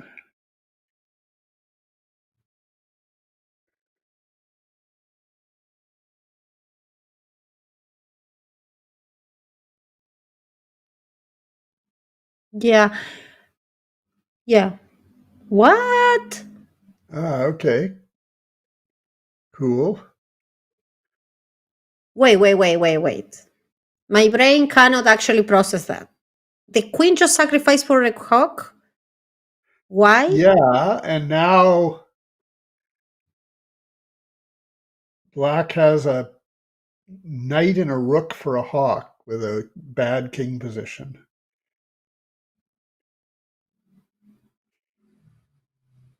But that's actually like there's compensation, right? Yeah, I mean, it's not clear now. And I think like it was totally unnecessary. I know that Dragon B70 is in time trouble right now, but just to simplify it, say Matt. But yeah, but it's a way like the hawk is like 7 points, I will say. Like we were actually discussing about that. He might have But then seen something that wasn't there. yeah. Yeah, maybe with the time scramble and problems there. But the hawk is actually very annoying. You're actually now attacking on c6 and also keeping an eye on the rook on h8. So, still, you never know.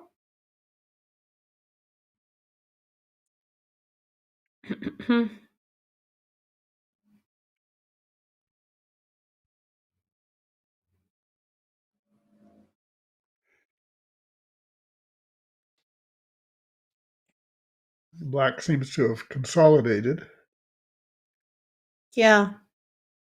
And it's also like moving towards an end game. So the king in the center that was suffering a lot for black now looks like doing well. They're on f6. So,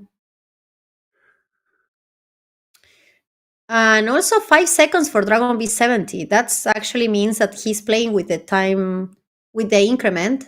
Let's just remember that this is 3 minutes plus 2 second increment per move. So yeah, white lost. Why this loss is saying in the chat, and I agree actually. It's complicated still, like it's not like pretty straightforward, I will say.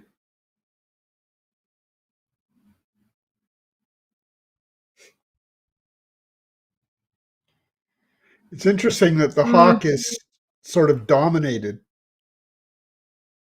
Yeah. And then it shifts, of course, and now it's not as dominated, but this is complicated.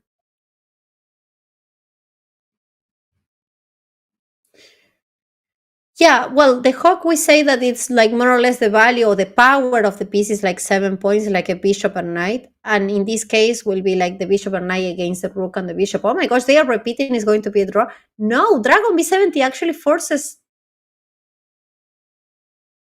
I'm not sure what does it mean. Like, I don't understand why Dragon B70 didn't actually like try to repeat here with 5 seconds in the clock against 23 and also with the hawk against rook and bishop. Oh la la, he's taking the pawn on h3, so maybe?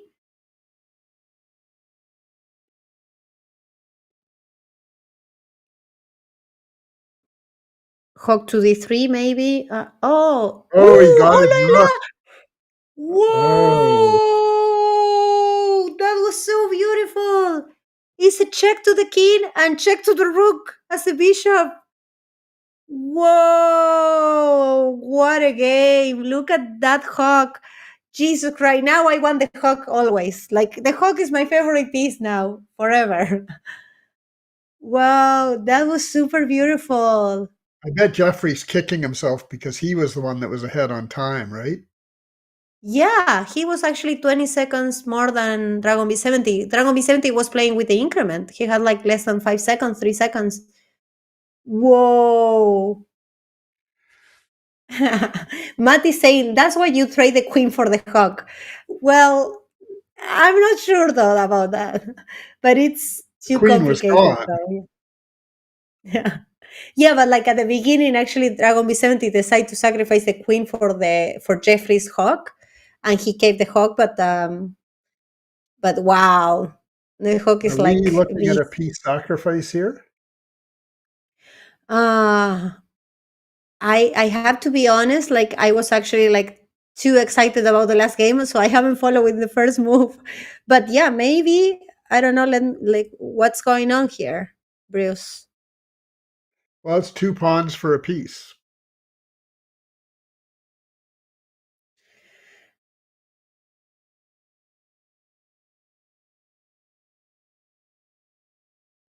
And just took And he picked there. up queen, so they each have a hawk to come on.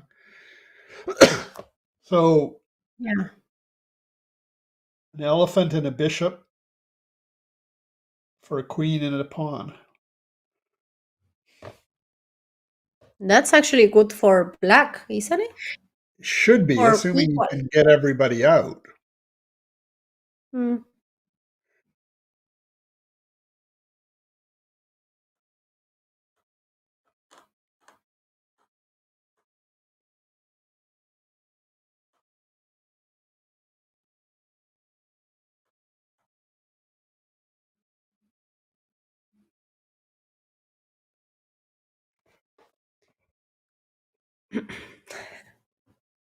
Chess Zebra is saying like if you sorry, I was about to say that like Chess Zebra in the chat is saying like if you insert this into Backhouse, wouldn't it be madness? Yeah, a Backhouse actually with the Seirawan Chess could be crazy good though. Oh, I've I would played love to that. see that. And how was the experience? Oh, it's great. I mean, it's pretty violent. I can imagine.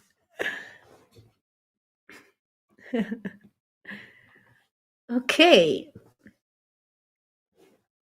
Okay, again, Jeffrey sacrificed on h6 because the hawk will come to h6, and also there's a knight on f6.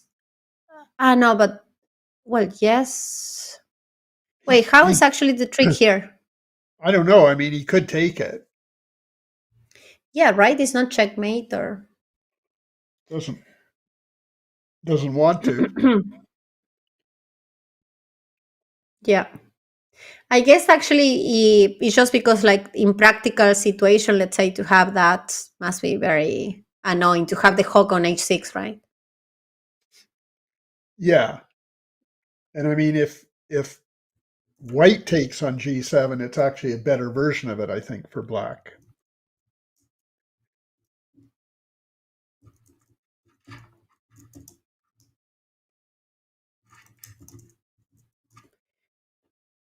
They are saying Seirawan Bauhaus. And I'm saying, what about freestyle Seirawan Bauhaus? Like, that would be like doubling down. Anyways, we see in the bishop on h3 as well. I guess like they both want to put the hawk as close as possible to the king, and I don't blame them. I will do exactly the same because the hawk like close to it, it's looks like super dangerous. Oh, and now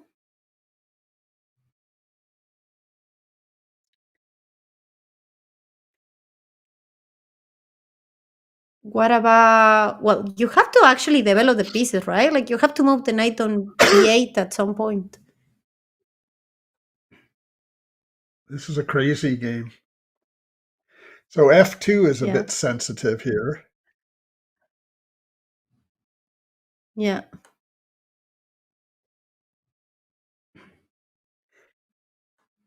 Hi, Cesar. Cesar is in the chat.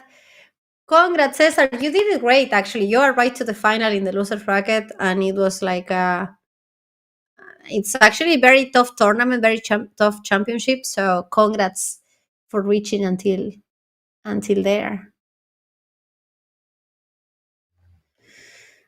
Hey, this is getting weird. Well, yeah.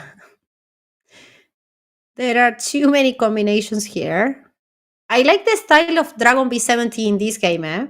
He's actually going for everything, and the match is 1-against-1, so anything could happen here. We are in the grand final, in the grand finale here, so... Now, can he play elephant h6 here? Sacrificing the hawk, because will Well, be except it's checkmate not if much he of a takes, right? sacrifice because it's immediately Yeah, mate, right? Okay, yeah. Jeffrey saw it, so knight check. Okay, what is going on here? Well, he can't take with the pawn because then he does lose the hawk, I guess. Yeah. If he moves the king, and it's Still, even like, yeah, you weirder. move the king and...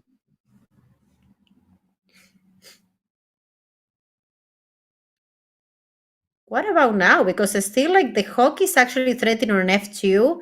There are a lot of actually discovery attacks here. There are so many things. Check. It's just too much stuff, isn't it? Yeah. What if you take actually the knight on h5 with the knight on f4? I mean, knight takes h5 and try to keep the pressure. Okay, that's happening. Check. Because, oh my gosh, there's a hawk there.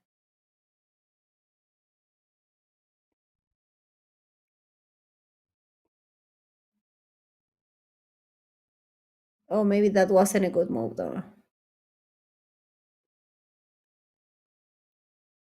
What the fuck? Welcome, Zombie Gamer. Okay, check.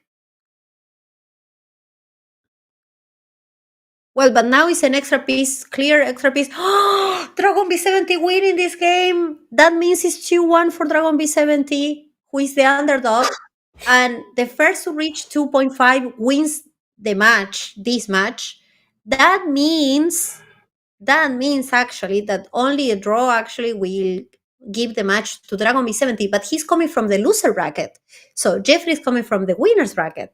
That means that Jeffrey still has one extra possibility in case this match doesn't go his way. Thank you so much for the raid to San Luis. Thank you. We are actually in the middle of the championship that Yasser created. Yasser and Bruce, who is here also commentating. So, Bruce, what's going to happen in this game, in your opinion? What's happening right now, and what do you think that is going to happen? I don't know what's happening because Jeffrey seems to have just played two very adventuresome games. Is that the word to use? Like unnecessarily risky. And and he's been made to pay for it. Indeed. Such a big difference, right, from the first game. The first game. This one, sorry? The first game was just smooth, wasn't it? Yeah. That's why I was actually just saying that Jeffrey was actually. And that game was like incredibly violent. Yeah. Francis, this is actually Seirawan chess. So it's regular standard chess, but with two extra pieces. We have the elephant and the hawk. The elephant is the rook and like moves like a rook or a knight, and the hawk like a knight or a bishop.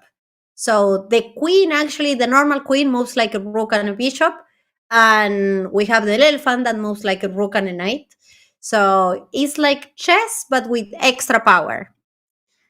Super fun, actually. It has been like one of, I have to admit that it's one of my favorite variants, and I actually follow every single month all the chess, the community championships with different variants, and I have to say that this is one of the most aggressive and dynamic.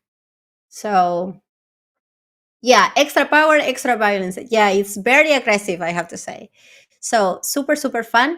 And this is the grand finale, and the first you reach 2.5 wins. But this is double elimination brackets. Jeffrey wants the winner side and Dragon B70 the loser side. So if Dragon B70 managed to win this one, then they will have a rematch. And if Jeffrey wins, then he will be the Seirawan Chess Champion 2025. So Jeffrey has to win this game. Indeed. Has to win. Yeah. So how is he going to win this position?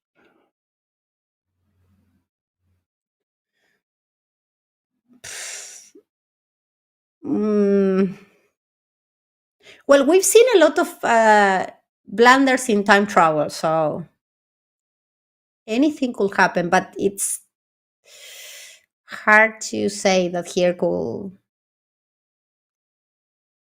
Yeah, it's not obvious why White should be blundering. Yeah.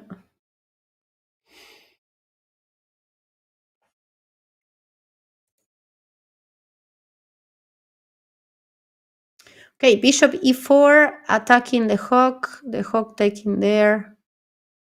Wow, and Dragon B70 playing like fast and furious, d5.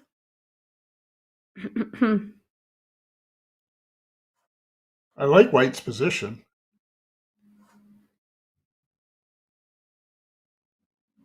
Yeah, me too.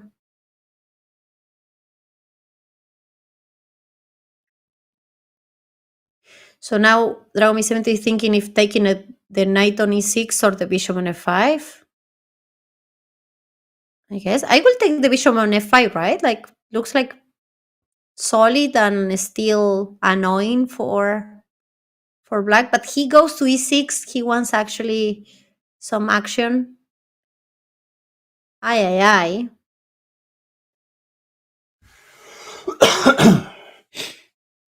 Everything is under attack here. Like the queen on d7 is hanging, the queen on f3 is hanging, the hawk actually is attacking the bishop on e4, the hawk on c2, I'm saying. Okay, I guess you have to take the queen here. But then the bishop on c7 is hanging as well.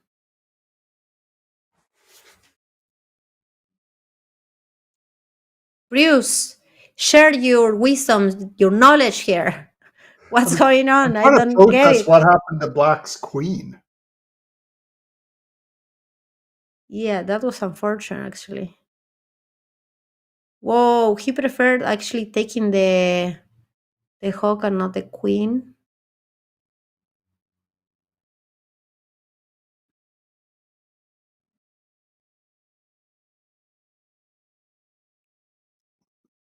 Ay, ay, ay.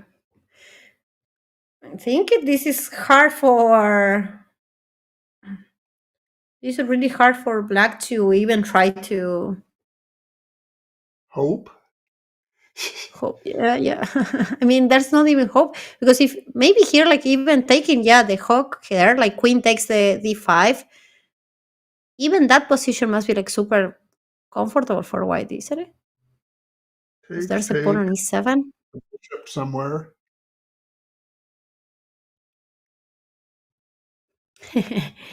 This is exactly the same game than chess, Temple.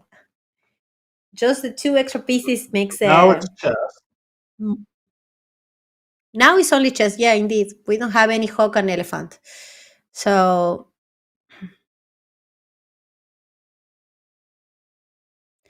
what about, for example, like bishop b6? You just try to promote the pawn, right? And then bishop d8, and then just sitting there and like, I don't know. The weird thing is that Black's actually a pawn It's weird. ahead, I think. Or is he? No, he's not. It's the material's equal. Yeah, but also, but the pawn on e7 looks like a... Yeah, It sure I looked didn't like see that. Black was absolutely wrecked here, but Oof, but now it's totally lost, right? Because the bishop on e4 is hanging, and then rook d8 and bishop d8 is coming. Or f3 simply just to promote the pawn on e8. Ay, ay, ay. Bishop c6 and king h7 is saying Mr. Tamdan. Oh, 8 seconds and against for 3 seconds. Oh my gosh, Dragon b70 has to play really fast here. They have 2-second increments, so we never know. But white wins. That means that Dragon b70 did actually the impossible, the miracle just happened because, well, the miracle. He's supposed to be the underdog here. He was doing great. He was practicing playing the whole loser bracket while Jeffrey was waiting for in the grand finale. So it makes sense. Let's say that he had opportunities, but obviously Jeffrey was the favorite here. And in any case, it's a good result because this means that we have another match. We have the rematch. And that's coming soon. Let me check if we are going to have... Okay. We are not going to have break. That means that we are going to have chess. Seirawan Chess just now, like it's coming the second match. The grand final, actually, as we were saying, if you are winning with the winners, the winner side actually like wins the match, then it's over. You are the champion. But if you're coming from the losers bracket, then you have to win again. Oh my gosh, what's this opening? I think Jeffrey needs a slightly different approach. Yeah. I think this is a good example. It's a sort of a normal position that doesn't seem unduly crazy. Yeah. There is So what? no Queen hawk or E, elephant. Okay. Queen E2 and elephant D1 maybe.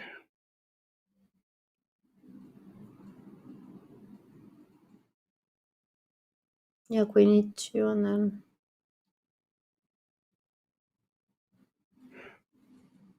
Okay. I think Jeffrey's a bit perturbed. Hmm. Yeah, I mean, also, like, I think after the first game, I have to admit that I thought like he was winning easily, let's say, the match. And probably like most of us thought the same. Like, nothing against Dragon B70. I really like him actually a lot. But the first game in the previous match, it was like clearly like Jeffrey was clearly favorite and he was winning like straightforward, and it was super easy game for Jeffrey. So must be tough after that game that looks like you are totally in a good position to lose 3 games in a row. So yeah, now it's like more the psychological part and get back to the game and get back to the match, because this just Black is started. It's a on new match. ahead though. Yeah, and also 40 seconds ahead. That in a game that is only 3 minutes and 2 second increment, that counts.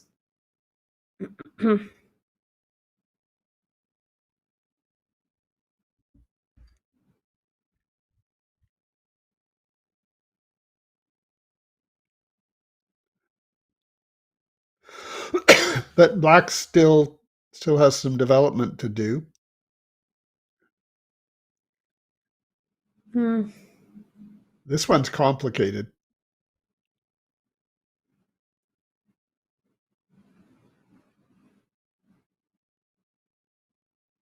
Okay, hook takes. I guess knight c3.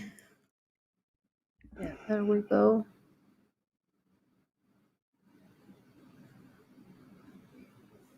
Okay, the hawk is attacking the knight on c4, right? Yeah. And now the hawk is defending the knight on c4.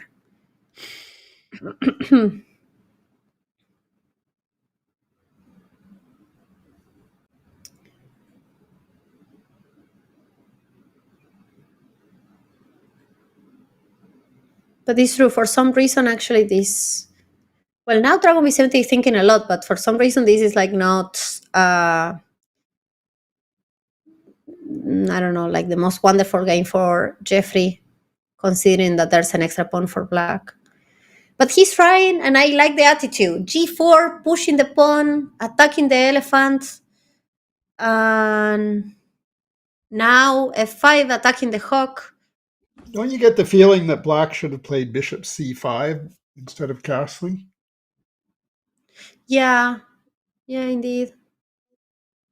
Because now it's like like the pieces are not in harmony anymore. Let's say with bishop c5, looks like everything was like sort of falling in place.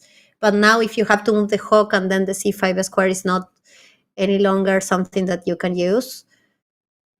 Yeah. Maybe this is the comeback of Jeffrey. Maybe we see a new. Where does the hawk go? Where does it go? Where does Black goes there? D7. Now the rook is attacking the hawk. Can I say that actually? Because the rook is less powerful than the hawk, isn't it? Yeah. Wait, what if actually we take on d6 and then knight b5? Knight takes d6, knight b5. Maybe I'm d5? not sure. And then like. Well, h2 is attacked, right? So you do have to worry about that. Oh, it took with the rook, actually. Whoa, this is way more powerful, I guess. Now he's threatening hawk g3 check.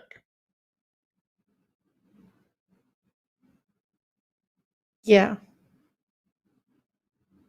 So the elephant is suddenly a bit of an issue.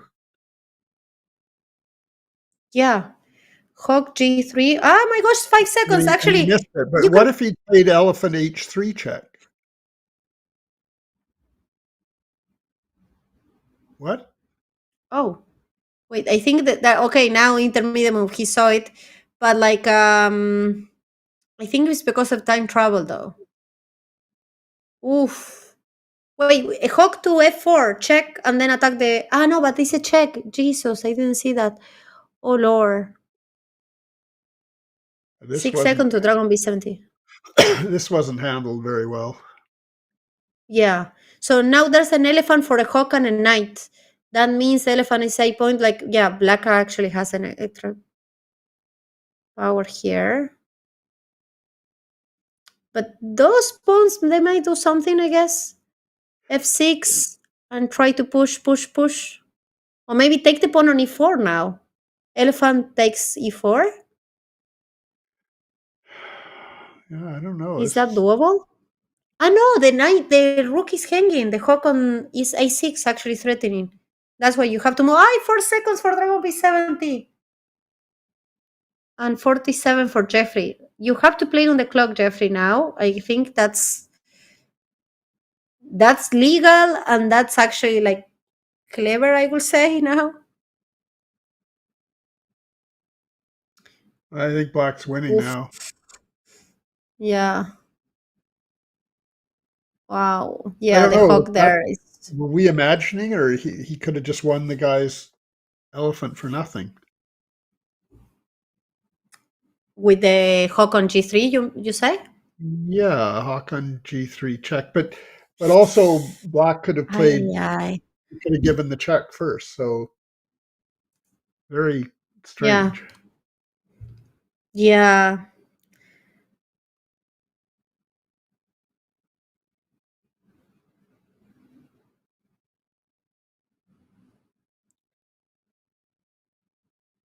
Okay, all we can do is watch and watch.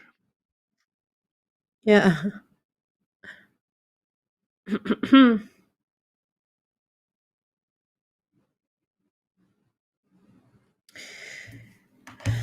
Okay, hawk C1. Hawk F1, I'm saying.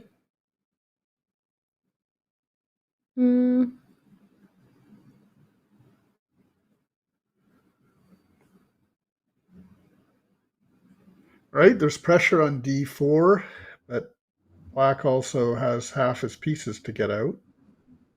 Well, a little less than half because of the new ones.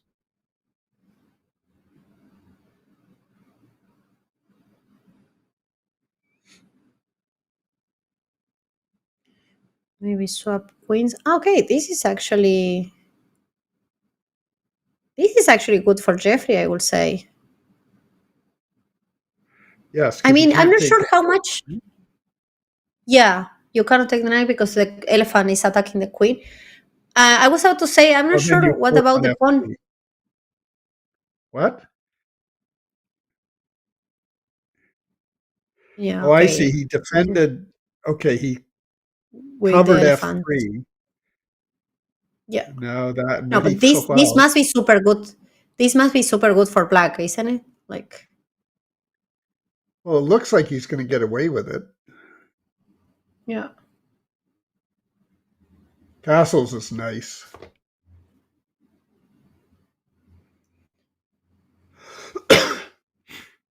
Okay. So any check will have bishop d3, right? Ah, no, but there's.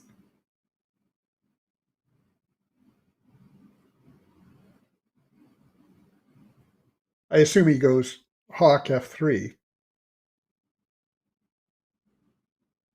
Maybe there's something I'm missing.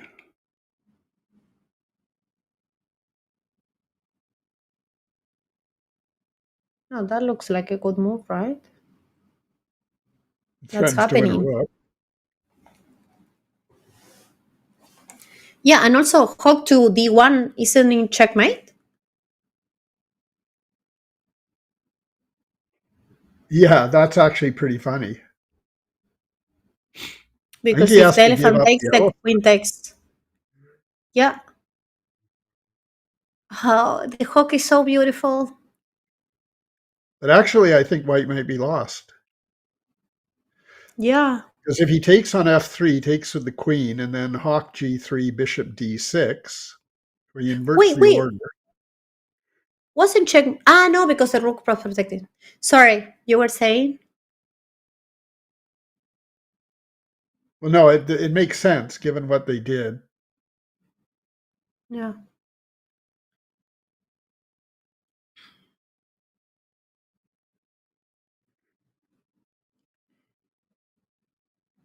So what's the score? Queen and 2 pawns for an elephant? Ah, and a piece.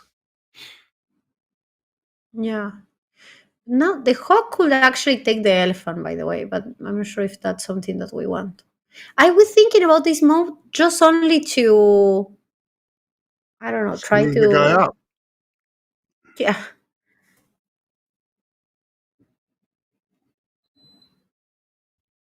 Okay. So now a hawk to a4. It's a move, but also b5 or hawk. Oh.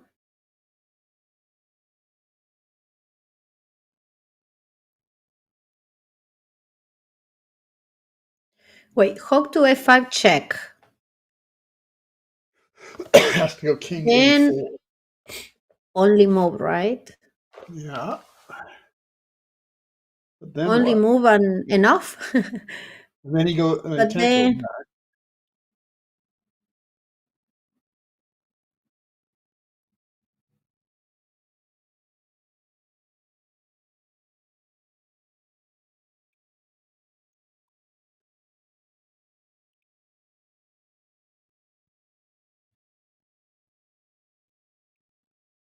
It's pretty impressive if these guys actually calculated this.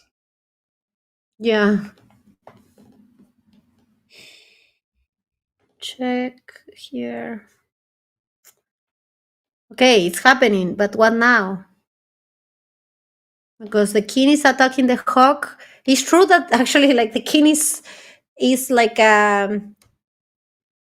too optimistic right now, but also the queen is under attack. So I guess if like the Wow. hawk takes the queen, then the hawk takes the bishop, and then b5 is coming and looks like good position for black. But if king takes, okay, if king takes the hawk, then bishop takes the hawk as well on e5. Elephant takes.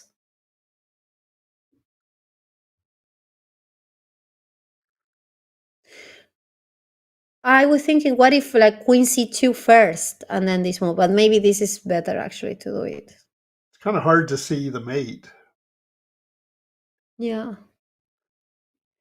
It's like you're missing pieces there. Oh, I like that move. You are threatening things. I'm not sure if that's enough though, but you are threatening queen b7 and take the rook there. Ah, that move. This is awesome. Yeah. And he didn't even care about the rook. Like he wants the king. He wants his own king to survive, I think. Yeah. Wait. This cannot be possible that the white king survives this. I mean, I refuse to believe. No, yeah, now queen takes f3 and you are threatening checkmate and knight c6 checkmate. Queen takes on f3, queen takes on f3. And if the elephant takes the queen, then knight c6 checkmate, isn't it? Well, queen f3, And he didn't see it, but well, this is actually why not simpler. queen f3, right? That's a fantastic move. You say it like it's totally obvious. But it threatens rook a8 mate, right? So you only have to analyze this if he takes it back, I think. Yeah. And oh my gosh, 6 seconds against 2 seconds. Now is like the time that everything is going to happen. Now we have a normal material imbalance, 3 pieces against a queen. Now it's only 2 pieces. No, two bishops and a Ah, It's too hard to call. Wait, I refuse to believe that that white king survived everything. Like, Jesus. But yeah, it did actually survive. And now it's like a powerful piece. I love the king on V6 now. But if this I would be would a fun be, one to ask Jeffrey about. yeah. Oh my gosh, the time travel like this, anything could happen, and now the pawns are moving.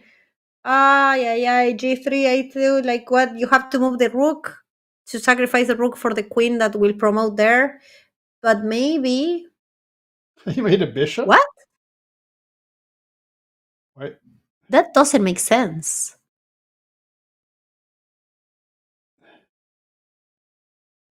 What?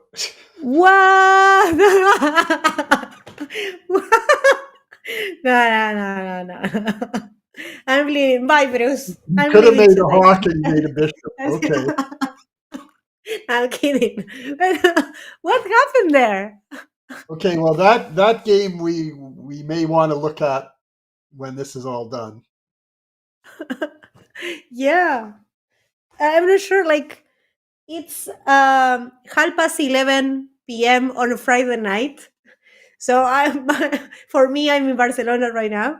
So I'm not sure if my brain is working properly or if we just saw the under No, you promotion just and saw the everything. first under promotion to a bishop in Seirawan chess history. And probably the last. Wow. Okay, what are we here? Okay. 1-1, right? Yes, 1-1. So this is getting more excited, I guess, after after this. But yeah. If Jeffrey's thinking, oh, that's what I have to do to win, then he might be getting worried. Yeah. Yeah. But I think bro think that he's Magnus. I think this was a good game for Jeffrey. I mean, psychologically speaking, let's leave the moves and the chess beside actually. But after a tough game that you are like fighting, million moves, time travel, then having the point after that is like poof, like a relief. So I don't think you can indeed completely it's ignore the moose because I think he was absolutely lost. So pulling that one out, I guess it means he can yeah. win any. Yeah. That was pretty. I don't know. A lot of that was incomprehensible. Probably Yeah. for them too. Yeah. All right, Also that like that was here we go. yeah, yeah. I just wanted to Nice. say, like, that was the worst under promotion because even a knight will be better, right? But there was a bishop on b7. It was like, doesn't make sense to promote a bishop on a8. But, anyways, so coming back to this game because this is the third game and this is very important game as well. Now we have a nice isolated queen pawn to get everyone's heart rate down. Yeah.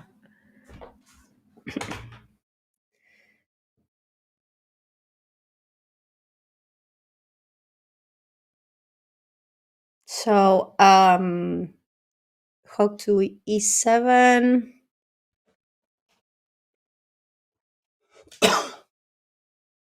Yeah.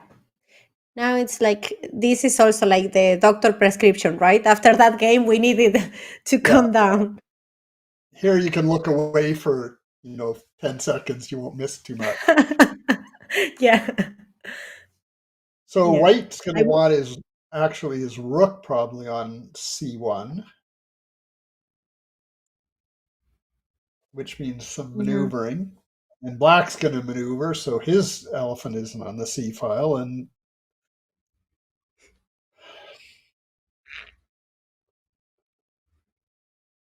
The sun after the storm is saying, and yes, indeed.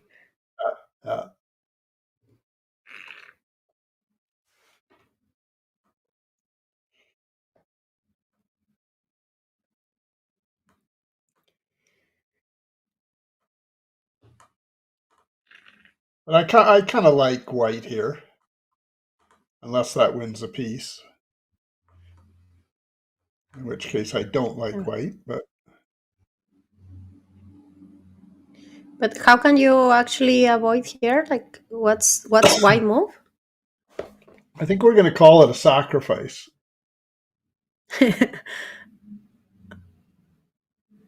Mm,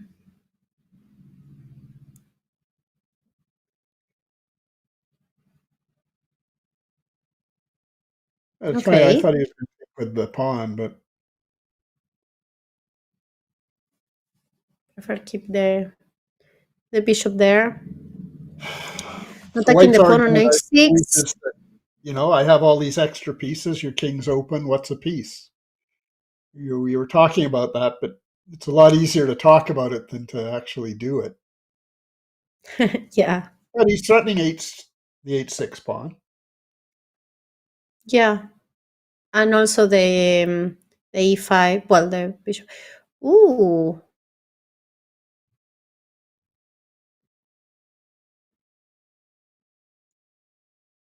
I actually think that the sacrifice was. No, I'm not sure. I was about to say that I think that the sacrifice was not too crazy because now the hawk is a bit closer. But at the same time, I don't see any square where you can actually put your hawk. And I didn't think you were going to say that it was sound, but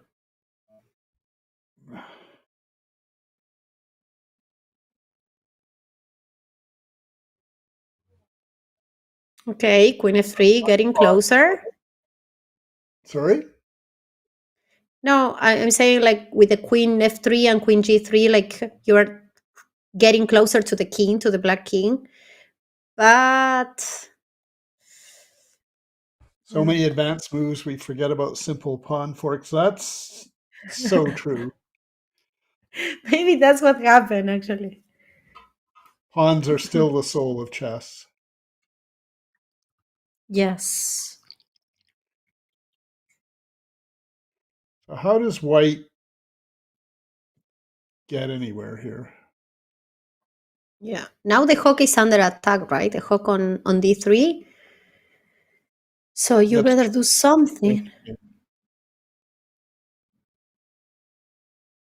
Mm, maybe. No. Jesus, the hawk on g6 is so powerful. What? Yeah, knight. I'm saying hawk takes on. No, it wasn't possible. Oh my gosh, Dragon B70 has 8 seconds already. He's in Yeah, time the trouble. only 1 minute less. complication is the time, really. Well, the time and maybe now the king. Queen f5. Why not queen f5? The rook. Okay. But Black And blundered a queen pawn. rook d7. But rook d7 now? Well, not anymore.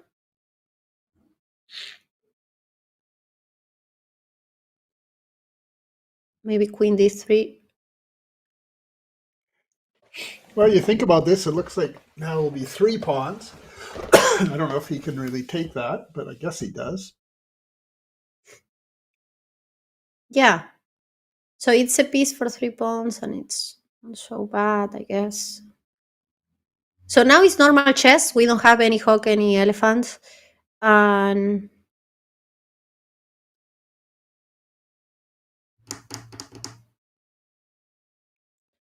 7 seconds, like I think like even if there's a piece for 3 pawns, I think this is better for. I will actually put my money on Jeffrey in this game. Yeah, you got to Or like the maybe not. time, but Yeah.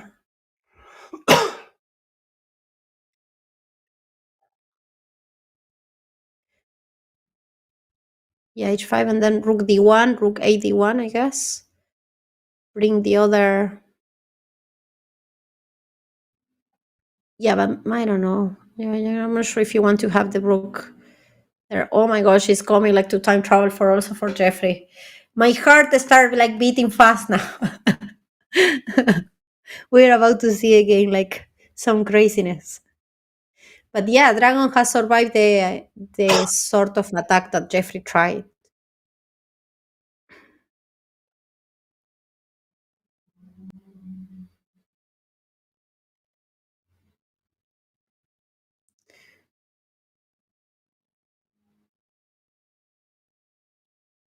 He's attacking the pawn and he's attacking on f7 instead. a5, trying to push. Ooh, I like that move. You're forcing actually like swapping the rooks, right? And moving the pawn to the, well, maybe rook d6 and then you're forcing for real. Oh no, king h2. And then bishop e5 check was coming. Oh, you blundered. Oh no. That was a chess blunder. Ah, that hurts. Bishop e5 was coming and whoa, whoa, whoa, whoa, whoa, whoa. Oh my gosh. You can't blame the new pieces for that one. Yeah, that was only chess. Whoa. That means that Dragon B70 actually is like half point away to be the 2025 Seirawan Chess Champion. Seirawan Chess time scrambles are the best. Indeed. Like someone who didn't just go through one. So Jeffrey needs to win this game. Yeah, needs to win to force a tiebreak. Oh my gosh, that will be epic. And then like just having like the championship decide in a bullet game.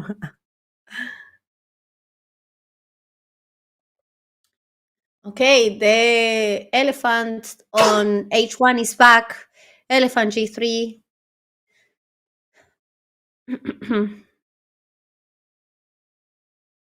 What? What is the hawk doing on a8? Ah, well, but yeah, maybe you can play hawk to b6 or to b6 and then will make sense. Attacking on d4. One day. So this is one of those gambit things.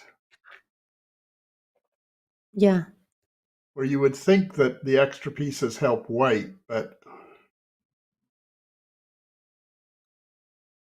e5, really?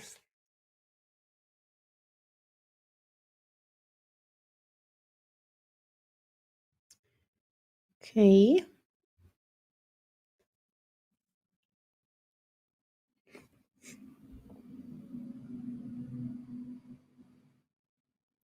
So I noticed that they don't like too much the balance in the game. Like they rather have like really midnight. He did play that. I thought he might.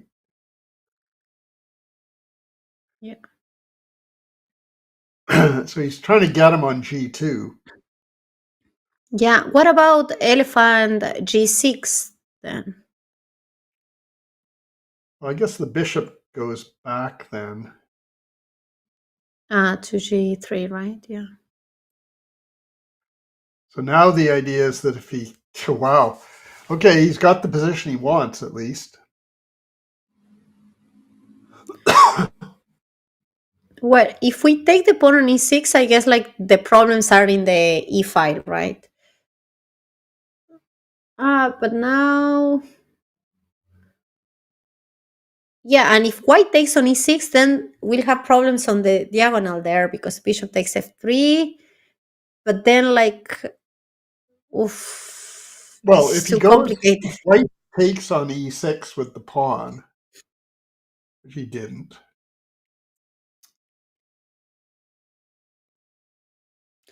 But maybe next move it will be there. Oof. I have to be honest that, like, if I will have to pick a side, I will say I like white pieces a bit more.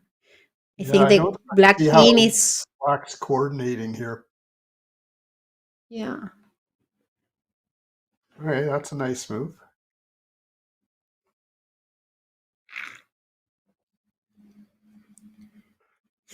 But all the dark squares are like too weak.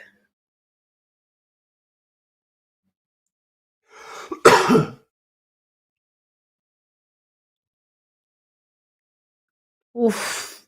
Hawk to d6. No, there's an elephant on. Okay, hawk to d6, then you have to take the hawk. There's nothing else to do. What if he just goes rook check? Yeah, simply rook checks. Oof, because then if you take bishop d6 and then it's almost checkmate. Bless you. This is getting super weird.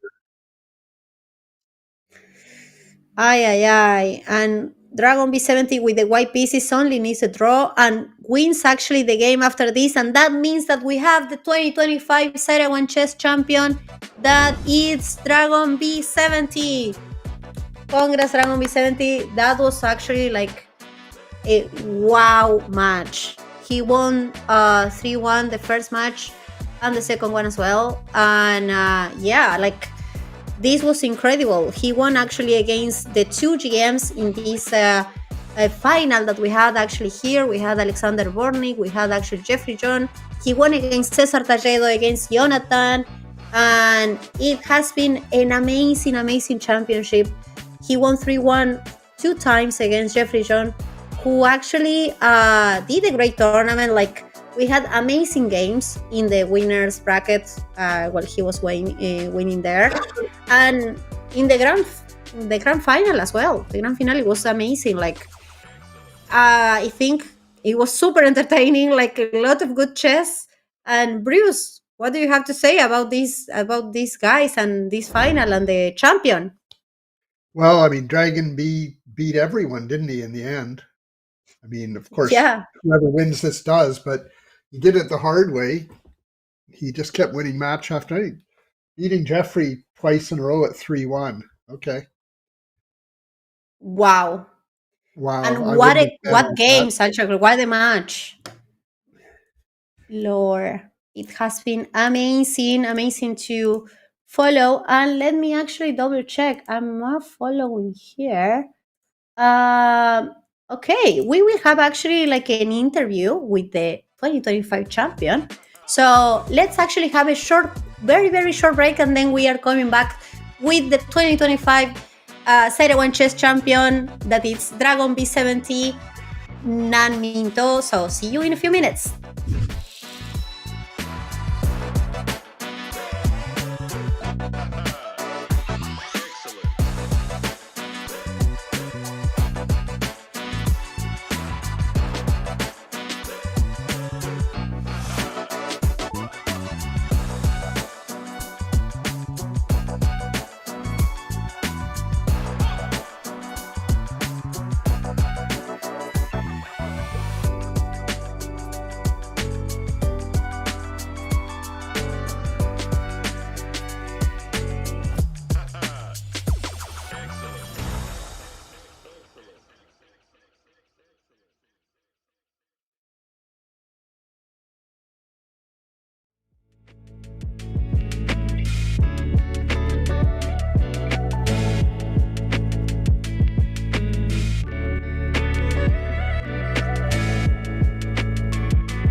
Welcome back, everyone. We have the honor, the pleasure to be here with the founder of the Seirawan Chess variant, I'm saying, but also with the Seirawan Chess Champion 2025, Dragon B70. Well, not Minton actually, but we call you Dragon B70 for us in our hearts in the community championships. We know you as Dragon B70 because you are very well known here. You won the Dog Chess Championship, and now you're always in the final.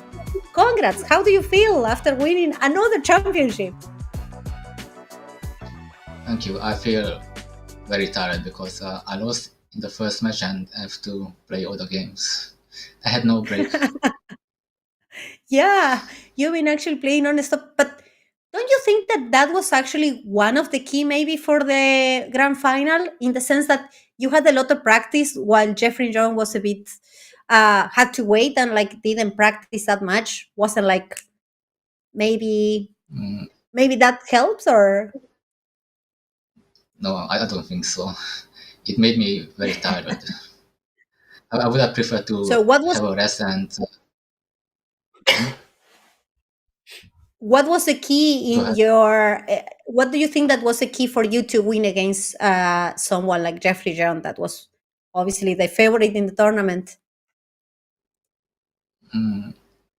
I watch all of his games, so all of his games that he played from Seirawan Chess. So I try to like come up with ideas against those lines. Oh, so you did prepare in advance before the final, I'm saying. Yeah, yesterday and today I mainly focus my progression on Jeffrey Xiong because he was the only player that I was scared of, because last year he beat me so badly, and this time I wanted to get a revenge. Okay. Well, I don't know if you are aware a bit of the history of the variant, but the two actually founders were obviously Yasser Seirawan, but also the FIDE master Bruce Harper, who is actually here with us, and which, well, we had the honor actually to have him during the whole final analyzing the games. Bruce, do you want to actually make any question or like just any comments to the champion? Well, congratulations, of course. I thought against Jeffrey you played great. It seemed to me that when you got good positions, you were able to sit on them, which isn't easy, of course, in blitz in Seirawan chess, right? Because there's so many tricks. So that was pretty impressive. And the other comment is that the only thing that more tiring than commentating on this would be playing it the way you had to play it, just again and again. We actually wanted to take you through one of the games from, I guess, the final match, right? Unfortunately, it's one we lost, but it was still a pretty amazing game. Yeah, this one. Oh no. I mean, like we were trying to. I mean, let's just go back to the start if we can. Yeah, this was a crazy game. Yeah, yeah, exactly the word. And I mean, after about 6 or 8 moves, I remember like thinking, "What's going on?" So here, yeah, this looked like the way to play for white. Yeah. Here I miss long castle. I thought after bishop e5 I'm winning. It's a beautiful move, but I still am not sure what's happening. But so you moved your king. Yeah, here I was thinking like, if I take on f3, like I don't think I can do that. Yeah, like after queen f3, my rook is hanging and f2 is hanging. Like if you play rook waiting g1, on that is better. It's over. So this was the only move. Yeah. Super brave of your part, like just bringing the king. Okay. Yeah. So, okay. I play king x6 for content. Like I think king a4 was much safer, probably. Yeah, king a6 looked scary, but of course I get the idea. It's to take on a7, I guess, at some point. But Okay. Yeah, but on the other hand, like if I play king a4, then I have bishop a6 ideas, and yeah, and your king's going maybe in the right direction. Yeah, but that's okay. But okay, So king a6. my idea was like after king a6, if I play elephant c6, then his king cannot go to b7. But actually, then I could play elephant d8, so I missed that. So I shouldn't play king a6 just to prevent king b7. That was bad. King a7. But here I was thinking that I had so many ideas, but I was low on time, and I think I'm pretty sure I'm winning here, but I couldn't find the correct move. Right after king c7, I saw that I think I missed knight a3. I think knight a3 is much stronger than bishop f4. Knight a3, and then actually he can play knight c6. I also miss knight c6 during the game. Oh, okay, never mind. Yeah, but yeah, this is interesting. I have we skipped something here. Could you roll it back a bit? We skipped a few moves. Here, instead of king c7, bishop f4. And yeah, here now we were thinking of here the suggestion was queen f3. Okay. Was that Wait, right? what? Oh, I didn't see that. Queen f3, and if I take the knight c6 mate, yeah, that's nice. Yeah, and there's a threat of mate on a8. Oh, I didn't see that. But you're right. I think if you play knight a3, none of this happens, right? Yeah, probably. Also, I could have maybe played elephant f7. Yeah, so many things going on. Well, someone in the chat is saying that after queen f3, then elephant b5 check. Oh. And maybe you're surviving there. Yeah. Well, it's complex. King d7 and. Yeah. Well, okay, with 4 seconds left, I'm happy if I can, if I don't get flags. So. Yeah. Yeah, I missed Well, we can go to the. Yeah, it's hard. Yeah. Bruce, maybe we can go to the main question that the whole chat and the whole community is. You mean the promotion? Yeah. Like, we were having actually a heart attack because of you. We just arrived here, like, what happened here? Obviously, I wanted to promote a queen, but by default, when you like push the pawn, then the first suggestion is the bishop. Okay. and because I was the one time, like I didn't think about it. Like usually I'm aware of this, but under time pressure, like I forgot that I have to move the mouse to promote to queen. So it's almost literally it was the nearest piece on the board.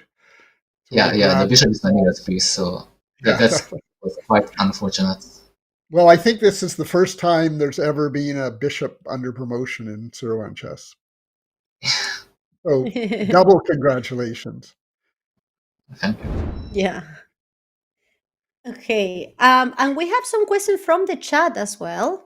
And well, first question actually from King. So, how do you keep up with all the variants? Do you have a routine every day, or all the variants just stick on you? Like, how are you so good in all the variants? Well, I guess I just practice more than the other players. Okay, hard work. You will say that's the answer. Okay. Second question from Nimso Larsener. If you could add one more fairy piece to Seirawan Chess, which will it be? Duck, obviously. The duck, okay. You will actually push on the duck chess with Seirawan Chess. And last one, actually, from Fischer Random Chess. Did you feel a boost of energy after defeating Bortnyk? A boost of energy. No? But come on, like Bortnyk is super strong player, isn't it? Like He already said he just got more and more tired. I mean, what other answer could there be? I don't know. Yeah, true. After each match, I just felt more and more tired. That's what I could think about. Yeah. My question is, Yeah. we're talking about freestyle Seirawan chess. No, I would love that. I think that would be, every game would be like that one we just looked at. Yeah. Okay, Yeah. there.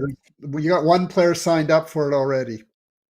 Yes. So next year we will actually probably have this as a strong suggestion. Well, I know that it's super late for you and you've been playing a lot of hours and everything. You super deserve actually the title of the 2025 Seirawan Chess Champion. So congrats for that. And well, we will probably see you in the next variants. We have Fog of War and Crazy House in the next 2 months.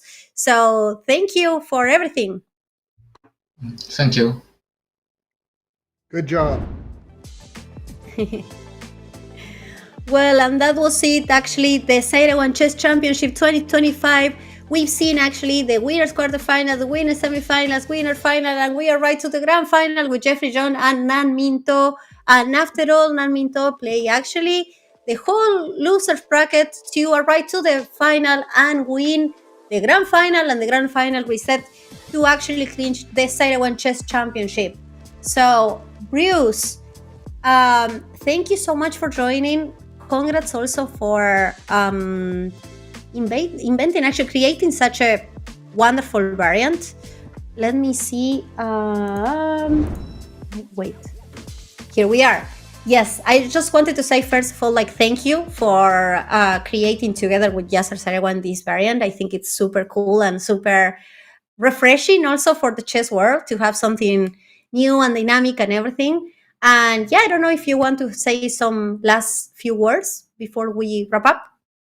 Well, certainly thank you for having me. And I think, as might be true for other people, I'm looking forward to seeing, some big money, serious events with this variant. I think that there's just so much. I mean, it's great in Blitz, but it would be interesting. And I have played, slower time controls, and you certainly get into a lot of things that, you don't have time to think about in Blitz games. So I think the world's the limit really for, where it might go. So it really just, and, when you look at some of the events and the developments with freestyle and so on, I think the chess world is ready for things like this. There's certainly chess variants that are, duck chess, for example. I mean, I understand it, but it's not exactly chess in the same way as say freestyle is or Seirawan chess. So yeah, like Seirawan chess respect the nature of chess. Yeah, it doesn't change anything fundamental, but at the same time it does. So yeah. Anyway, it's great seeing events like this and taking part in them. Yeah. Well, thank you so much, Bruce, and thank you the chat. Thank you our mods, our wonderful people there. It was a pleasure to be here with all of you, and thank you Ryan, the broadcast team, and the events coordinator as well, because and Fair Play team, because there are a lot of people actually behind the scenes making this happen, and thank you to all of them. And I think that was it for this year. See you next month with the community championships.